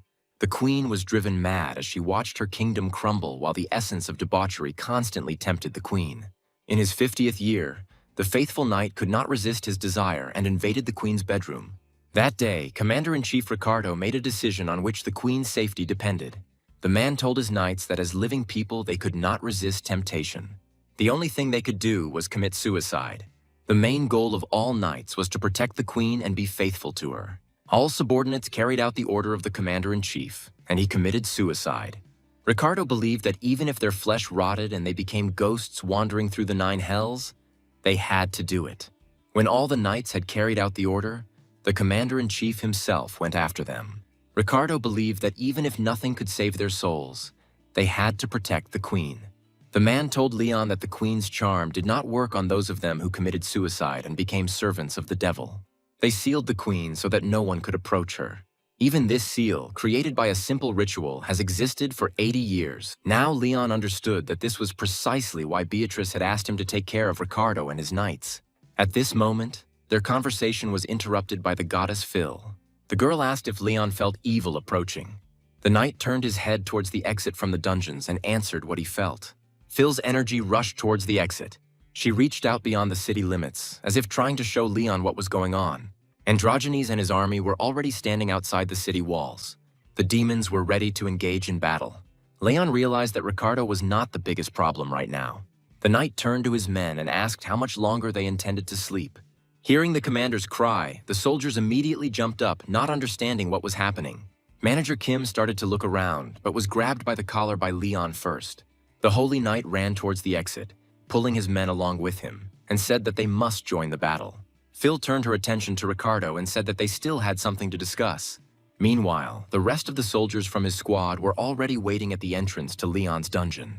Upon seeing the captain, they immediately reported that demons had come and were attacking the city walls. Coming closer to the walls, Chansu froze in horror. There were too many demons. The man had never seen such a number before. He began to doubt that they would be able to close this gate. However, Leon was not going to give up and tried to come up with a plan of action. At that moment, one of Leon's soldiers stepped forward. Taesung stood in front of the soldiers, ready to join the battle. The guy put on his helmet and ordered his subordinates to raise their shields. The soldiers then began to carry out the order. Taesun remembered very well what Leon had taught them over the past few months. Now they had to stay in their place and stop the enemy. As long as they hold out, Leon will support them. If things go wrong, the knight will enter the battle himself. He will be accompanied by Spinner, who is also a good fighter. Spinner and Leon provided spiritual support to the squad, so they believed that they would win. Seeing a small detachment emerging from behind the walls, Androgen became angry. The demon ordered his slaves to go into the pleasure brought by pain. The monsters immediately rushed into battle. The Pantheon squad was attacked from the air by dragon-like monsters. However, the detachment stood still and waited to meet the main forces. Spinner said he was taking out hostile elements without weapons. Leon also prepared for battle, and holy energy began to burst out of his body. Just before the collision, the knight called his horse. Leon's squad encountered a horde of demons who tried to encircle them. The monsters crashed into the shields and tried to break through the squad's defense. Taesung felt that this pressure was stronger than in all previous battles. However, the boy believed that even if he could stop them, the king would help them. Taesung looked towards where Leon had been standing and his eyes widened. The guy couldn't even see the silhouette of the king as the monsters piled up on him. The squad's morale gradually began to decline. Taesun saw the monster approaching them and thought that their end had come. At that moment, an explosion was heard, which threw the monsters away from the place where Leon had previously stood. The lion-hearted king was burning with rage and was not about to give up. A stream of holy energy rushed into the sky, throwing up the monsters standing nearby. The demons began to look at Leon with fear as there was not a scratch on his body. The reason for the power of the lust demons is their incredible numbers. Even though they are lust demons with weak combat power, receiving a buff is extremely annoying. Leon looked back to where his warhorse lay on the ground. The king said that this was a magic trick used by the great pleasure demons. Leon thought that they lacked breakthrough power. Looking at the endless number of demons, the knight wondered if he would be able to carry out his plan now. Leon closed his eyes for a few moments. However, when he opened them, the shadows, the doubts, disappeared. Leon filled his sword with holy power and said that he must do it. At that moment, the king heard the clatter of hooves behind him. Leon was afraid that the monsters had managed to penetrate the city and were attacking from the rear. It seemed to the soldiers of the Pantheon that their last hope had faded. However, at that moment, a squad of Death Knights ran out of the castle gates. They were led forward by Commander-in-Chief Ricardo. As they approached the Pantheon squad, the Death Knights scattered to either side of the soldiers and rushed towards the demons. Contrary to Leon's expectations, they sided with them. The combat unit in the form of immortal knights was more than useful. They helped the Pantheon squad get some rest from the demon crush. On horseback, they were able to push the enemy back. Commander-in-Chief Ricardo dismounted and approached Leon. The knight smiled and said that the man had apparently woken up from his sleep. Ricardo said his devotion to Her Majesty remains the same. The Commander-in-Chief said they had already experienced many failures. Having finished with the enemy, the Death Knights stood behind their captain. Leon looked at them with a smile on his face. The Death Knights emanated dark energy, but they fought for the forces of good. Ricardo hoped that Leon and his men could turn the situation around. The lion-hearted king listened to them attentively. Ricardo said that if Leon helps them, they will put all their efforts into helping them. The Holy Knight smiled and said that in that case he should show everything he was capable of. Leon promised to live up to their expectations. The Holy Knight was a symbol of hope for many. Leon stepped forward and called upon the god of war and fire. When the entire world was destroyed by demons, the gods found their refuge in the heart of Leon. Previously, the knight had a golden glow, but now he was engulfed in red flames. At this moment, even the hunters and the queen's loyal knights were on his side. A column of red fire shot high into the sky. The demons froze in their places, afraid to come closer. People from this world were still in the role of losers. After all, it was a fleeting flame that could go out at any moment, but Leon believed in it. The knight promised that he would be with his gods even after their fall and would go with them to the stars. Now Leon didn't look like himself. His eyes became pink and his golden hair became long. The sky became cloudy from the gathering energy. The god of war and fire loomed over the human armies. Leon's appearance became similar to that of God himself. It seemed that not only his appearance, but also his behavior had changed. The demons shook with fear as they looked at him. Leon thrust the holy sword into the ground and called out his name. The knight said that he was the first standard-bearer of the greatest god of war and flame, Pitos. The Pantheon soldiers had never seen Leon in such a state before. The flames began to engulf the army of people, but did not harm them, but only strengthened their abilities. Leon asked God to bring forth the flames of war to punish the evil beings. Flames began to fill the streets, forcing the monsters to retreat. What emerged from the flames frightened them greatly. The sound of heavy golden hooves was heard. A large golden bull emerged from the flames. 2 bulls pulled the chariot. Leon climbed into the chariot and made his sword disappear. The knight looked at his warhorse and called it back. Leon thanked his faithful friend and told him to rest. Turning his gaze to the demon army, the knight summoned his holy spear. Leon said that now it was his turn to go to the battlefield. The Pantheon squad and the Death Knights, led by Commander-in-Chief Ricardo, formed up. Leon, in a chariot, led their troop and said that they were going for victory. The bulls breathed fire and reared up. The Commander-in-Chief wanted to warn Leon that it was dangerous to be the first to go into the thick of things. However, the Holy Knight did not listen to him, and his chariot rushed forward. At the command of Androgen, the demons moved to meet him. Realizing that it would be impossible to stop Leon, Ricardo sent his men after him. The demons rode on 4-legged monsters. Leon looked at this semblance of cavalry and riders with whips in their hands, and his eyes changed. The knight became angry and began to shout, thereby becoming more like his former self. Leon clutched the weapon in his hand and said that one should fight with a sword and a spear, not with a whip.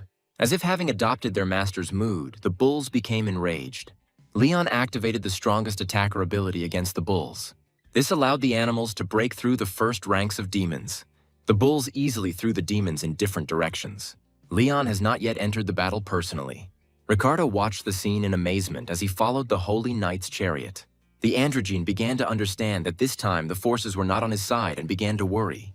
Leon moved purposefully towards him, sweeping away all the demons in his path.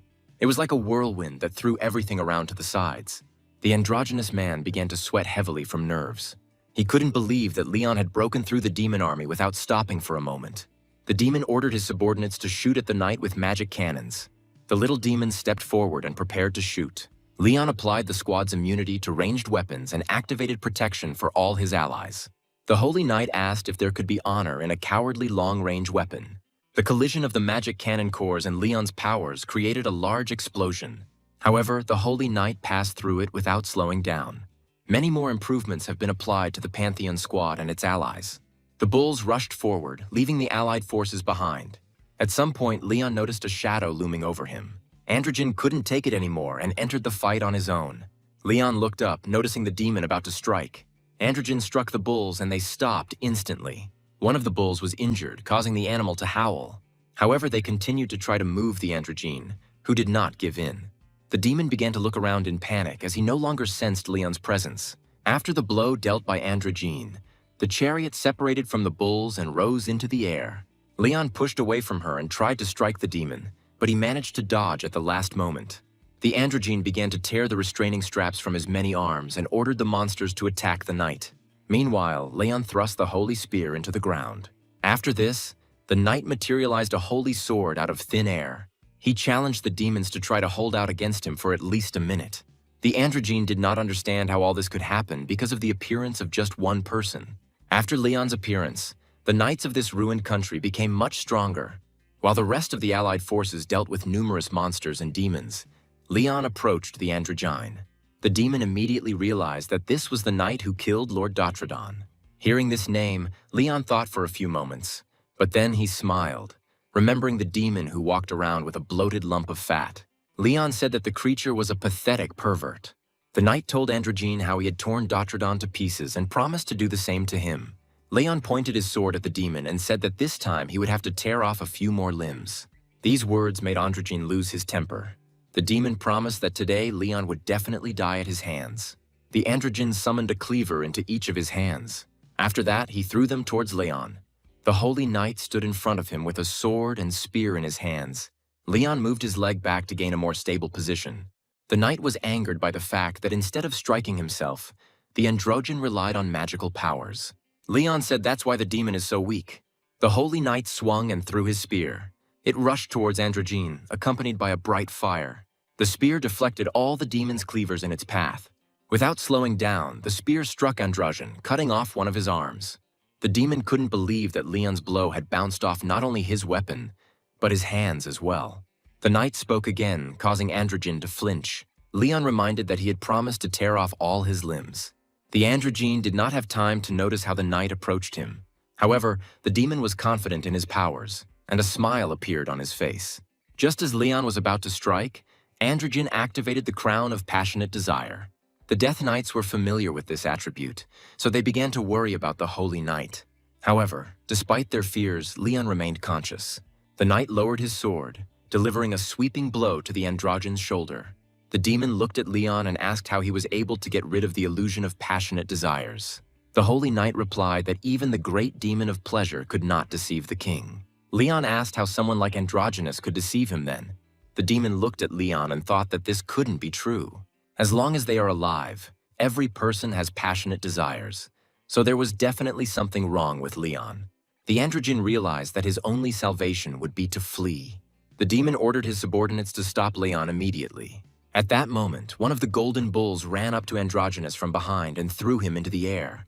The demon fell to the ground, and Leon reminded him to pay attention to what was behind him.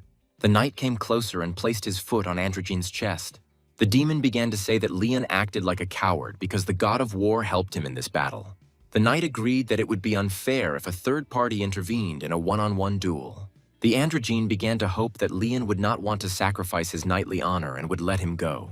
However, Leon said that he had no honor for evil creatures like demons. The knight said that for him this was not a duel, but the extermination of insects. The androgyne started shouting that this was complete discrimination. However, Leon never listened to monsters. On that day, Androgyne, the great demon of pleasure and debauchery, died. The kingdom of Spera had prospered since the time of its founder and was rich and peaceful. Queen Beatrice, like all her people, thought that this would last forever. However, at one point, everything was threatened by the invasion of demons. That day, the sky turned bloody. A horde of demons gathered at the city walls. The wise sorceress queen understood the threat to her people. She also knew that the impact of this outrageous incident would eventually spread throughout the entire kingdom. Beatrice fought on the front lines to protect her people. At first, there was hope thanks to repeated victories. Time after time, the queen held back the enemy's onslaught. However, this hope did not last long. One day, when Beatrice went outside the city to the battlefield, she saw something that shocked her. The demons did not die, but merely left their physical shells to be restored in new bodies. Then the queen realized that this was a war that people had no chance of winning from the very beginning. No matter how many battles they win, no matter how many demons they kill, in the end, they come back. The queen thought it was absurd, but she couldn't do anything about it. After some time, she came to terms with the fact that the final destruction of the kingdom of Spera would inevitably happen. When all her subjects were defeated, she remained alone in the castle. At that moment, the devil appeared to her and offered to make a deal. He offered Beatrice to accept the creatures of depravity and try to survive for 100 years. In exchange, he would stop the invasion of this world. The devil promised the queen to return everything she had lost in this war. Beatrice looked at the devil and thought that she couldn't find a better way out. The queen accepted his proposal, although she could not know for sure that she would not be deceived. Beatrice reached out to the magic ball and made a deal with the devil. She realized that she was walking straight into the demon's cunning trap. However, she could not refuse, because this was the only chance to protect what was dear to her. Since the beginning of the agreement, demons began to fill the kingdom. Thus began the repeated decline of the kingdom of Sparrow into debauchery and decay. As the demon promised, the insightful subjects and loyal knights returned to life. The proud queen stood at their head again and led them. However, at the same time, gradually, second by second, they sank into madness. Those who once fell and ended up on the side of the demons could not return again. In the end, one swordsman could not resist his desire. He reached his breaking point in Queen Beatrice's bedroom, but Commander-in-Chief Ricardo put an end to it. That day, the knight apologized to his queen and sealed Beatrice underground. Ricardo and his knights committed suicide by becoming a ghost. In this way, they could protect their queen without posing a threat to her. Beatrice spent 10 years in regret and exhaustion for what happened to her loyal knights because of her fault. Even knowing the end, there was no choice but to repeat the destruction. The queen hoped that this nightmare would end as soon as possible.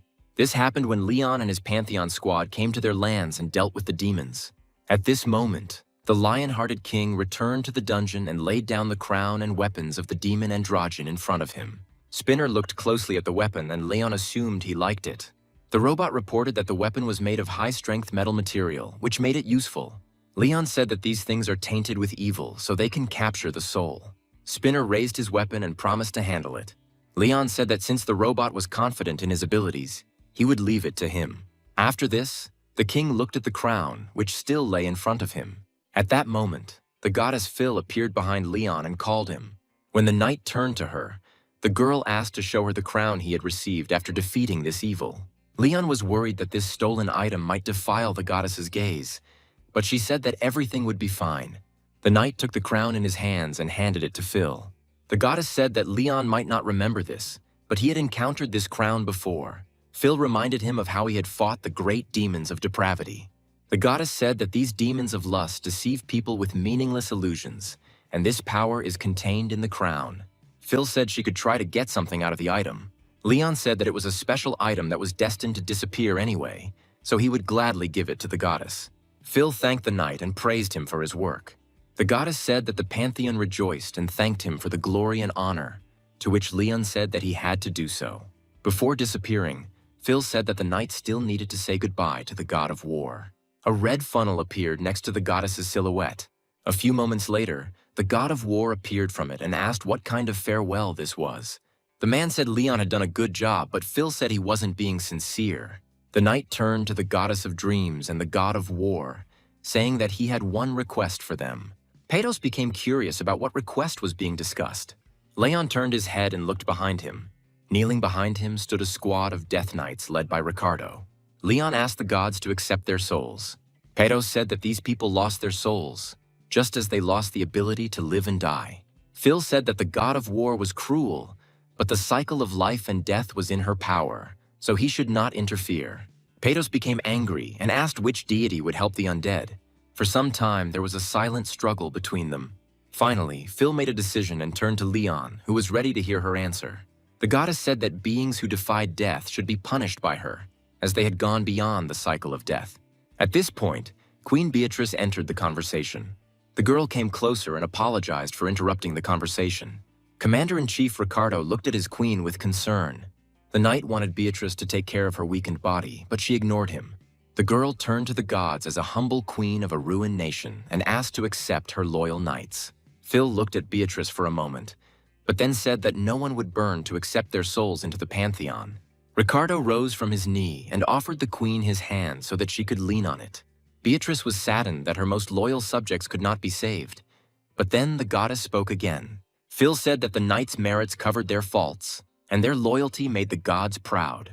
The goddess looked at Leon and noted that even the lion-hearted king had asked him to take care of them. Phil said there was no greater reason to agree, so she would cleanse their trapped souls and give them a chance to be reborn. However, everything was not so simple, because Queen Beatrice had to make a deal with the goddess. Phil said that this was the queen's only chance to give peace to the souls of her knights. The goddess said that Beatrice should become her priestess and help Leon spread the faith. When the world that worships Phil begins to function again, the goddess will give the Death Knights a chance to be reborn. Beatrice watched decades of her people's suffering pass before her eyes, but now she realized there was still a chance to save them. Without thinking twice, The queen agreed to these conditions. Beatrice said that she would gladly become the priestess of Phil and would follow Leon everywhere. Thus, the history of the Kingdom of Sparrow came to its end. It seemed like they had lost this war, but hope was still alive. Leon walked out of the castle gates with Spinner, leading Queen Beatrice by the hand. Something near the gate caught the king's attention. Leon saw his subordinates looking at something intently. Taisong approached the king, who ordered that the losses be reported. The guy reported that most victims of debauchery and immorality recover. However, 6 soldiers of the Pantheon squad were killed. All the living comrades gathered around the bodies of their friends and mourned them. Leon walked closer and stood next to the bodies laid out in a row. The knight thought that if there were not so many losses, then his subordinates had excellent military training. Leon took out his holy sword and knelt down, saying that he would pray for them. The king turned to the god of war and fire. Leon said that these warriors died an honorable death, so he must take their souls. The knight prayed that even if there were sins in these people's lives, their military achievements would wash them away. Flames engulfed the bodies of the fallen, and their souls soared to the heavens to enjoy a feast with the gods. Leon ordered that the names and families of those killed in battle be reported, as the Pantheon would never forget their service. All the soldiers watched as the souls of their comrades flew to heaven. Leon watched them go and announced that they were returning to Earth. The door to the paradise of the gods was open, but the level of souls was too low, so they were forbidden to enter paradise. However, thanks to the blessing of King Lionheart, entry into heaven was permitted. Meanwhile, on the ground in Korea, panic arose due to the changed goals.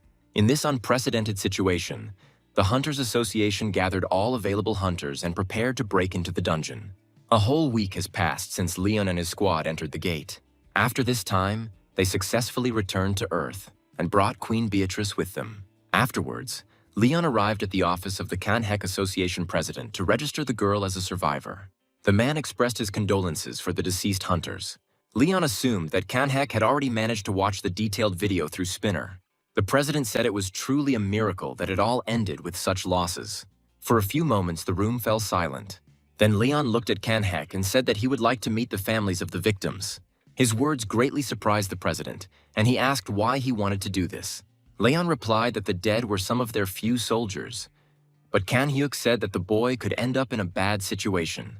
The knight said he was not so limited that he could not understand the families of the victims, but he had to convey this information personally. Leon had something else he wanted to tell the president, and he said he was ready to listen to him. The king said to release the video and gather the hunters, as the demons would eventually invade their world. Leon said that they should have soldiers and knights by now, and Kan-hyuk said that he would do his best. The man said that he would make up the next schedule and send it to the knight later. We moved to the Pantheon's headquarters on the Naju Plains. Leon sat at his desk and looked out the window at the field. The demon's movements were unusual, so the boy decided that he urgently needed help. Without thinking twice, Leon put his hand to his chest. The guy decided that this time he would have to go and look for what he needed himself. Leon used his sacred power to enter a place where people could only go after being blessed by the gods. The guy's heart was beating steadily, but it was as if he was starting to disappear from this world. Leon felt the world around him gradually changing. A few moments later, the guy found himself on the edge of the forest. Leon opened his eyes when he heard people greeting him. In front of the guy, there was a whole crowd of people waiting for him at the entrance to the castle. The gates were open and waiting for Leon to pass through them. A short girl with red hair greeted the guy. The castle was white with light blue domes. Leon greeted a girl named Anyak, who was a saint, and asked her how she was living in heaven. The girl replied that she was doing well thanks to His Majesty. As Leon passed through the gate, he saw a couple more familiar faces and realized that some of his Lionheart knights had been blessed. One of the knights stepped forward and joked that if he had known how nice it was here, he would have come earlier. At that moment, a red-haired man approached Leon, whom the knight immediately recognized as the late King Lionheart. His name was Archon, and he said that a long time had passed since Leon had last visited paradise. Leon bowed and said that he hoped he had not disturbed their peace, which caused the late king to laugh. The knight said that new souls were supposed to arrive in paradise and asked if the Archon knew anything about this. The late king immediately remembered how the 6 souls had come to them and promised the boy that they were very glad to see them. However, Archon felt that there must have been a reason for Leon's hasty visit. The knight replied that first he would like to greet the gods of the Pantheon and solve one problem.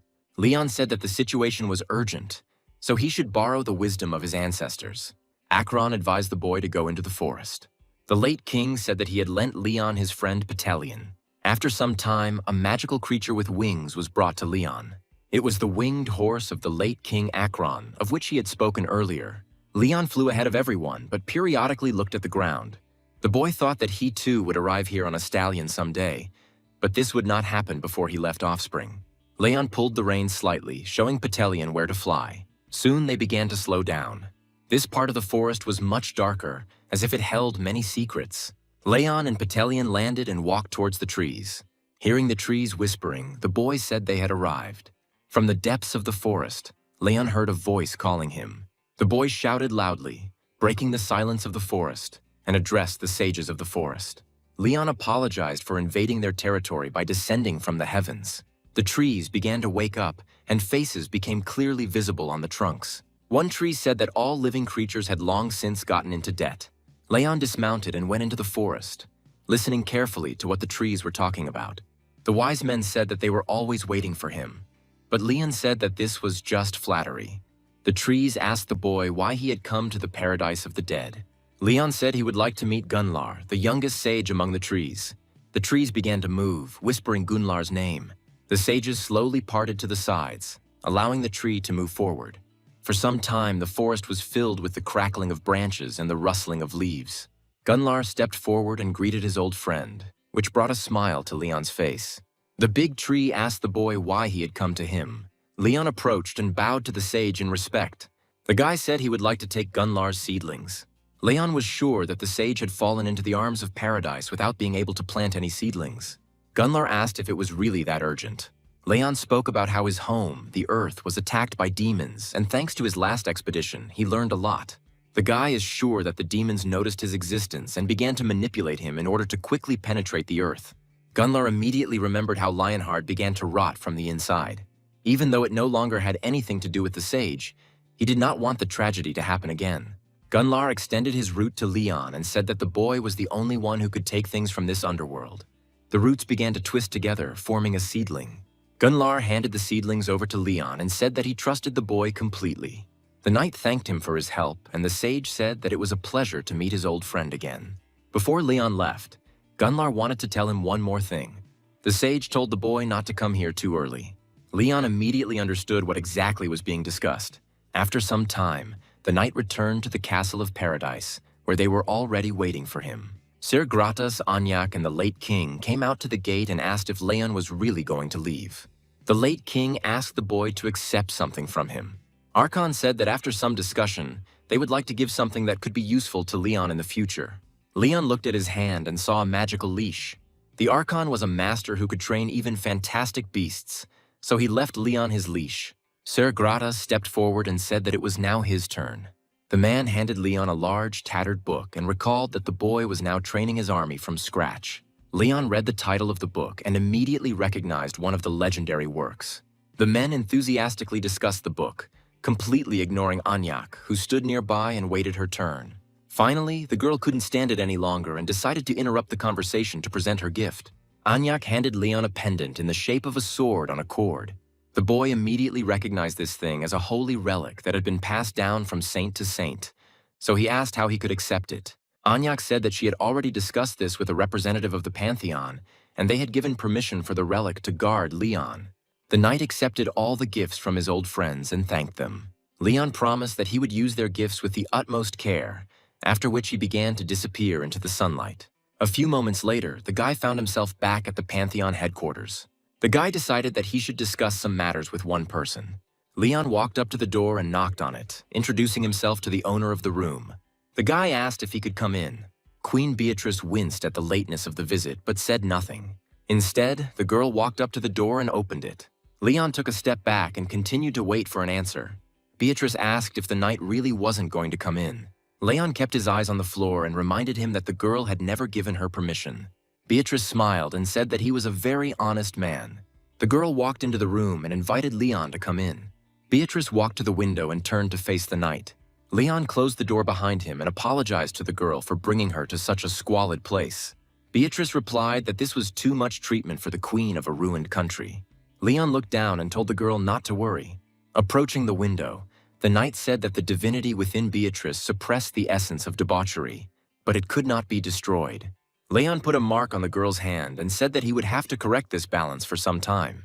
They sat down at the table and the knight poured wine into the glasses, saying that it was a farewell drink for the deceased knights.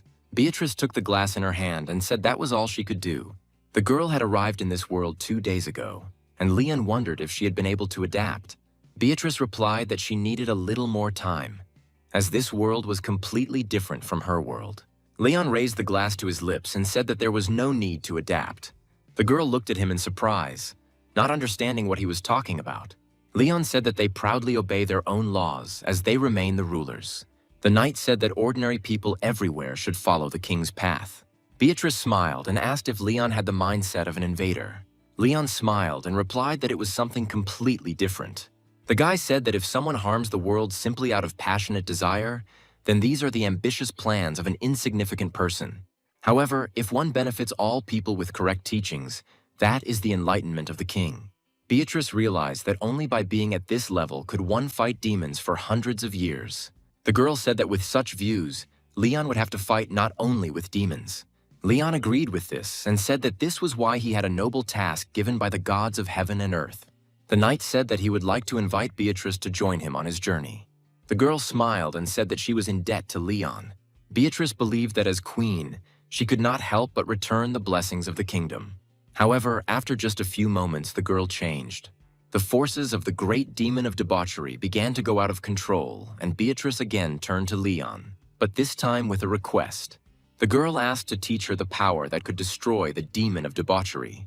Leon smiled and replied that he was ready to do anything to kill all the parasites. The boy said that his heart trembled when he saw the souls of demons being destroyed by the terrifying sacred method. Leon remembers how in his kingdom, demons were killed by boiling them in a cauldron of medicine. No matter how many times they were killed, they would come back, but they would be in constant pain.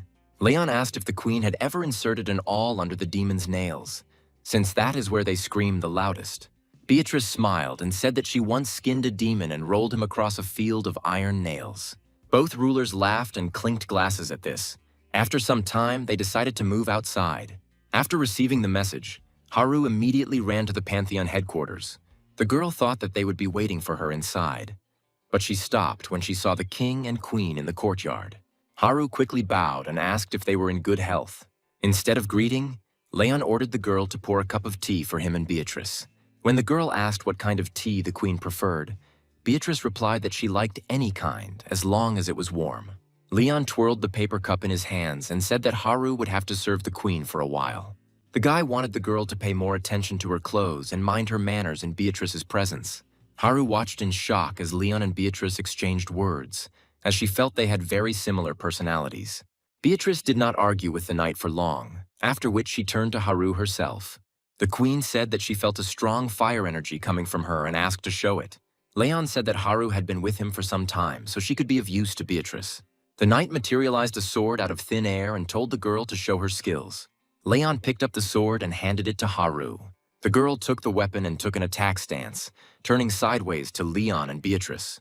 A few moments later, the girl's body was engulfed in fire, which passed into the sword. Haru raised her sword over her head to strike. The girl concentrated all her energy into the blade and sharply lowered it. A flash of fire raced along the trajectory of the sword.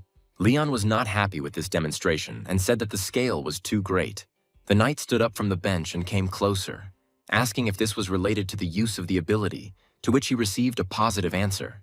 Taking the sword in his hands, Leon said that the weapon is swung very strongly but very briefly.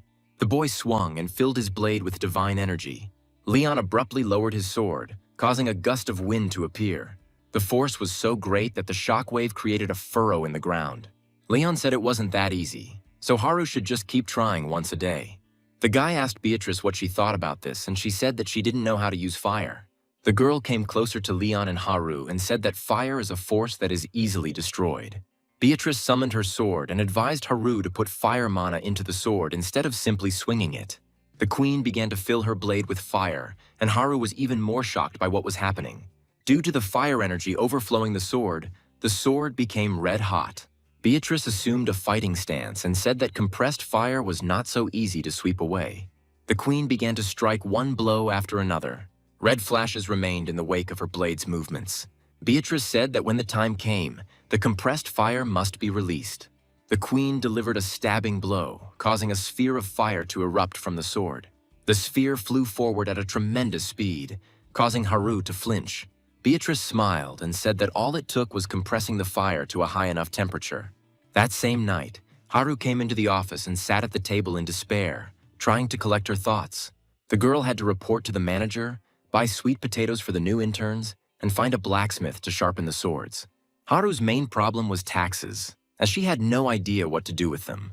At that moment, Spinner jumped out from behind the girl and asked if she could handle accounting work. The robot jumped on Haru's head and said that accounting duties could be divided to improve efficiency. Then the girl remembered that Spinner was essentially a supercomputer, which meant he could handle this job quickly. However, instead of helping, the robot began to give Haru a long lecture on bookkeeping. Spinner referred to laws and talked about how best to make calculations and what to pay attention to. The more he spoke, the more everything became jumbled up in Haru's head. Soon, the girl completely stopped understanding what was being discussed. Haru decided to interrupt the robot, and he said that if she had any more questions, she could ask him. The girl remembered that Leon had given her another task, and she asked Spinner if he knew anything about servant clothes. Haru asked if a maid uniform would be appropriate, to which the robot replied that it might be appropriate given Leon's background.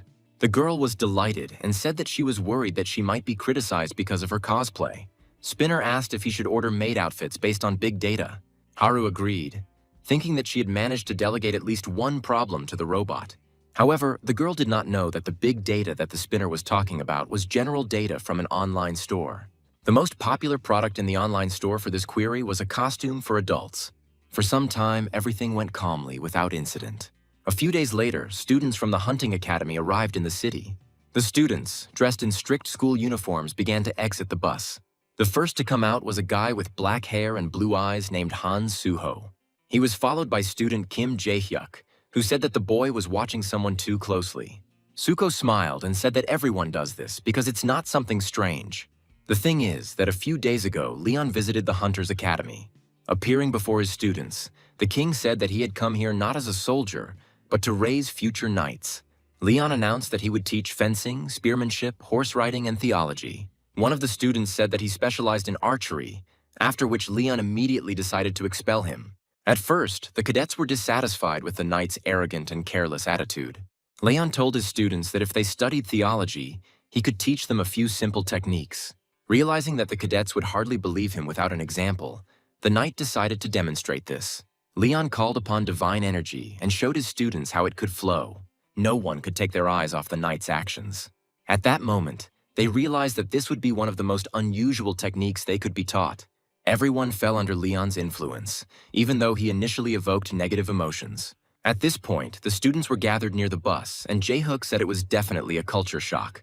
At that moment, another student named Soen got off the bus and said that Leon's ability was not magic. The girl said that they cannot call it magic, leave only the result and discard the process itself. Jae-hyuk chuckled and said that he didn't expect the girl to decide to come. Soen immediately remembered how Leon had put her in her place, telling her that she should be more careful with how she addressed him. Suho was more concerned about how the girl decided to come here, being the granddaughter of the head of the Magic Sword Guild. Soyeon showed the video on her phone and asked how she could not come after seeing it. From the latest videos on the Pantheon channel, the students saw that Leon used the Great Law to change the gate. Suho picked up his phone and watched one of the videos, saying that he saw his sister Haru in the recording. In the video, the girl chopped up monsters with a fiery sword. Jae-hyuk watched the recording and asked if Suho's sister was really working for Leon now, to which he received an affirmative answer. Suho truly believed that his sister should now be doing great things. In reality, Haru received the suit that Spinner ordered for her, and when she put it on, she was shocked. The girl was outraged by the length of the dress and asked if the robot had understood her correctly. Spinner again referred to big data and said that the numbers don't lie, so she shouldn't doubt it either. At that moment, the students of the Hunters Academy arrived at the gates leading to the inner courtyard of the Pantheon's headquarters. Suko walked ahead of everyone, so he was able to hear his sister's voice coming from behind the gate. The guy was eager to see Haru, whom he hadn't seen for a long time. When there was a knock at the gate, the girl was fighting with Spinner. The robot immediately remembered that guests were arriving today, so Haru had to meet them. The girl tried to stop the robot, but it had already grabbed the handle of the gate with a fishing line and pulled it. The gate opened, and the first thing Haru saw was her little brother's smiling face. The girl screamed and immediately tried to cover herself as much as possible. With tears in her eyes, Haru greeted the students and said that they had come a long way to come here. Suko stood there and couldn't utter a word. The guy covered Jae-Hek's eyes with his hand, and Haru tried to explain that she didn't dress like that because she wanted to. Spinner immediately became enraged and said that the girl again did not believe in big data. The robot was tugging at Haru's skirt, but when she grabbed it, Leon's voice was heard from behind her, asking what the girl was wearing. From the king's expression, it was immediately clear that this was not the maid's costume he had in mind. Leon said that this was an indecent appearance and she should change her clothes immediately. Haru blushed and looked at Spinner, hoping that now he would understand his mistake. The robot immediately calculated the girl's mood and only now realized that he had made a mistake in choosing an outfit. A second later, Spinner announced that it was time for lunch for intern number 2, which meant it was time to serve the salt water. The robot immediately broke free from Haru's hands and rushed in a direction known only to him. Suho watched as Leon continued to lecture Haru and thought that this wasn't the reunion he was looking forward to. Meanwhile, we moved to the coast of Jeju. Red gates opened on the city streets. The Golden Lion Guild had already arrived at the scene, and the hunters were preparing to enter the gate. Gumkul talked to his assistant and said that the situation of their guild was not very good. They were previously driven away at the gates of Jeonju, so they were unable to earn money. This time, Gumkul brought 40 men with him, as they had to somehow compensate for the losses. At that moment, a man approached them and said that he hadn't seen them for a long time. Gumchul smiled and recalled that the man had been struggling for a long time after being blackmailed by the government. He asked Envin if he had been able to win the tender for the Red Gate this time. Envin replied that thanks to his hard work, there was no need to kill an innocent guild member. Gumkul realized that it was a stone aimed at him. The men looked at each other and laughed maliciously, trying to restrain themselves and not attack each other. Gumchul admitted that now their score is 5-5. However, Envan was not satisfied with this and said that his juniors' guild was in great trouble. Gumkul asked who else besides them could come to the aid of other hunters. Envan got angry and said not to cross the line. The men continued to quarrel for a long time over the division of the spoils. Gumchul's assistant Yeonha sighed and asked why they continued to quarrel without reason, like little children. At that moment, a huntress from the Phoenix Guild approached the girl from behind, which greatly frightened her. The girl had black hair and dark gray eyes, and her name was Ha Yuri. Yuri said that they should all relax since they would have to work together at the gate. They will enter the gate with 3 S-rank hunters and 3 half-S-rank hunters. In this amount, the minimum attack strategy for the S-class gates below the black ones was considered. Yuri said that in this quantity there would be more than enough of them. However, the girl was too self-confident, and this became clear as soon as they entered the gate. Even Envin couldn't contain his horror at what awaited them inside.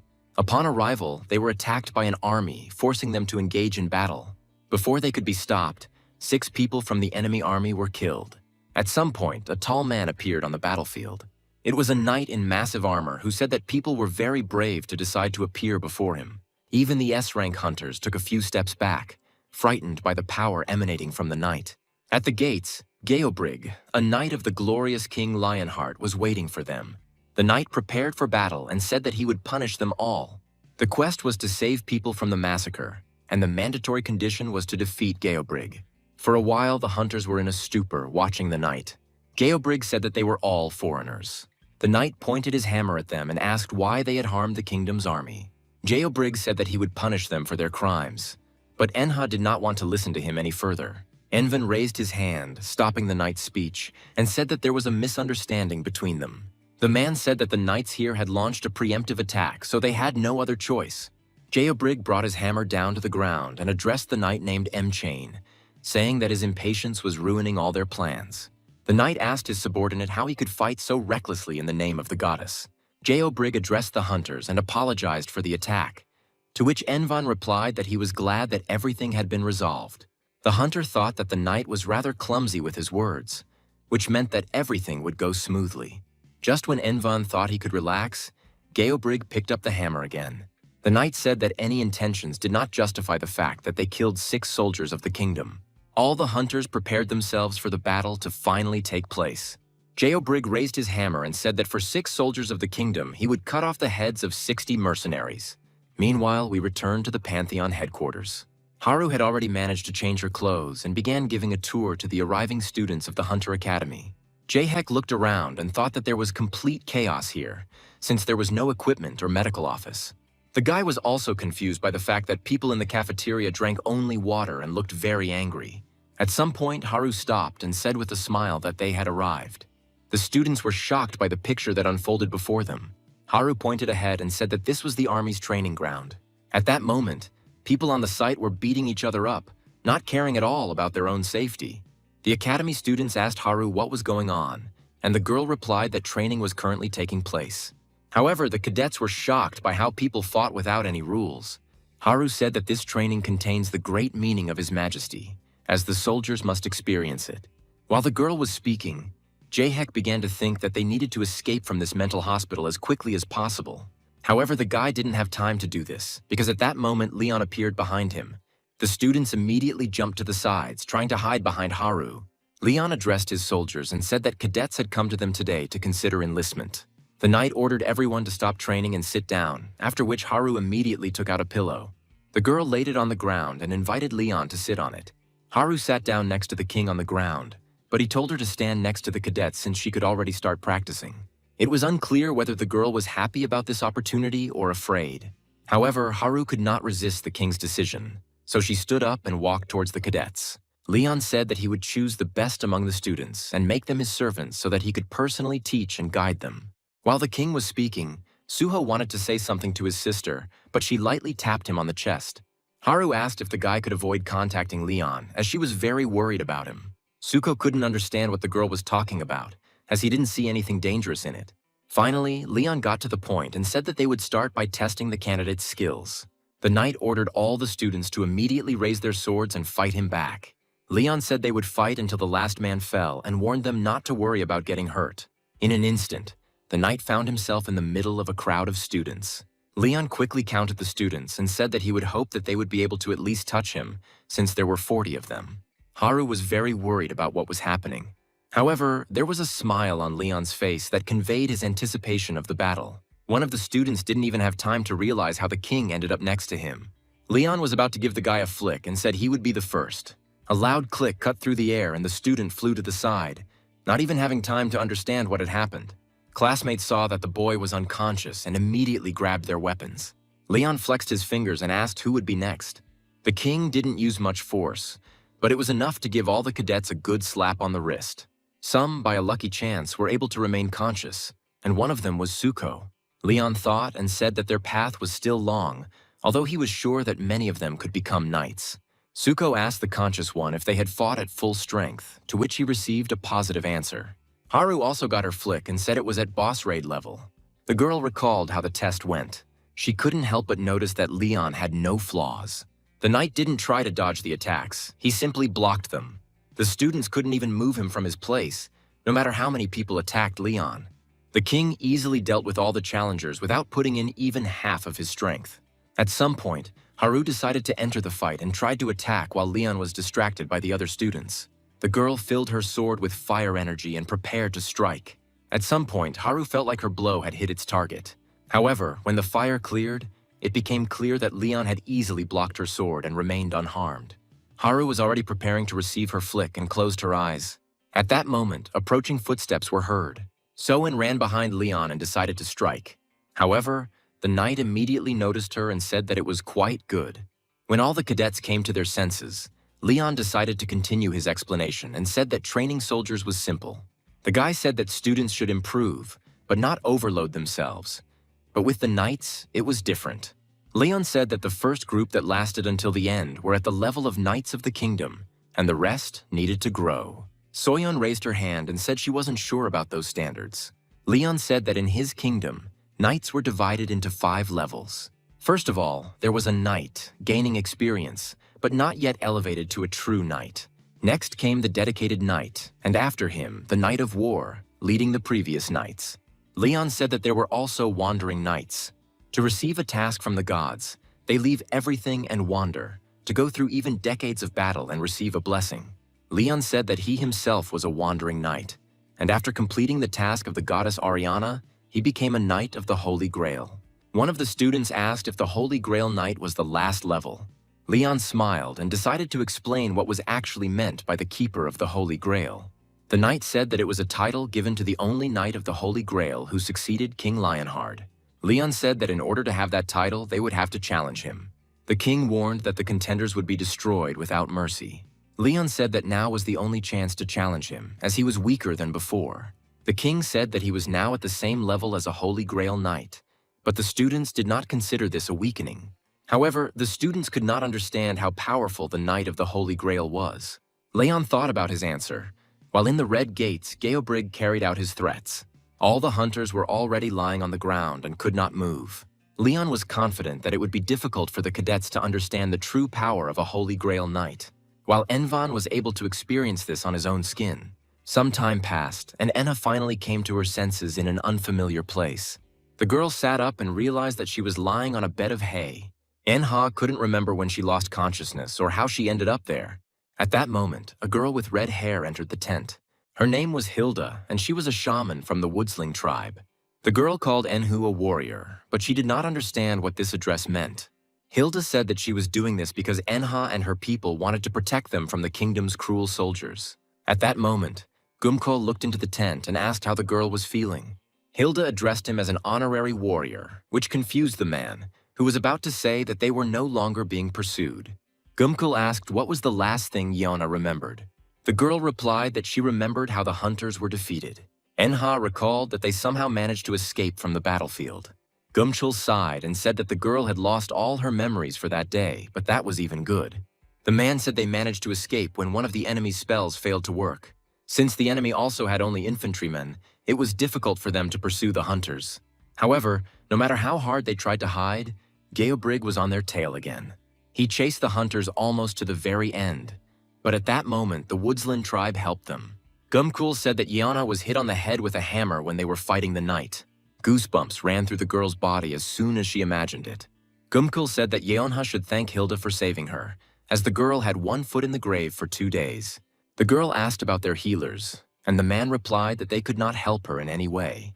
Hilda explained that Geobrig can cast curses that prevent wounds from healing, making it difficult to heal.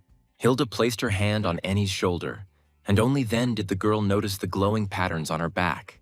The healer said that this is a magical seal that helps restore health. These seals are a special skill of this tribe, and each of them had its own effect. Once the explanations were finished, Geumchul asked if Yeonha could stand up. The man said that they all needed to get together and have a meeting. After some time, all the hunters gathered in the negotiation room. The chief of the Beldi tribe said that the kingdom's army had been robbing their tribe and killing their people all this time, calling them heretics. The man told how these people flayed his people and brutally executed them. They resisted them, although they could not stop them. Beldi said that 3 other tribes had already been destroyed by the kingdom's army. Having no more hope, the tribe began to ask God for help. The goddess heard their prayers and opened the gates through which the hunters arrived. Beldi believed that these people had come to save them.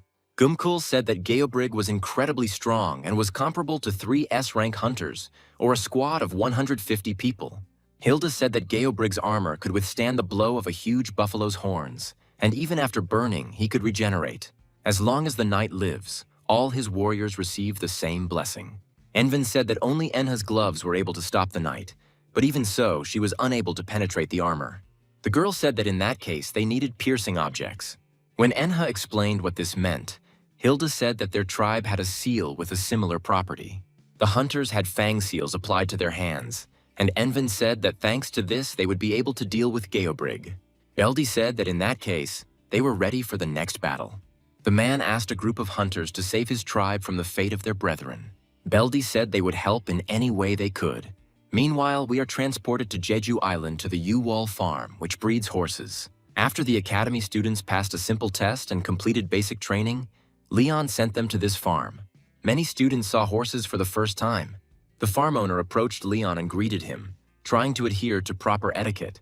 The king noted that the horses were not bad and thanked the owner for welcoming them so warmly despite the sudden visit.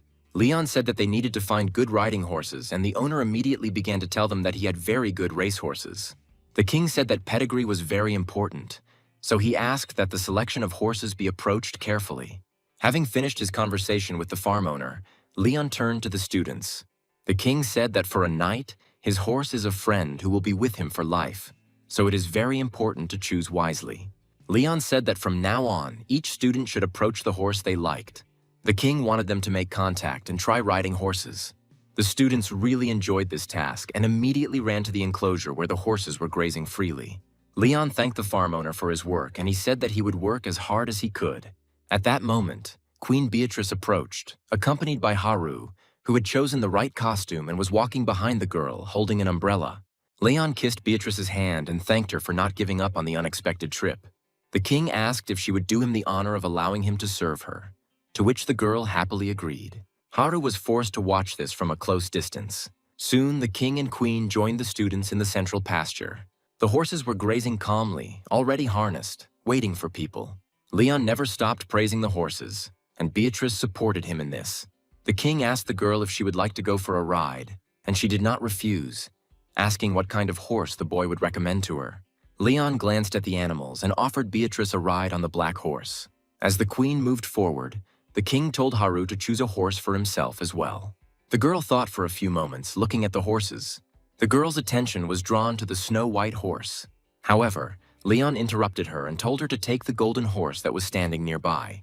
Haru looked at the horse and said that upon closer inspection, it was actually quite cute. At that moment, Leon saw something and completely lost interest in talking to Haru. The guy pushed the girl aside and rushed forward. Leon extended his hand and offered Beatrice to lean on it. The queen accepted his help, but Haru stood aside, thinking that such behavior was already going beyond all bounds. Leon helped Beatrice mount the black horse and led him by the bridle. Haru watched this while the golden horse chewed on her braid. At that moment, Chansu's voice was heard in the pasture, calling Leon. The man ran up to the king and said that the matter was very urgent. Chansu showed Leon, and he saw that they were being called by the president of the Kanhek Hunters Association. Chansu said this is an urgent call, so it is imperative to answer. The man accepted the challenge, and Leon saw President Kanhek, who greeted him. The king asked what had happened, and then the man asked him for help. Kanhek said that a dungeon breakthrough is expected soon. Leon replied that he was not obliged to help, as he was not an errand boy to do dirty work. Kanhek said that this matter should interest the king, since they had met a knight. At this point, Leon really became interested in the case. Kanhek said that the knight from the gate said that he serves the goddess of life and fertility. What worried the association president most was that this particular knight was the boss of the gate. Leon immediately decided to intervene in this matter. After some time, the king chose people for his squad and went to the gate. Several academy students, Haru and Beatrice, went with him. This time, they all went on horseback. Finding herself in the gate, Haru couldn't help but feel terrified. Along the road, the bodies of people were tied to poles and birds were pecking at them. The girl said it was too scary here.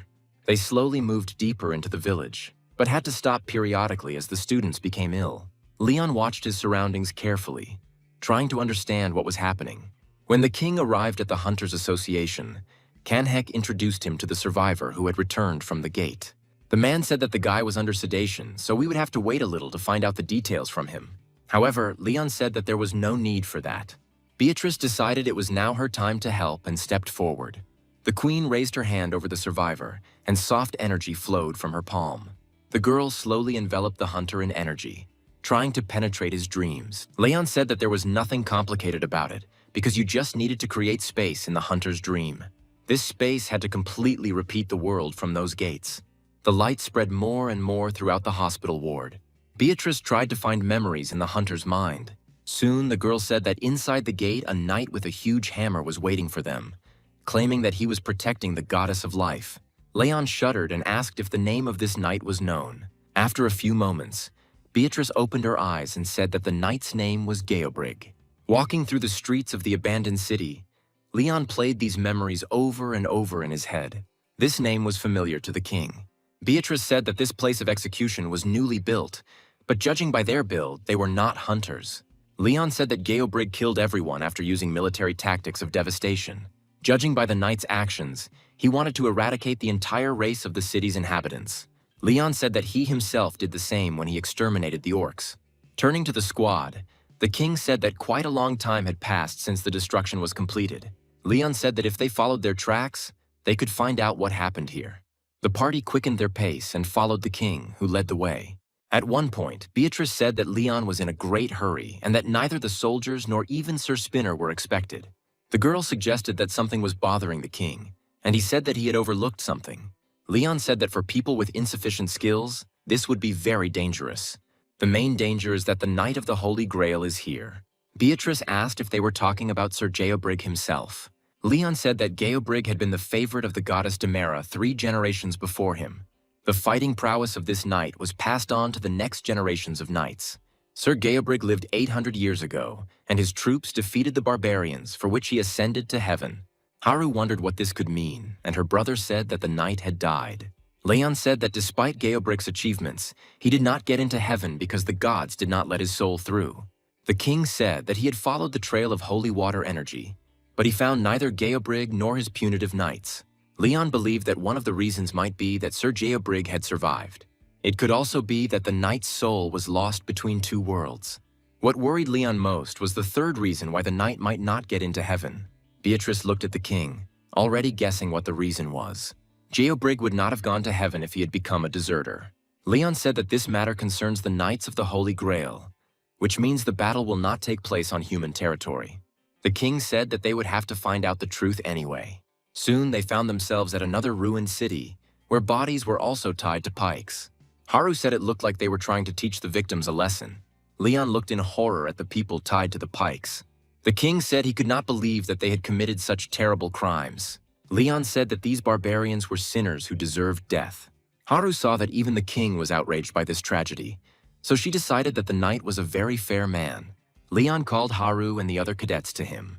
The guy said that they should always follow their king no matter what happens, and not rely on their eyes and reasoning. Leon asked if they understood him, and they all readily agreed, not wanting to leave the situation unpunished. The king mounted his horse again and said that they needed to hurry, because the enemy was very close. Meanwhile, another battle was unfolding nearby. The Geobrig punitive detachment attacked another city. They killed everyone in their path with fury, showing no mercy. Approaching the burning city, Leon's squad stopped for a moment. Haru stepped forward and said that the knights were slaughtering an entire village. Anger showed on Leon's face. Many of the villagers were already lying on the ground. The knights continued to kill them one after another. Leon became angry and called them vile creatures. The king said that they were in danger and that they must help, and then rushed forward. Haru thought Leon was so angry because people were being killed, so she followed him. However, the students, Haru and Beatrice, were unable to keep up with the king's warhorse and began to fall behind. Leon said he was filled with an incredible rage, the same as when he faced orcs. At that moment, Haru began to realize that something was wrong with the king's behavior. Leon summoned his battle spear and charged into the thick of the battle. Haru hoped that her guesses would be wrong. Ahead, the troops of the Knight Geobrig and the people from the village were already visible. They fought a fierce battle to the death. The tribal leader heard someone approaching them from the side. The man saw Leon rushing towards him with a spear in his hands. The villagers immediately recognized him as a representative of Lionheart. Leon struck, scattering the tribesmen in different directions. Haru couldn't express how terrified she was. Watching Leon, the girl thought that everything should have been the other way around. Like a bolt from the blue, Leon's fury fell upon the tribesmen. The king destroyed everyone in his path without a shadow of pity. Haru stopped her horse along with the other students and couldn't believe her eyes. All this time, the girl thought that the uni would protect the residents, but Leon did the exact opposite. The king looked with disgust at the people he himself considered heretics and said that they even died loudly. Leon finished off one of the warriors with his spear.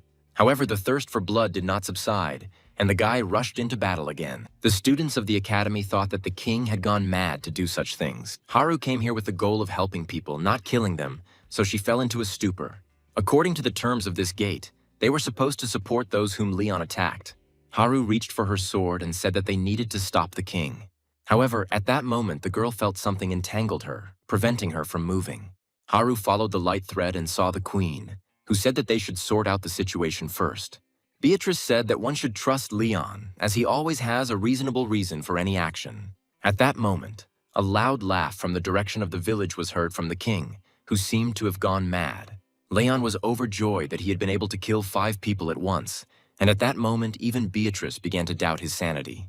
Haru asked if this was definitely not an act of intolerance, and the queen said that he had a bit of a hot temper.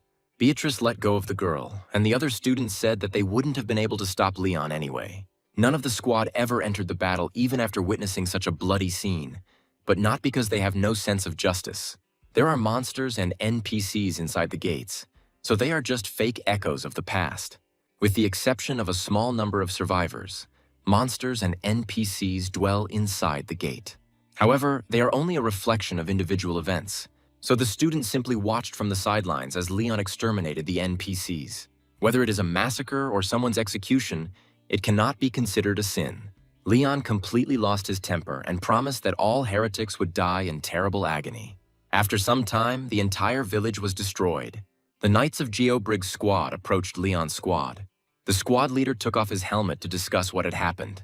Under the helmet was a man with golden hair and light eyes.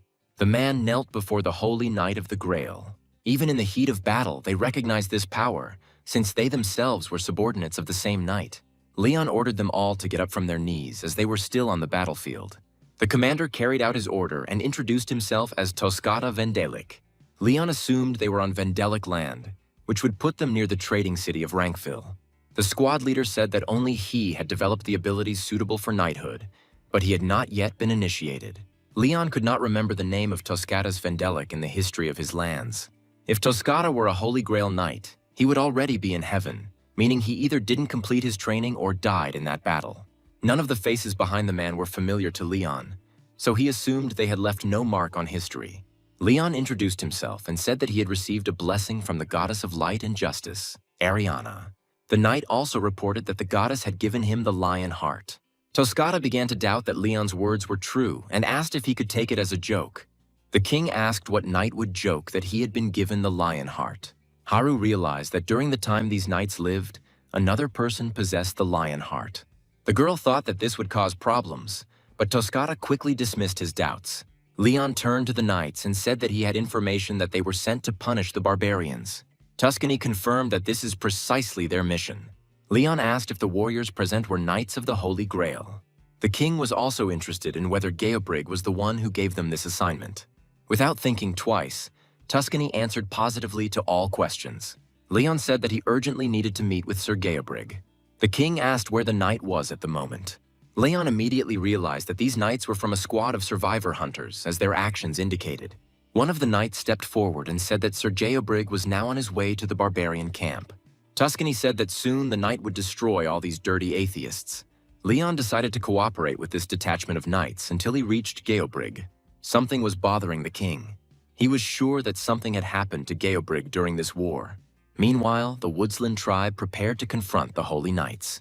Defensive structures were erected around the camp. Traps for horsemen were also set up on the battlefield. There was a roar, indicating that the enemy had arrived. A squad of hunters entered the battlefield and prepared for battle. Gumchul smiled when he saw the gate boss and said that he had finally arrived. High in the sky, Geobrig sat on his winged horse and watched over the barbarian base. His faithful knight stood on the ground and awaited his instructions. Enha asked if it was really a red gate, as she would have given it a black level. Yuri was confident that this dungeon would be within their power since they outnumbered the enemy. The girl was also spurred on by the fact that they all had been given strengthening marks. If the hunters pray to the same animal gods that the tribes pray to, the seals will work. Yuri was confident that with such support they could win.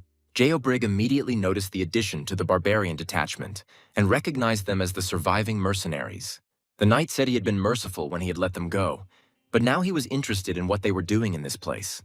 Envin drew his bow and said that they had come to defeat Geobrig.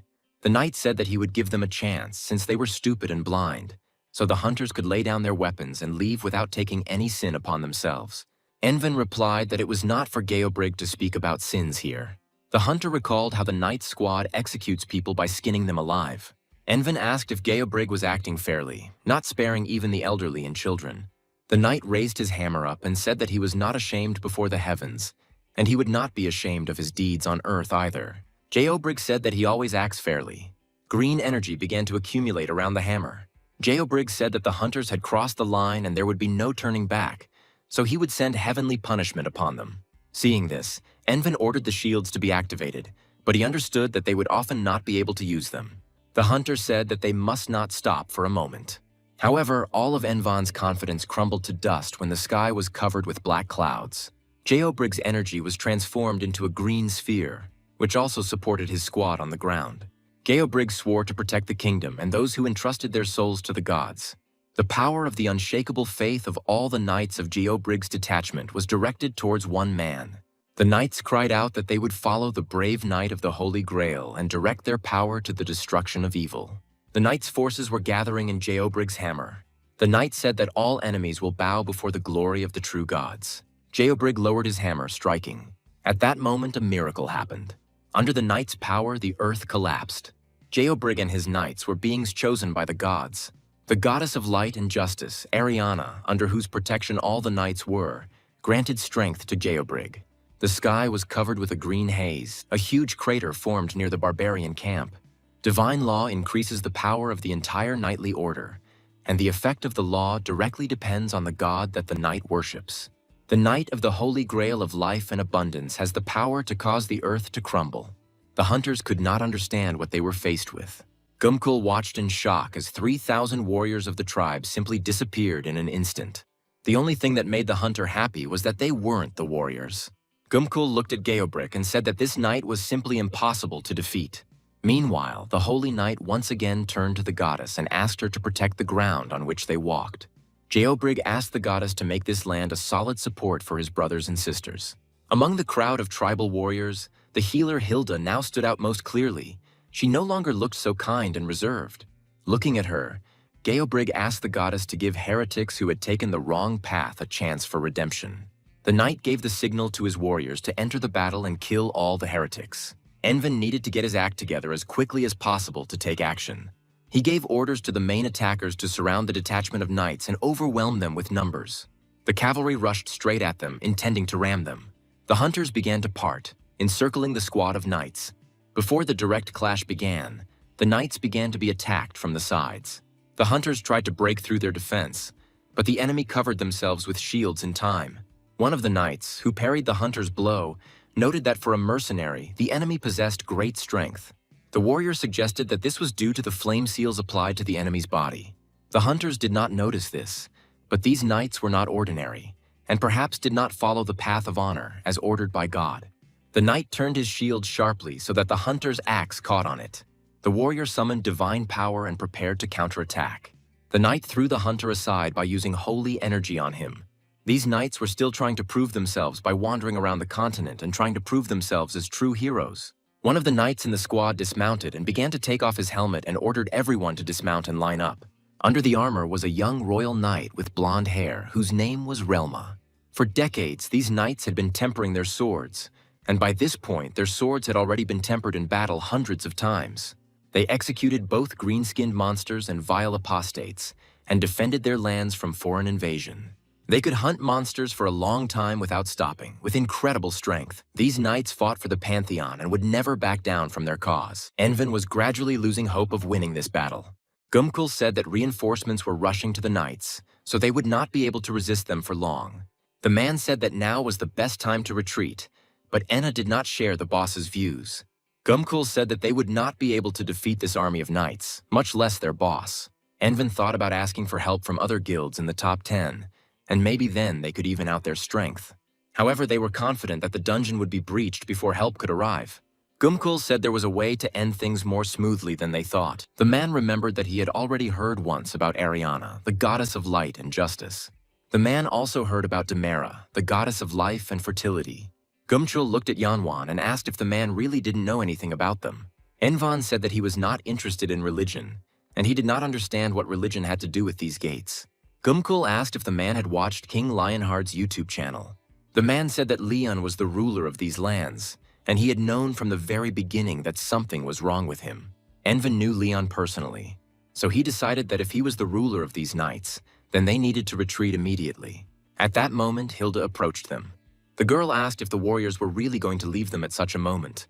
Enwan said they would return with reinforcements, but for now they needed to retreat. The man gave the order to retreat and did not notice how Hilda changed at that moment. The girl said that this time too the hunters failed to defeat the monsters. Envin heard her words and turned around, not expecting such speeches from an NPC. The girl started biting her nails in anger and said that they had never been able to close these gates. Hilda began to be overwhelmed by dark energy, and she called all the hunters pathetic people. The girl said that this time too she would have to take the shortcut. Hilda was sure that the owner would not like this, but the people themselves were to blame for not being strong enough. The girl straightened up and snapped her fingers. At that very moment, flashes of lightning began to surround her. Relma saw that bad things were starting to happen on the battlefield. The knight informed the commander that the enemy was using witchcraft. Marks began to glow on the bodies of the defeated warriors of the tribe. People began to come to life, filled with dark energy. The tribal leaders rejoiced that the great beast god had blessed them and that grace would soon descend upon them. The defeated warriors began to turn into monsters. Envin felt the mark on his skin begin to burn unbearably and asked what Hilda had done with them. The girl said that there was no point in resisting, since the seals had been applied only recently. However, the effect of the seals is only a matter of time. Hilda was confident that soon all the hunters would be in her power. After a while, the girl clapped her hands. She ordered the hunters to kill all the cursed knights of the Holy Grail. The cursed hunters immediately rushed into battle, no longer in control of their actions. Hilda said that warriors from so many worlds had come to them, but no one had ever been able to defeat the knights of the Holy Grail. Geobrig personally dismounted and entered the battle. He noticed how the number of opponents was growing. Noticing movement from the side, the knight managed to block Geumkol's blow with his shield. One look at the hunters was enough to understand how stupid they were. Seeing the pupilless eyes, Geobrig realized that these people had allowed themselves to be sealed. The knight told his subordinates that the enemy's weak points were contained in the marks placed on them. With each passing moment, Geobrig was surrounded by more and more people. Yuri and Yeonha snuck up behind the knight while Geumchul continued to strike from the front. Before he was hit, Geobrig jumped high into the air. The girls struck the air in vain. However, while the man was in the air, a fiery arrow flew at him. The collision created a powerful explosion. Envin was a ranged hunter, so he fired at his opponents with a bow. No matter how hard the man tried, he was unable to penetrate Geobrig's armor. The knight landed and thought that the situation was starting to escalate. Geobrig had to send the survivors back to the kingdom, even if he had to sacrifice his own life. The knight struck the ground with his hammer and prepared to fight again. Divine power began to surround his body again, providing support. The knight was ready to fight the hunters who had already rushed into battle. At that moment, a cry was heard from above calling for battle for the glory of Lionheart. A golden flash fell to the ground, scattering the hunters. Geobrig's power dissipated and he looked at the newcomer. He saw a guy with a giant spear in front of him and asked who he was. The boy turned around and said he was Lionheart. Leon Dragonia arrived to help his brothers in this battle against the heretics.